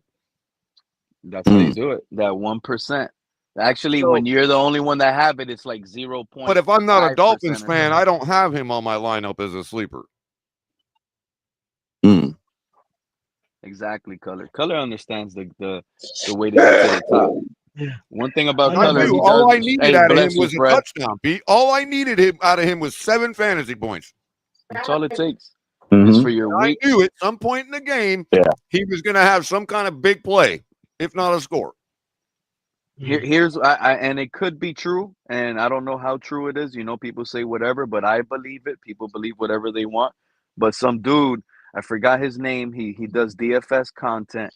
He came out and said that all he did was do 150 lineups every week with Josh Allen because he knew Josh Allen was gonna be like the top quarterback in 1 week Right. for And then all sure. you had to do was get your punt right. All you had to do was get Exactly. lucky on your punt. So he said the easiest million he made, he lost money, but when he Mhm. finally hit, like in week 14, he won the $1 million, the top prize. Because his And punt, every week he did the Wow. same thing. Every week he did the same thing. 1, 2, 3, 4, Yep. 5, 6, 7, all the way to like week 15 or 16 when he Right. finally won it, playing Right. 150 And I Josh bet you, Allen Pete, lineups I bet you it was So he probably did 1 week where 150 he lineups punted. with Allen in there, different with ones. with Josh. Yep, that's Pete, I called bet you, maxing out. You could I only bet do you up the to week he won 150 was a lineups. week where he punted his tight end with somebody like Dalton Mhm. Schultz or somebody. You know what I mean? Or Cole Kmet. You Yep. know. He did all the Bills stacks possible, like with like 50 Okay. lineups, and then he probably started adding all of that. What Color was saying, switching it up, putting And the Cole one that won Kmet him, at tight end and stuff. the one that won him was probably some Right. tight end that doesn't command a lot of money because people don't realize he's actually good, like a Cole Kmet or at the time Dalton Schultz, or these guys that come up and takes a minute for Right. everybody to realize they're a good tight end. You know what I Well, mean? to be honest, if I'm the one that probably won him the lineup, I'm gonna give a Dolphin lineup example, but it's a Buffalo Bills way. It was like the lineup that was probably Bill Color, like it was Tua, Oh, they're run Malik. It back. was They're no, Dolphin run back on the not. showdown. Yeah, I It got was you. no. It was like a two. No, it had to be a main tournament where more than 10 teams or 11 Right. teams to win the million. Right. But next thing you know, he probably had the Tua, Malik Washington, and Julian Hill lineup, where everybody else was a Mhm. star on his lineup, and Right. Malik just happened to pop off. Julian Hill got the lucky Well, that's the touchdown, 2 idea. catches, 1 But touchdown. that's the idea, Pete, is if you're running a stack with a team, you look at their opponent and you say, okay, I'm expecting all these points out of this team's players, but it's not going to be a shutout. So which player on their opponent's team is going to be the one to get all of their stats that day? Because it's only going to be 1 or 2, which is the reason they're going to lose. You know what I mean? The run back is important because statistically, that's how the first place winner has won most of the time. But I remember last year, a dude the Ravens blew somebody out, and the tight end was like the only guy that caught the touchdown. And the guy in first place only had Lamar Jackson, didn't even have the tight end involved. So it was like a smart, naked Lamar Jackson play. You see what I'm saying? Like lineups are weird sometimes. The other Man. thing is on the run back. Some of them don't even correlate. The other thing, Pete, on the run back is a guy like Tannehill. If he loses, he's still going to get his 300-something yards and couple touchdowns in junk time. It was never enough. Tannehill was Mr. 18 fantasy points, bro. It was always 18. I'm thinking of like in a showdown lineup where you can pick 2 quarterbacks. You know what I mean? Yeah, but you know how it is. I mean, that's different. In the showdown, it's one team versus another. With tournament, it's totally different when they have so many options. But if I am expecting Saquon Barkley to have the biggest game of his career, I'm not putting Jalen Hurts on my lineup. I'm putting the other team's quarterback on my lineup because when Saquon Barkley goes off, what does that force the other team to do? Pass the ball. That's true. That's how you have to play it because And if that's it's a a good good gamble. team that they're playing, even if Saquon has a good game, they But could be playing a good team. They could answer with a passing game. But you see how the mind plays tricks, Color, because that's what you're expecting. but your mind is already telling you No. from the Okay, beginning Pete. who the good I'm not play talking about a is. one-off. I'm talking about if you're making consistent lineups like that, you're gonna come Yeah. out on top over in the long term. You know what I mean? If you're consistently angling things like that. I'm not saying it has to be that one angle. I'm just saying, No, I know, but that's what I'm saying. Like a lot of the times, what you said is the reason why my lineups don't get it. Because right. what you said, you literally said the best play. Like that's what I would tell myself. Like, man, I went into this week with this thought process, and I thought Quinn Ewers was gonna have to keep up with Jalen Hurts, and this was gonna. But I literally said he needs to keep up with Jalen Hurts. So I should have just played Jalen Hurts, who was the better play, and it Mhm. was not much of a gamble. That's where the mind plays tricks because we Well, you know could still the do. Well, ceiling. you could still do Jalen Hurts because you're expecting a little extra premium out of him because of his legs and the Yeah, chance but for a color. I'm talking quick about. touchdown. I'm talking about like let's say a single entry tournament lineup, a hmm $500 entry, hmm $500 for one lineup. You're not gonna want to sit here and say, okay, let me play the crappy quarterback because he's gonna have to do more. That's No, how. no, That's what no. I'm I'm explaining saying to if you. it's I not go a into that crappy and you quarter. No, lose. no, Pete. I'm saying if it's not a crappy quarterback, like let's say they're playing the Chiefs and Saquon is going off. Patrick Mahomes is going to be passing the ball. Oh yeah, 100%, 100%. I'm not talking about just any old quarterback. I get what you're saying. You know what I mean? Like that strategy ain't lockdown because there's a lot of bad quarterbacks out there that just can't get the shit in junk time. You know what I mean? And I've gambled on those guys a lot, Color. I learned my lesson, dude. Oh, this guy's playing this guy.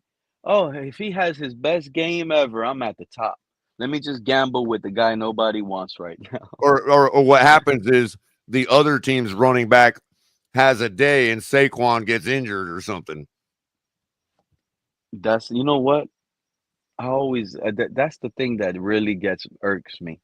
A running back injury or a player you got on your lineup that got injured in the first or second quarter. Oh, I know if it's like early. Oh, I'm telling you, it makes it seem so scammy, dude, when it happens so early on. Yes, it's like it's the worst. Now I have to go back, click into that game, watch it, see why my money got hurt.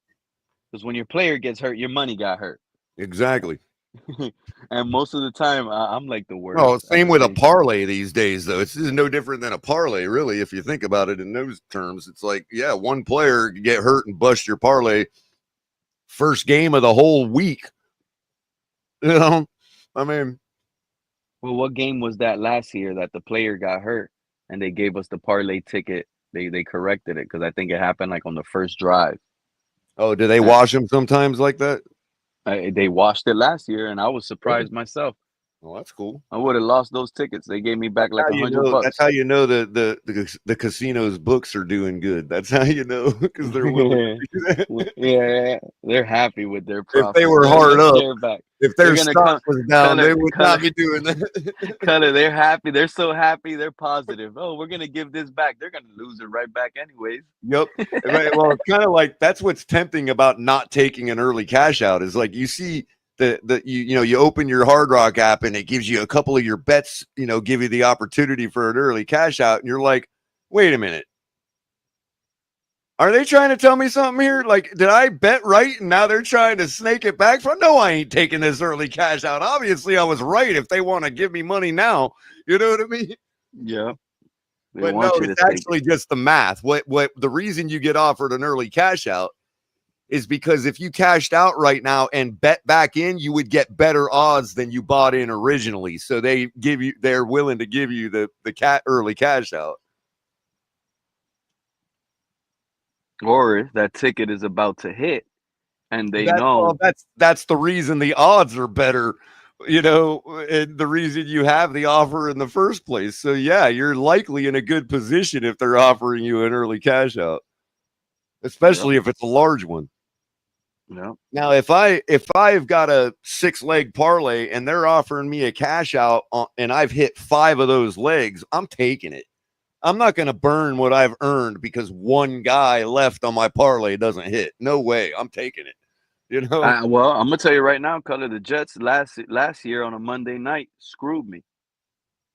I had a cash out of like it was a cash out to like $1,300, nice. and the How Monday do you night get game those? was the I can never get what, man, Pete. hello. If I would have cashed out, I would have won something. The Jets ended up Yeah. losing that My Monday cash night out, game, my cash out and I thought I offers are was like gonna hit for 10% like of ten that, Pete. grand. I Pete, thought I was my gonna hit for cash like out 10 grand. offers are like 10% of that, dude. No, 1% of that. Like my cash out offers $13, not $1,300. Well, on the Hard Rock app, like the minimum I try honestly is like $50, Nothing wrong with that. $100. I'm not trying to shame you for that. I'm just saying that I don't like, you know what I mean? I'm not new at gambling per se, but I'm new at kind of like really trying to do it like with a brain. You know what I mean? No, I know. Like I literally tried to like get the best odds, and if I see like a 8-team parlay color, it's worth it. Why not put I $200 wish if I it's had like the a guts. I don't know why I don't have the guts because I lose it all slowly anyway. So what's the difference if I have a really good angle on something and just put the 50 on it and set it and forget it? You know what I mean? That's what I really need to do. And I just everybody's don't different. have that in me for some reason, man. I haven't gotten that yet because it seems like every time I try that angle, I end up with a stupid position. I'm telling you right now, with no damn gambling, I feel like going to get a scratch off right now. So you should I can't gamble Pick on up no an extra damn phone for me. baseball, Pete, basketball. I hate to say this to you I because can't, some man. I people need to might go say out. that I need some football people might season to say that come. I'm being a bad influence, but what you need to start doing, Pete, you need to become a trader, bro. You need to start trading. That's all you need to do. You would be a Trading? master at that shit, dude. Am I What do you right, mean? Crypto? Back me up here, bro. Well, say that again, Cub. Would Pete not be a trader? brilliant trader, like a futures, forex, crypto trader? Yeah. Like He's he's got got some he's attributes. got what it takes for that, dude. Yeah. Sure. I'm shocked that you would even say that because I'm like a firm believer. Like crypto hurt me. Like I don't believe in the crypto market. I don't like it. Well, the crypto market is new. I just added that on for crypto's sake because he likes it to be considered to be a viable exchange like anything else. But I'm talking about like futures, commodities, stocks. You know what I mean? ETFs. You know, like trading. Yeah. You know what I mean? Forex. Yeah. Currency exchanging, like either swing forex. trading or day trading. You'd probably Currency be better pairs, at swing yeah. trading than day trading. Right. Oh, I know what you're talking about. Because you, out of all people I know, you could probably take delivery of the feeder hogs. Yeah. I don't know if anybody want to take a delivery. They're all cash settled now. You don't have to actually take possession of a bunch of pigs. Right. You don't need to do that no more. Back in the day, though, if the overnight. contract expired and you were holding it, you ended up having to take delivery of a bunch of, live cattle or whatever it was. You know what I mean? Yeah, back in the day, way back, the mercantile. Your broker automatically liquidates the stuff and cash settles it now. Yeah, it's cash settled overnight. 24-hour settlement. Yep. Mudbone. I can see Mudbone's right. I wouldn't say expensive because if you're stupid about it, then it could get expensive. Absolutely. But there's ways to do it where you don't have you can manage your risk better and whatever else, and it don't have to be expensive. But see if you agree with me, Mudbone. Like, and this I'm going to tell this to Pete so he can understand why I believe what I believe. And we'll see if Mudbone agrees. Imagine, Pete, if you could go into a casino, right, and you go into the slot room, right? You overlook the slot room. They got a little terrace. You can look over the whole room. You see all those thousands of slot machines, right? All with their blinking lights. And you're like, which one do I play? Okay. Now imagine going into that casino with the statistical information of every single slot machine on that floor, how much it's won, how often it wins, what percentage that it pays out, when the last time it won, and you had all of that information at your disposal to choose which slot machine you sat down at, do you consider that gambling? That's cheating. But do you consider it gambling? With the way you explained it, it's almost like a confident gamble, like something. It almost removes an educated guess, right? An educated expectation or prediction. Absolutely. It almost sounds like a money glitch. But would you see a person that did that as a degenerate, like you would a gambler? Because that's all swing and day trading is.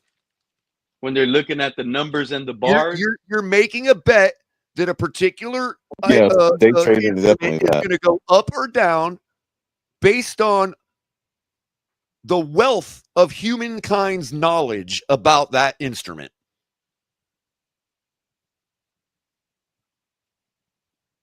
And I just think you would succeed. I think that you would take all that information and actually work it.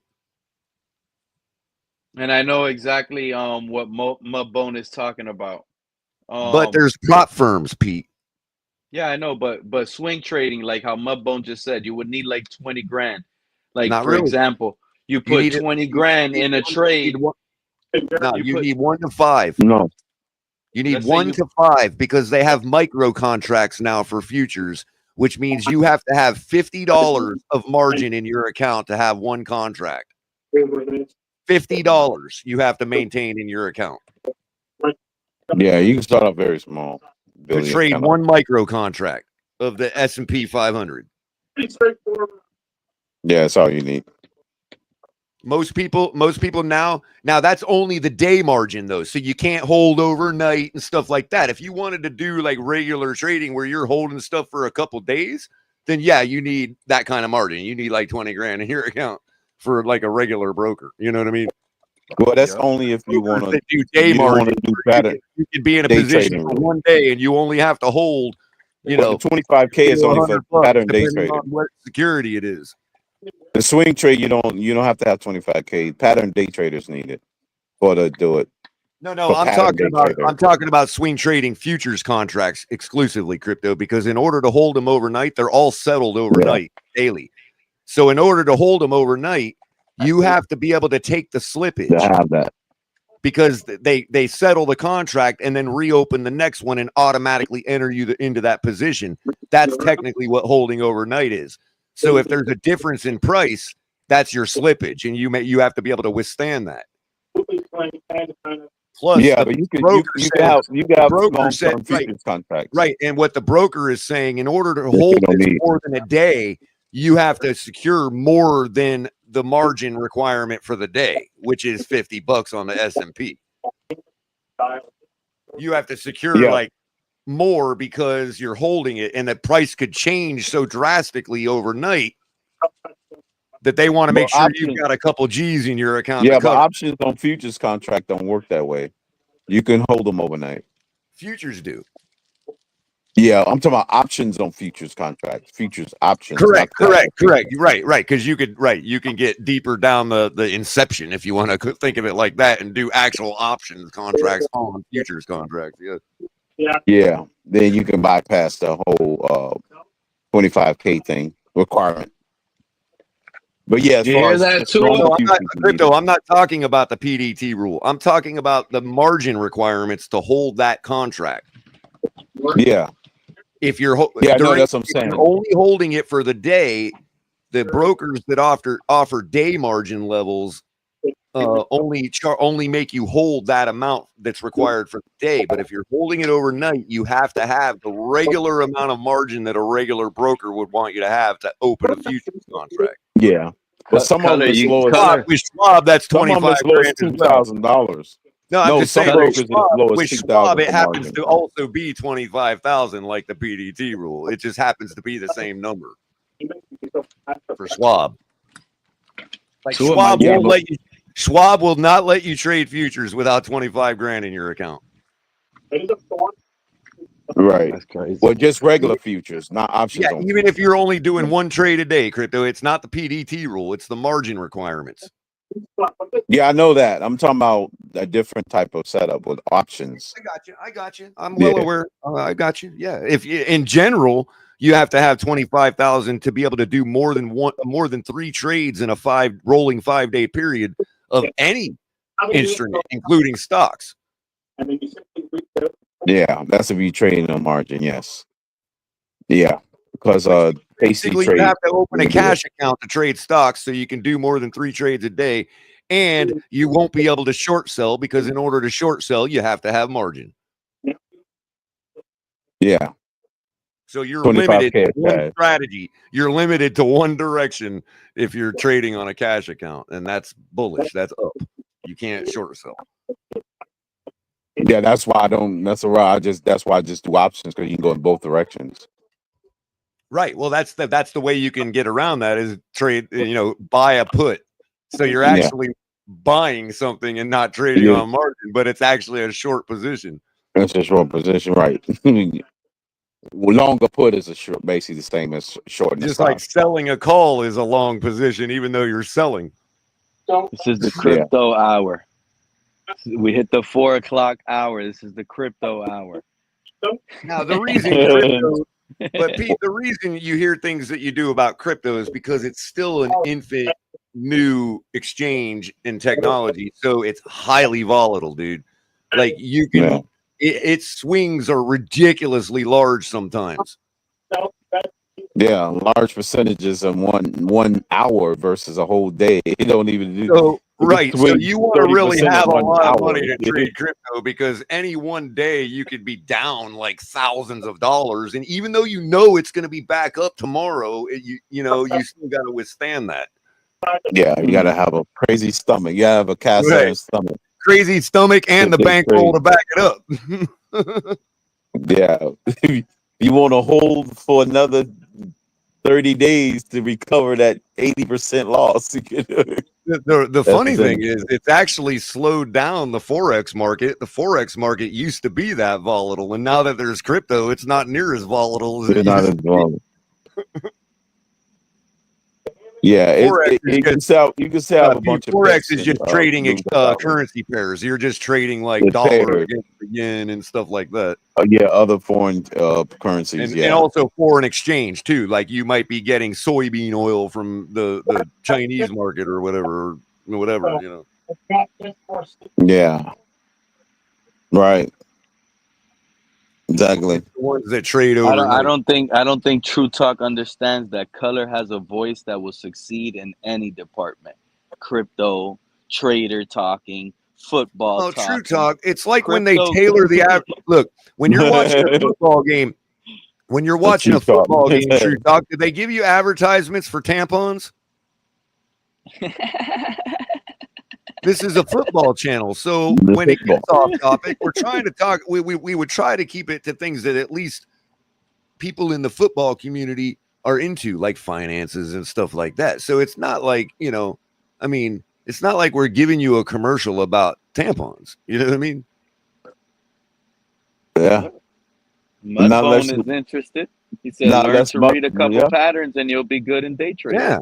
See, Mudbone knows about day trading. See, now Mudbone's making me think I should get into some of these affiliate programs and start, plugging some of these prop firms on my channel. There you go, Mudbone. Color. I'm not your mirror. What you told me is probably what you'll succeed in. I'm not your mirror. Well, I'm certainly trying. I'm certainly trying, but I'm talking about what I have learned about your personality. What I have learned about your interests and personality has given me an indication that you'd be good at it. That's all I'm saying. That's why I said earlier, I appreciate you thinking like that about me, but in our reality, I'm gonna say you've got a trading mind. You've got a trading kind of risk management type of mind, bro. You know what I mean? You know how to manage a bankroll. Actually, Color, I'm the opposite, and my wife will tell you right now in your face. I spend well, if we're measuring on what our wives say, then none of us can manage a bankroll. Oh, you got a point there. We're all gamblers in our wives' eyes. The gambling, you're right. Everything's a gamble. Like, honey, should you really have bought that pizza today? That was a big gamble, you know. You know we're throwing out 3 slices in another day or two. Hey, we only needed 5. Why couldn't you get the 5 slice pizza? Liz is like, I've entered the stereotype channel. Awesome. What toppings did she get? Well, What get up here and toppings did you talk order about on your football pizza? then. I know, True yeah. Talk. Get up here and What- relieve us then. Come up here and talk about it then. Tell us what you want to talk about football about. What do you think about Ollie Gordon? Do you think that's the greatest running back name of all time next to Joe Mixon? Right now, I want to know what Joe toppings Mixon, Liz Mr. got on her pizza. Oh, Rich No. had beef and onions, and I had pepperoni. Beef and Beef. onions sound good. Pepperoni, Beef and huh? onions, yeah. He likes his onions. We like the Walla Walla Oh. sweet onions better, though. Okay. I was gonna say that, True Talk. Honestly, color might have made Tua retire. Tua's probably was listening, and now Tua's listening, and like, you know what? Maybe I She could was be a like, better what the day hell am I trader. playing football for? Yeah. Yeah, I could put 50 grand on this little thing. It'll bump up to 80 Yep. grand in 2 seconds. I could take Yep. out my money, and I You're make getting it. 30,000 You're in 2 getting it, seconds. Pete. You're getting it. Is it going to bump up to 80 before it drops 10? You know, that's your thing, dude. Isn't that But exactly what you do when you bet on games? Like, are they going to score 20 points before they lose 30?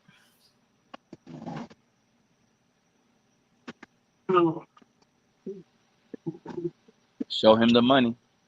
Show color the money, man. Y'all show color the money, he'll take it Well, places. for instance, Pete, Invest in if color commentary, fellas. if I know there's a possible trade war starting with, let's say, Asian countries, then what could I expect to happen to the price of soy? It's that simple, dude. It's not really that hard. And I just think you're the type of person that understands those correlations and all that. Like, you make them with your bets and all that too. You know what I mean? Yeah, I try to get lucky with. I mean, it's still kind of like a hobby. You know what I'm saying, color? Well, of You course. bet. But that's all trading has to be. That's what you're doing. You're doing it. You're just trading bet ideas, game ideas. That's the only difference. You're trading game scripts.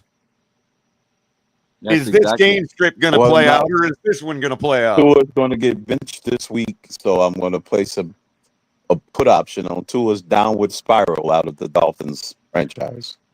Well, I'm buying matter of long fact, puts on Tua. crypto, they have a betting market for a stock market for players. It's not a betting market; it's a literal stock market for players. So Yeah, they do. they already have that. Exactly. Yep, I'm buying puts on Tua this season. If Tua is going for 99 cents a share, you probably want to short him right now. You know what I mean? I'm just saying. Yeah. He's probably going to go down to 25 cents a share. Yeah.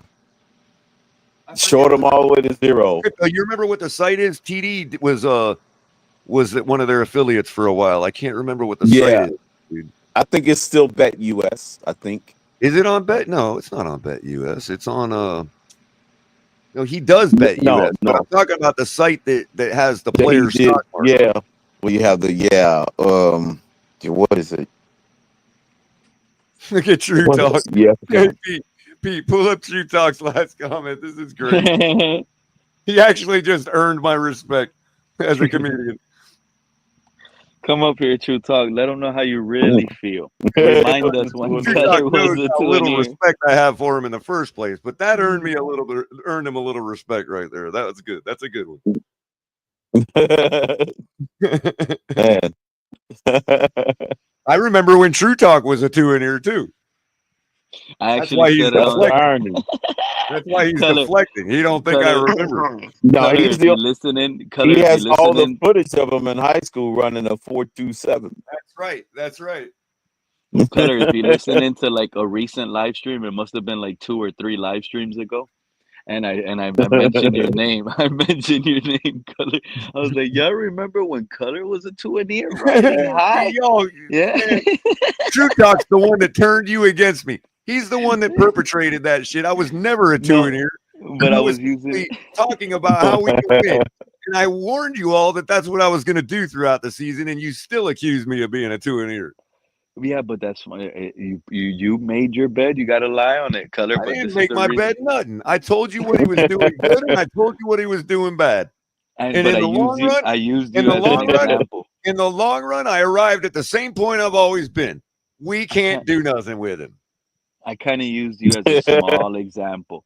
I says, y'all So remember you how flew. loud So in other words, you how flew loud west to some of these Europe. 2-and-ears got? No, but I You can fly appreciate it east to because Europe. I appreciate it because I don't care if people think I was. All the hate I No, got for not to that liking Tua. If people think I was a 2-and-ear, to fine. that point, you instead of going east to Europe, you flew west to Europe. You ended up in the same spot. You just took a longer direction. Exactly, Crypto. Exactly. You didn't can take still the fly shortcut. west to get to Europe. I didn't take the shortcut. Right. I didn't turn in my test early like you always do. And go Right. You must have bumped your head, color. Hey, I gave Tua a chance. Now he's done in my eyes. Hey, I'm still giving He's Deshaun mud. one more chance. I mean, come But on, the this guy. is this is the year that I'm finally I've giving already Tua a given him chance. 2 chances, color. But this is the year that I'm finally giving Tua a chance. Pete waits since year 6 and gives him a shot.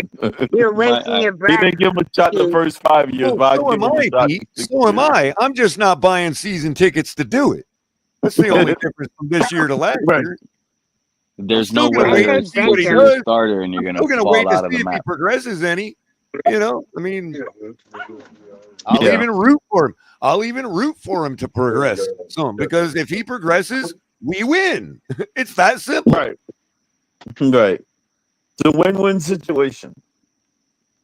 Year six Tua is gonna be a movie, fellas. I'm sure it will.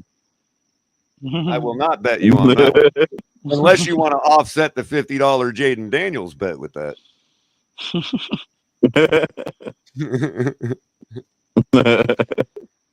You see what man. you're doing there? Okay, Pete, here's a concept you understand. You're familiar with arbitrage betting, right? Arbitrage betting? Yeah, you're familiar with what that is, right? Like what people are doing with arbitrage, how they go and they get a different line from one broker or one bookie, and another bookie might have, the spread a little different, and they bet Right. against both of those so that they make sure they win at least something. All right. It's called Sometimes they bet arbitrage. fifth box at the same time. Right. How is that not any different than hedging? If I use one broker who's giving me a spread that Tua is going to do X, and another broker that gives me a spread that Tua is going to do Y, and betting on both of them means that I win either way, even if the amount is smaller one way, that's hedging. That's the same thing you do in the freaking market, bro. That's literally why the futures market was created. The futures market was literally created for companies to hedge their own product. True talk. What's going on with you? Did you hear What's up?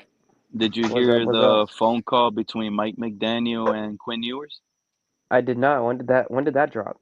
I haven't Draft heard day. anything about Quinn Ewers. They're trying to cover it up. You know what? I'm so Trying to happy you cover brought it it up. up. They are. He's been They announced are. as the starter. Mike haven't heard anything McDaniel about Quinn indirectly Ewers. announced him the starter. Did he No, really? I'm so Let happy me True pull Talk Pete. Let said me they're hear trying this. to cover it up. They're trying to cover it up. I haven't heard anything about Quinn Ewers. They keep The shoving phone. down his. I would I have don't played think it, we but my actually other phone drafted the already guy. died. I True don't think Talk. he really exists. But I put the picture on the thumbnail. The picture He on the was Anybody thumbnail. named the actually starter. seen True talk. True They Talk. keep The shoving picture. us down with this Kenneth Grant guy that they keep shoving him down our throats, and they keep shoving Tua down our throats and all this stuff. Tua's not even going to play. He's going to retire by training camp. Why do you have I a agree. picture of Tua surfing in a backyard? He said, man. That's Tua at a Diddy party, color. That reminds me of when Oh, my goodness. is he on a surfboard? Yeah, that's him at a Diddy party. Yeah, it reminds me of back in '79 when after Damn. Hurricane David hit What and up, Damien? everybody was rowing canoes in their backyard and shit. Oh man. If AP, there's where's someone that I will never forget, if there is someone I want y'all to know that made tears come out of my eyes and made me laugh so hard till my ribs were hurting, It had to be it was Damian Dees. it was Damian Dees on Larry L's show one day. I just literally I had just clicked the link. I just opened my mouth to say hello, and Damian Dees got mad because I must have cut him off, and he's like, "Oh man, there's a little Tua hater, bro." He's a little slim Tua hater. He said something, and he had me on the floor crying, laughing. I couldn't breathe. Those were the That was days. how Those were funny the it early was. days. Oh Those days, man, the 2 Damien, years I'm was so so happy you unbearable, man. remember that day because Hey I don't Pete, like can you tell it was Jose the that fun I ones, already bro. made that take so he doesn't think that I agreed with everything you said? Which one? This one right here? Jose, which one? Yeah. I already Everyone made knows that take, McDaniel is the Jose. I know inspirational you coach. wouldn't Of course, think that's I what did, he but I would be did. great. And that's the problem. That's That's what exactly what I said. Jose. I just wanted Jose to know that that's what I said, because Yeah, he would well, think that I agree with everything you say. You know what I mean? no, but at the end of the day, guess what? True talk. This man, Mike McDaniel, called Quinn Ewers on draft day. Obviously, he had to call him. But you know what he told this guy? He turned around and told Quinn Ewers, make every team that passed on you pay for that. Yeah, A I heard that. seventh Yeah, I heard him. rounder? Yeah, he said make every team that pass on you pay or something like that. Yeah, I heard that. Yeah. Yeah, When does a Dun, seventh dun, rounder ever get dun. told that? When when have we Tua ever? when Tua's the starting quarterback. Come on now, Pete. You already know what it is. Quinn Ewers is gonna play by week 6. Man, I'm This is telling you, incredible. I have high hopes for Quinn Ewers. I'm telling Oh, you, I have he's high playing by hopes. week 6. He's Quinn Ewers. He reminds me a lot of Patrick Mahomes / Joe Burrow, like mixture. From what I've seen from him and the tape that I've watched, he reminds me of like a Joe Burrow / Patrick Mahomes mix. And we got that on the Miami Dolphins. Who? He reminds me of like a Patrick Mahomes and Joe Burrow. Who reminds you of that? Quinn Ewers.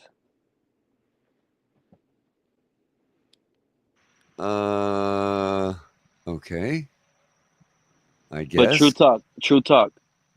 We could get back to the comparisons, but what you said a few minutes ago, when you said they're trying to hide everything, I firmly Yeah, they're believe trying to hide it.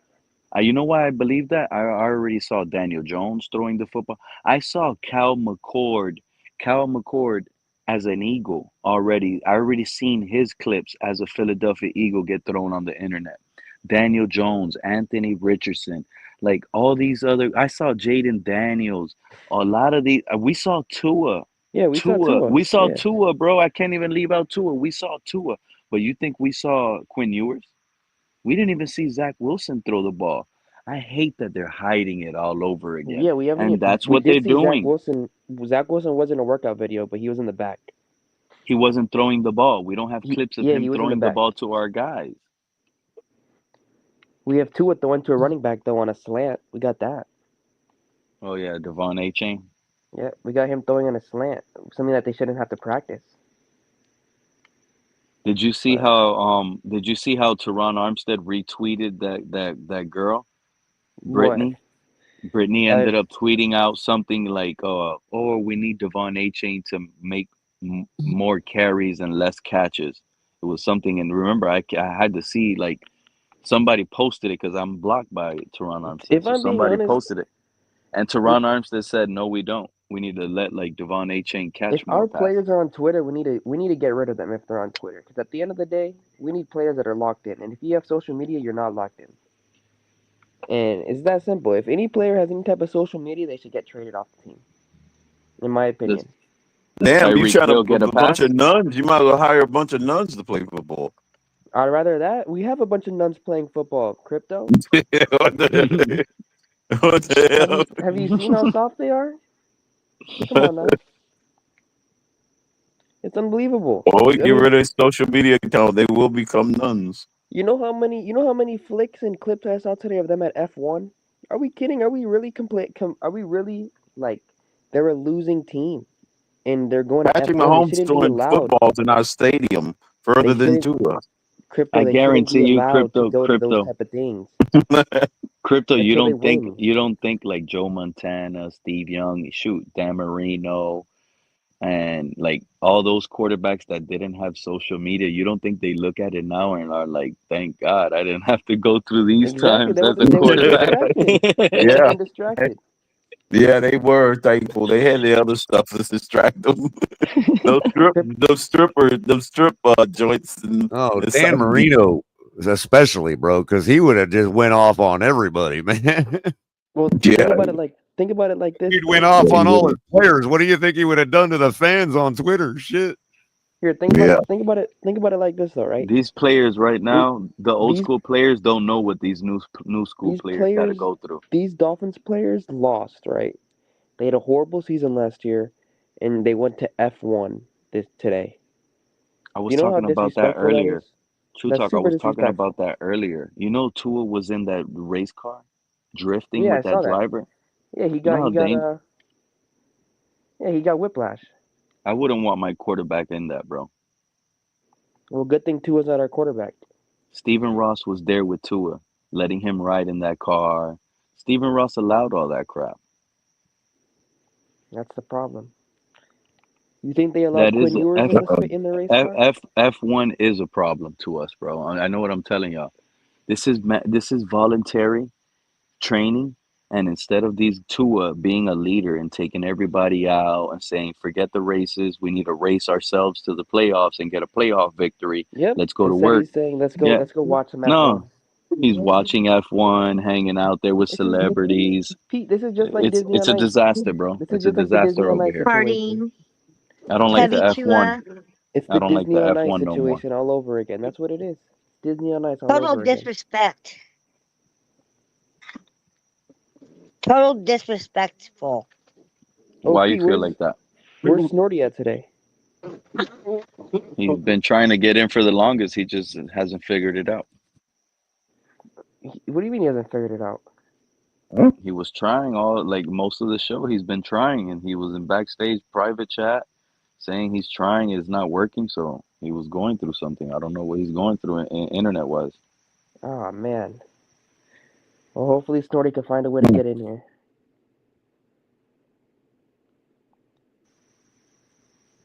Some call him like Beetlejuice. You say his name, he pops up.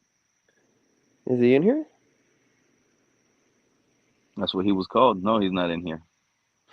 Oh yeah, I mean, But this stream ain't gonna go for much longer. I do appreciate you guys.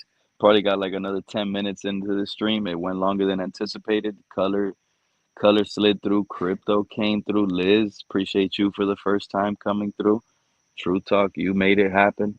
You came through, man. All of the people that came through earlier, appreciate those guys too. But this was a good show. I actually couldn't believe that more fans weren't discussing the fact that it could be a potential open quarterback competition, True Talk, and that was the oh, it original. definitely is. No, it really is. It's confirmed right now. Like nobody can tell me anything. Mike McDaniel calling Quinn Ewers and telling that guy that is almost like a sign, like he needs that guy to come in Did you clutch hear for what him. Did you hear what Matthew Golden said about Quinn Ewers? Oh yeah, he called him a dog. He said he's a true leader. When he talks, we listen. No one said that Yeah. about Tua. When Tua talks, people are like, "What the hell is this man talking about?" oh, know what that means. And you know, there's another Texas receiver out there that with some nasty allegations that could potentially be I'm coming to the Dolphins, right? I'm looking You for a know hit what they piece to used to be call put him? out on him for him They used saying to that call now. him. They used to call him the next Jalen Waddle. That's what they used to call him. Isaiah Bond. Yep. Isaiah Bond. He was supposed to be Another a hit first piece rounder. coming. I say we get Isaiah Bond. To be honest, get Quinn Ewers and Isaiah Bond back on it. Something has to happen with that guy. You know why I think that? We didn't get no weapons. That's why I'm starting to think maybe this Jalen Ramsey trade is what's going to give us an offensive weapon. We need a weapon. We need something that's going to change this offense offensively, because what we have already right now with Tua, that's the same thing, bro. We're figured out.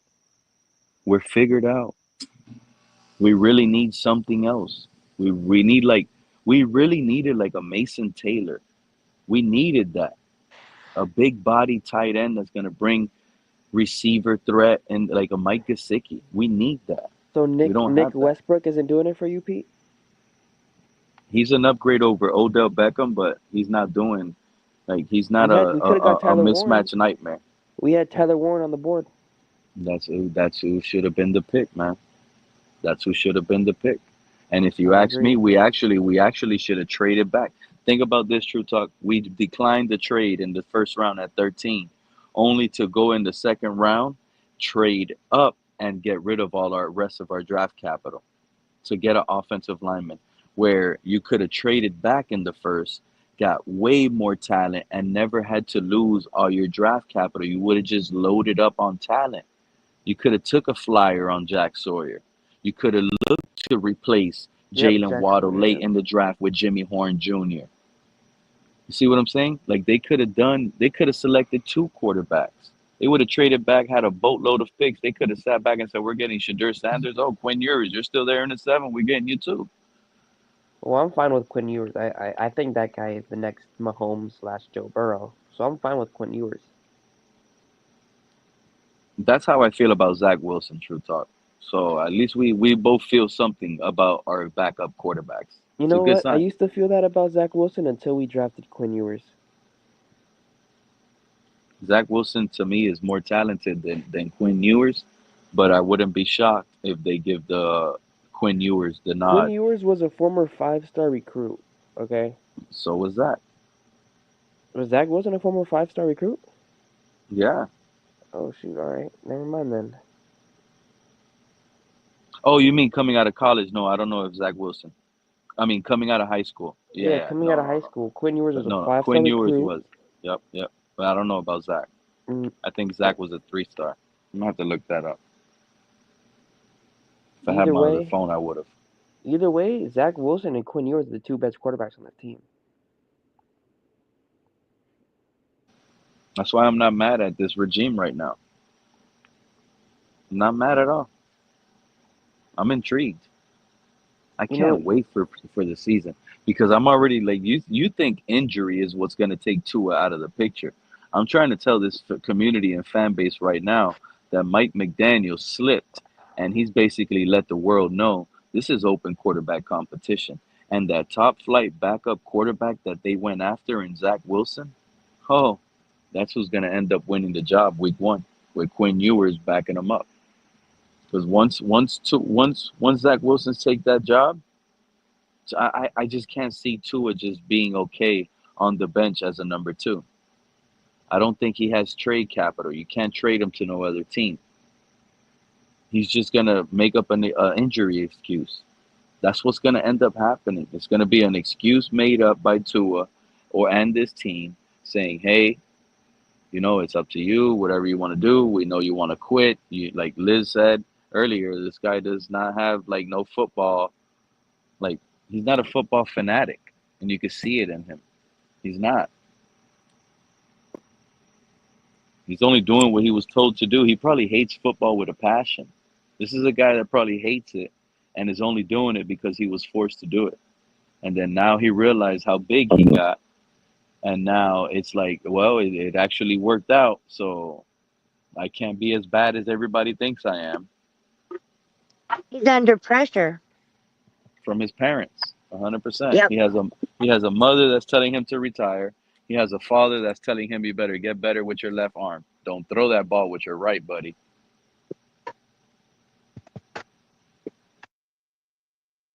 Wow. Yeah, I agree that he probably hates it with a passion because it was Yeah, forced against him.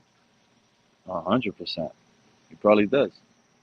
He don't love this game.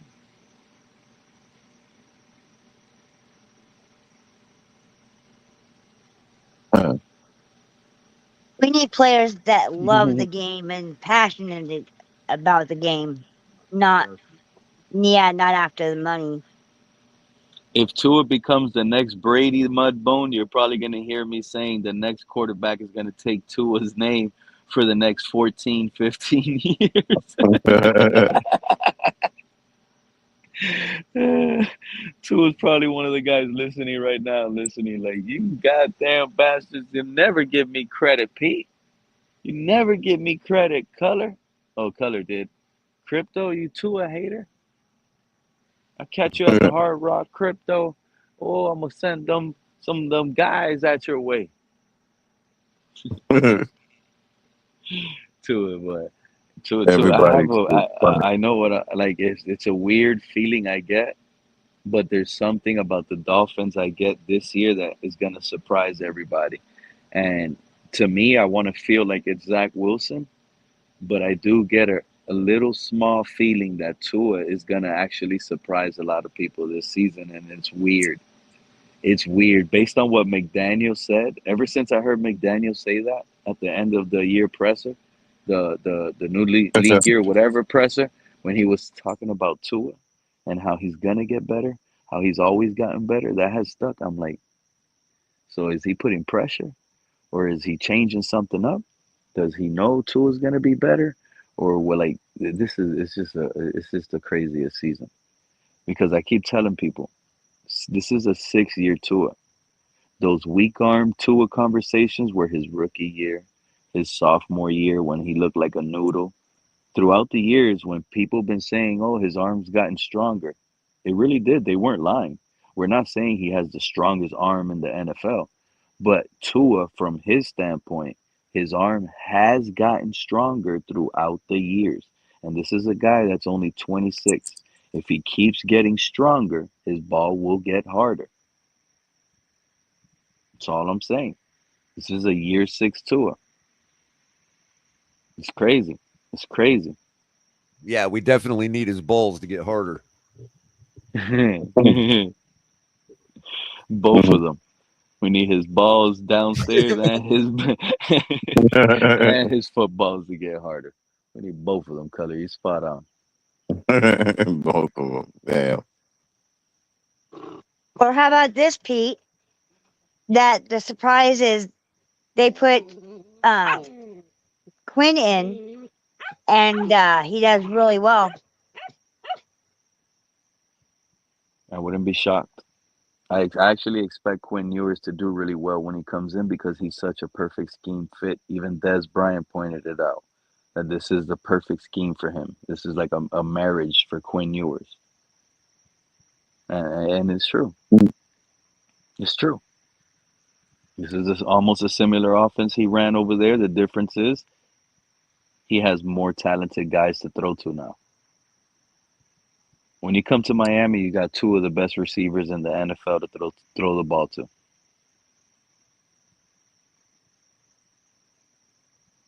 Can't be that hard. Teddy Bridgewater was able to throw 300 and something yards. It can't be that hard. Yeah, he did it in this offense. A lot of people forget about it. In Let's three not quarters. forget, he was a field goal doink away from going to the NFC Championship game. And he was the only former first-round quarterback that was in this system. Or was Everybody- that the championship game, Crypto? I can't remember.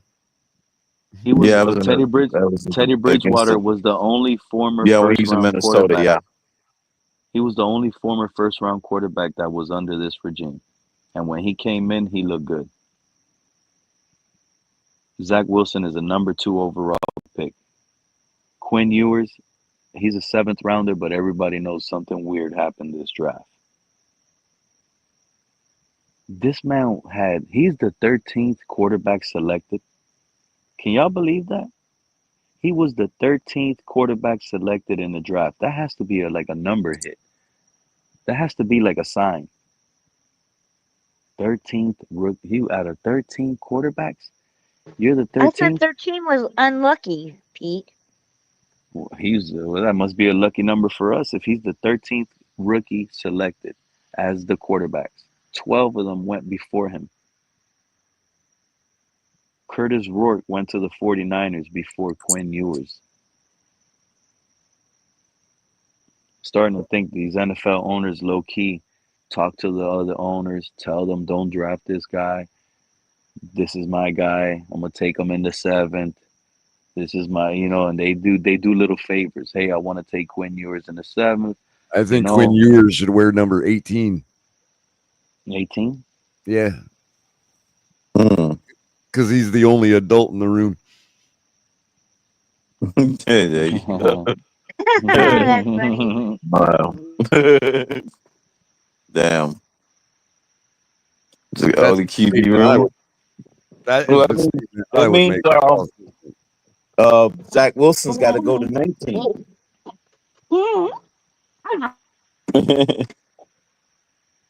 That sounds like something Rick Tua would number say. 1.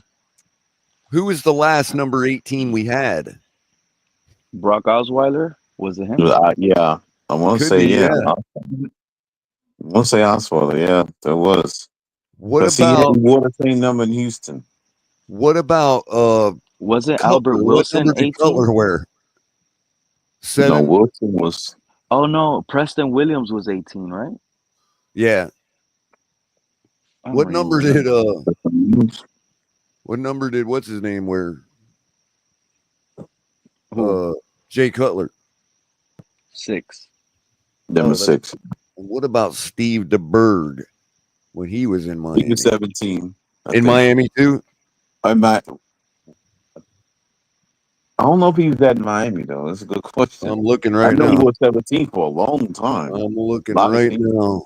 It doesn't show his number on. Do we have any 15 on the roster? He should wear 15, bro. Jalen Phillips, wasn't he? Oh, Isn't Phillips 15? You need to take that 15. We got younger Mahomes now.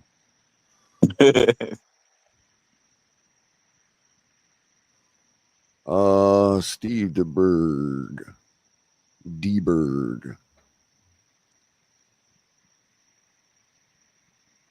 Yeah. Steve DeBerg. Oh, that's defense. Duh. Wait a minute. Y'all notice how Quinn Ewers, the Dolphins, posted a picture of him and he was with the number 1? I was gonna use that as the title, by the way. His jersey number was 1. I thought that was Tua. Quinn Ewers is gonna be what, number 3?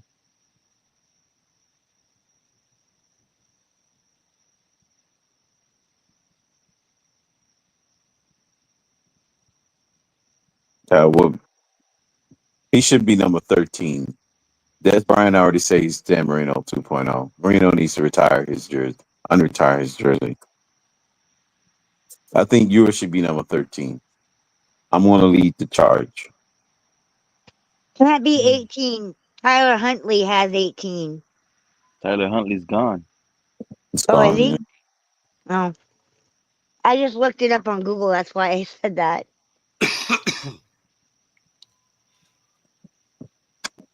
Marino needs to come up off that number. Like Warren Moon came off of it for Cam Ward. Yeah, exactly. He's setting a trend. All the Hall of Fame quarterbacks come up off the jerseys. Did they retire Marino's number? Of course. Yeah.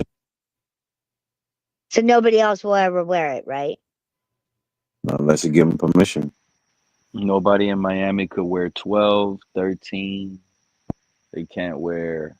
Hey, Crypto, Steve DeBerg was drafted in 1977, bro. Yeah. I was only 2 years old at the time. by the Dallas Cowboys. Jeez. Mm-hmm. That guy has played for like just about every single freaking team. Yep. Yep.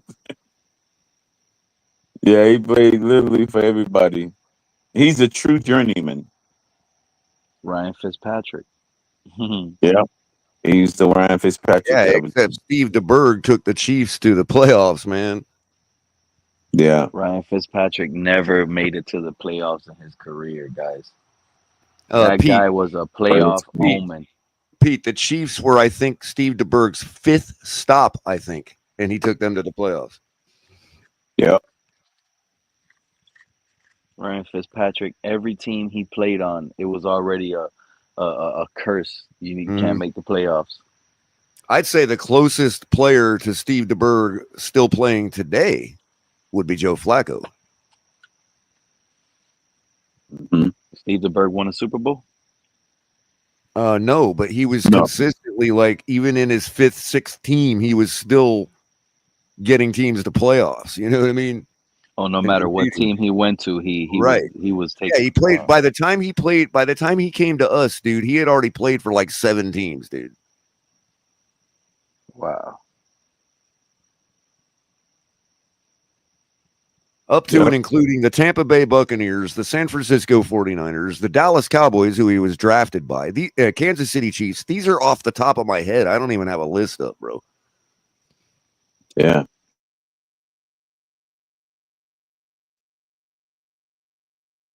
And, of course, your very own Miami Dolphins. Calling him Ryan Fitzpatrick, Steve DeBerg will get mad at me right now. Yeah. Matter of fact, the year that he took the Chiefs to the playoffs, we defeated them, by the way, to knock them out of the playoffs. But the year he took the Chiefs to the playoffs, he had a broken thumb. He was wearing a cast on his left hand. Yeah, that pinky. He had a light bulb. Right, he had a light bulb finger, a light bulb thumb. And that's what I actually like about Quinn Ewers. You see, everybody's like, oh, he had a down year. He lost the playoff game. Okay, he made it to the playoffs 2 years in a row, which is a good sign. He had a down year, but everybody should understand he had a down year. He played with a bad oblique, a bad ankle. By the way, that light bulb hand, that light bulb finger, he broke his finger like early in the year. Like he played the entire season with that cast on, dude. Yeah, with the pinky, right? I thought it was his thumb, but it could have been the pinky. Yeah, it was his pinky.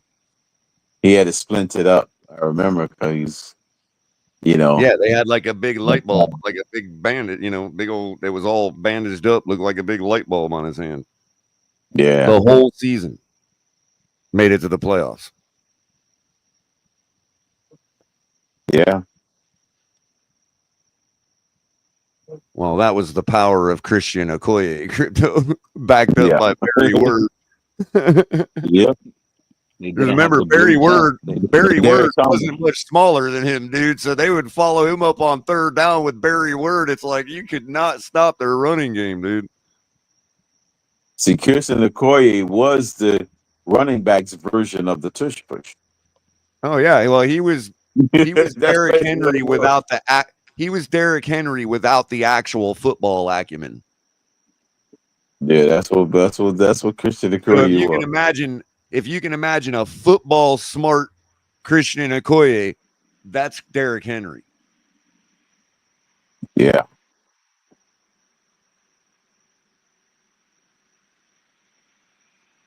I don't understand how we didn't get Derrick Henry. We drafted 3 running backs. A-Chain, Wright, Ollie Gordon the third now. And we had the opportunity to get Derrick Henry. Pete, times. that points out a particular thing that I think we're just, I don't know, maybe it occurred to anybody, but we now have all 3 of our expected main running backs are all McDaniel guys now. So the entire running back room has finally been completely flipped over to McDaniel's regime. Mm-hmm. All drafted by the McDaniel regime. We could say that about the tight ends. We could say that about the offensive line. So this team is getting closer and closer to being completely Mike McDaniel's product. Or the collective's product. I'm sorry. Well, it's his product. It's his style of players who he demands. Right. I think who else do we have left to get out the building? Jeff Wilson in the running back room. Raheem Mostert's gone.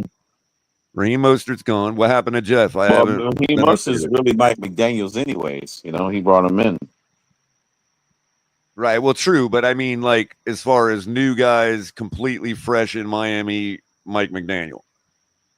Now, I could see him keeping Wilson around to get all those boys up to speed, you know what I mean, as a fourth running back.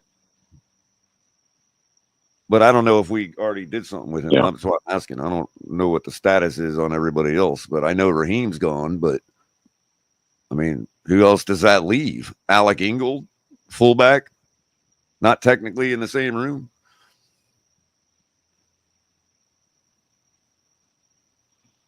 Yeah, it's a new running back room.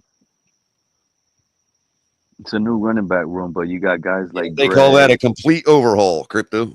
Wright is going to be beast out this year. I'm I can totally see with it. Greg on that, bro. I'm totally with Greg. I think people are overlooking and have forgotten about his potential progression in his second year. We're all excited about the new guy and continued excitement about A-Chain, but we got Wright here for a reason, and we just got rid of Raheem Mostert for a reason. And let me tell you something. I don't know what Ollie Gordon looks like, but if he dwarfs Jalen Wright, bro, we're set. We're set. Because when I went to camp last year, I saw all of our running backs standing next to each other, shoulder to shoulder, without their pads on. They had their leg pads on, but they didn't have their shoulder pads on, no helmets. And they're just standing there on the sideline and watching practice. And you got, like, Jalen Wright just is a beast compared to all of them, dude. Like, he stands out. Like, there is no mistaking Jalen Wright, dude. Even over Raheem Mostert, it was easy to see. And his build is exactly the same. I mean, he is a spitting image of Devon Achane, except twice the size. So if you imagine Devon Achane is pretty much a mini-me Jalen Wright. As they're standing there, you know, without their pads on.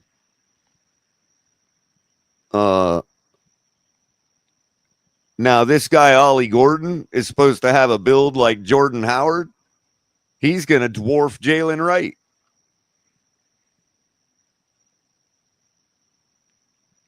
So, yeah, I think you're spot on, Greg. I look for that to be a breakout year for Jalen Wright. And when you say breakout year, how many yards you're talking about, Cutter? I don't know, but this is the year when we realized why we drafted him. I don't know what that means for the Dolphins and what we expect out of our running game. Because number one, because he might get 18 touchdowns, but not 1,000 yards. That's still a breakout. You know what I mean? Oh, okay. Yeah, I agree. If he's the touchdown machine, like the guy you were talking about earlier, isn't that funny? Jordan Howard. Raheem Mostert. I mean, Jordan Raheem Howard, had the year that Raheem had a couple years ago. If Jalen Wright has that year, that's a breakout. Like Garrett Blunt, where that guy would just only come in the red zone and just score touchdowns for the Lions. Mm-hmm. That could be a possibility if he gets more touchdowns. I agree. Well, to start with, Ollie Gordon is going to probably be short down. Greg, but look what you're saying right now, Greg, and I want everybody listening to realize to what I'm saying. He's talking about Jalen Wright. He's saying he's explosive, and he's also using the if word. But he goes, and if the O-line is better this year, he's gonna do well. Oh yeah. And then I don't disagree with him, but I want y'all to realize that if the O-line is better this year, the starting running back, A-Chain, is going to have that breakout year like I've been telling everybody. Well, yeah, but there's not going to be room to spare. Why not? Why not, Pete? Because in Devon's rookie year, both him and Mostert were ripping off 50-yard runs. I agree. I'm not saying Jalen Wright, but what I'm saying is the featured back, the number one back, is going to be A-Chain. That title is his. He's going to be that 1-2 and possibly even third down back. Those other guys are just going to second fiddle to A-Chain. No, I think Jalen Wright is expected to be our Marshawn Lynch, and I think McDaniel is going to shift gears towards a more specialized version of Devon Achane in the passing game. I think that's what's going to happen. And I think Ollie is going to be our short yardage back.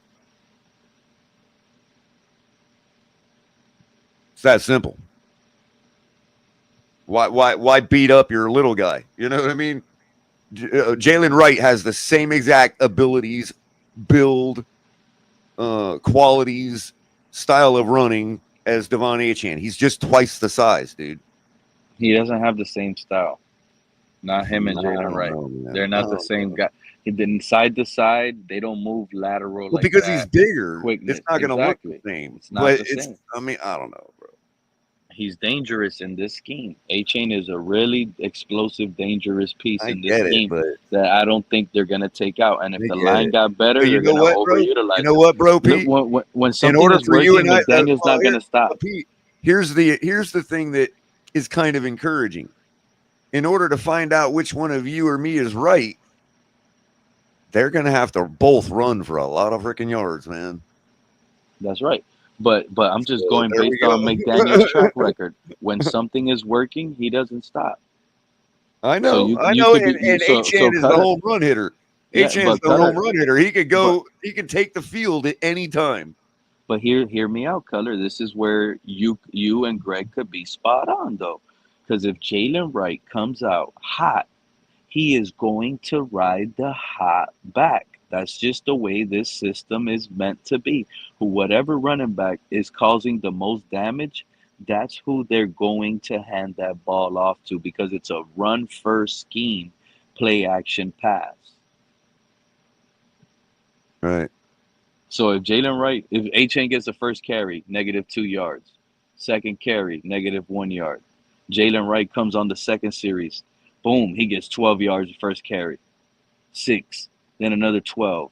Oh, you're not going to see Achane run the ball no more. He's going to keep handing that ball off to Jalen Wright. That's how this system is. It happened with Elijah Mitchell and 49ers, with the other running back they had, and then they finally traded for Christian McCaffrey, and Christian McCaffrey was popping off. They didn't switch running backs. They rarely ever want to switch running backs in this system. When you have a guy, you use that guy. They got Fred Mason when Christian McCaffrey was hurt. Nobody else was being used. It was Fred Mason's show, 20-plus carries. They want to run the ball in this system. And supposedly, the experts say that the Dolphins could not run the ball last year. We had one of the worst offensive lines to run the ball last year. So this year, they addressed it, and I guess they want to run the ball more.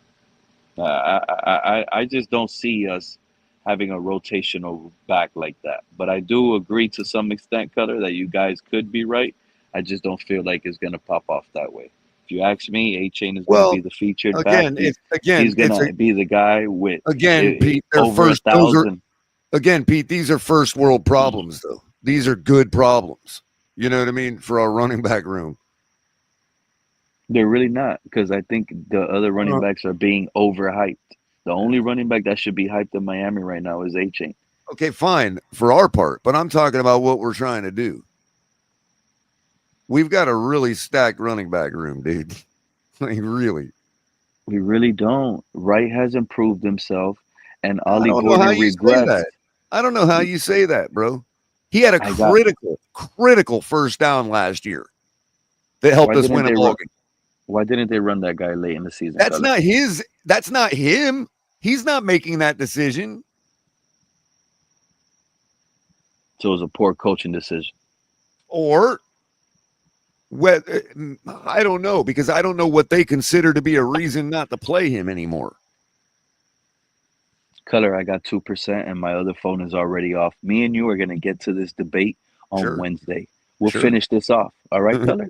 Don't forget it. I appreciate you, Color. Appreciate you coming through, and I'm glad to hear your voice all over again. Good to talk to you. You have a good night. Liz, you just popped off. Have a good night. Chat, Greg, I see you, Greg, in the chat. Have a good night. California. It just went to 1%. Oh, my God. Mudbone.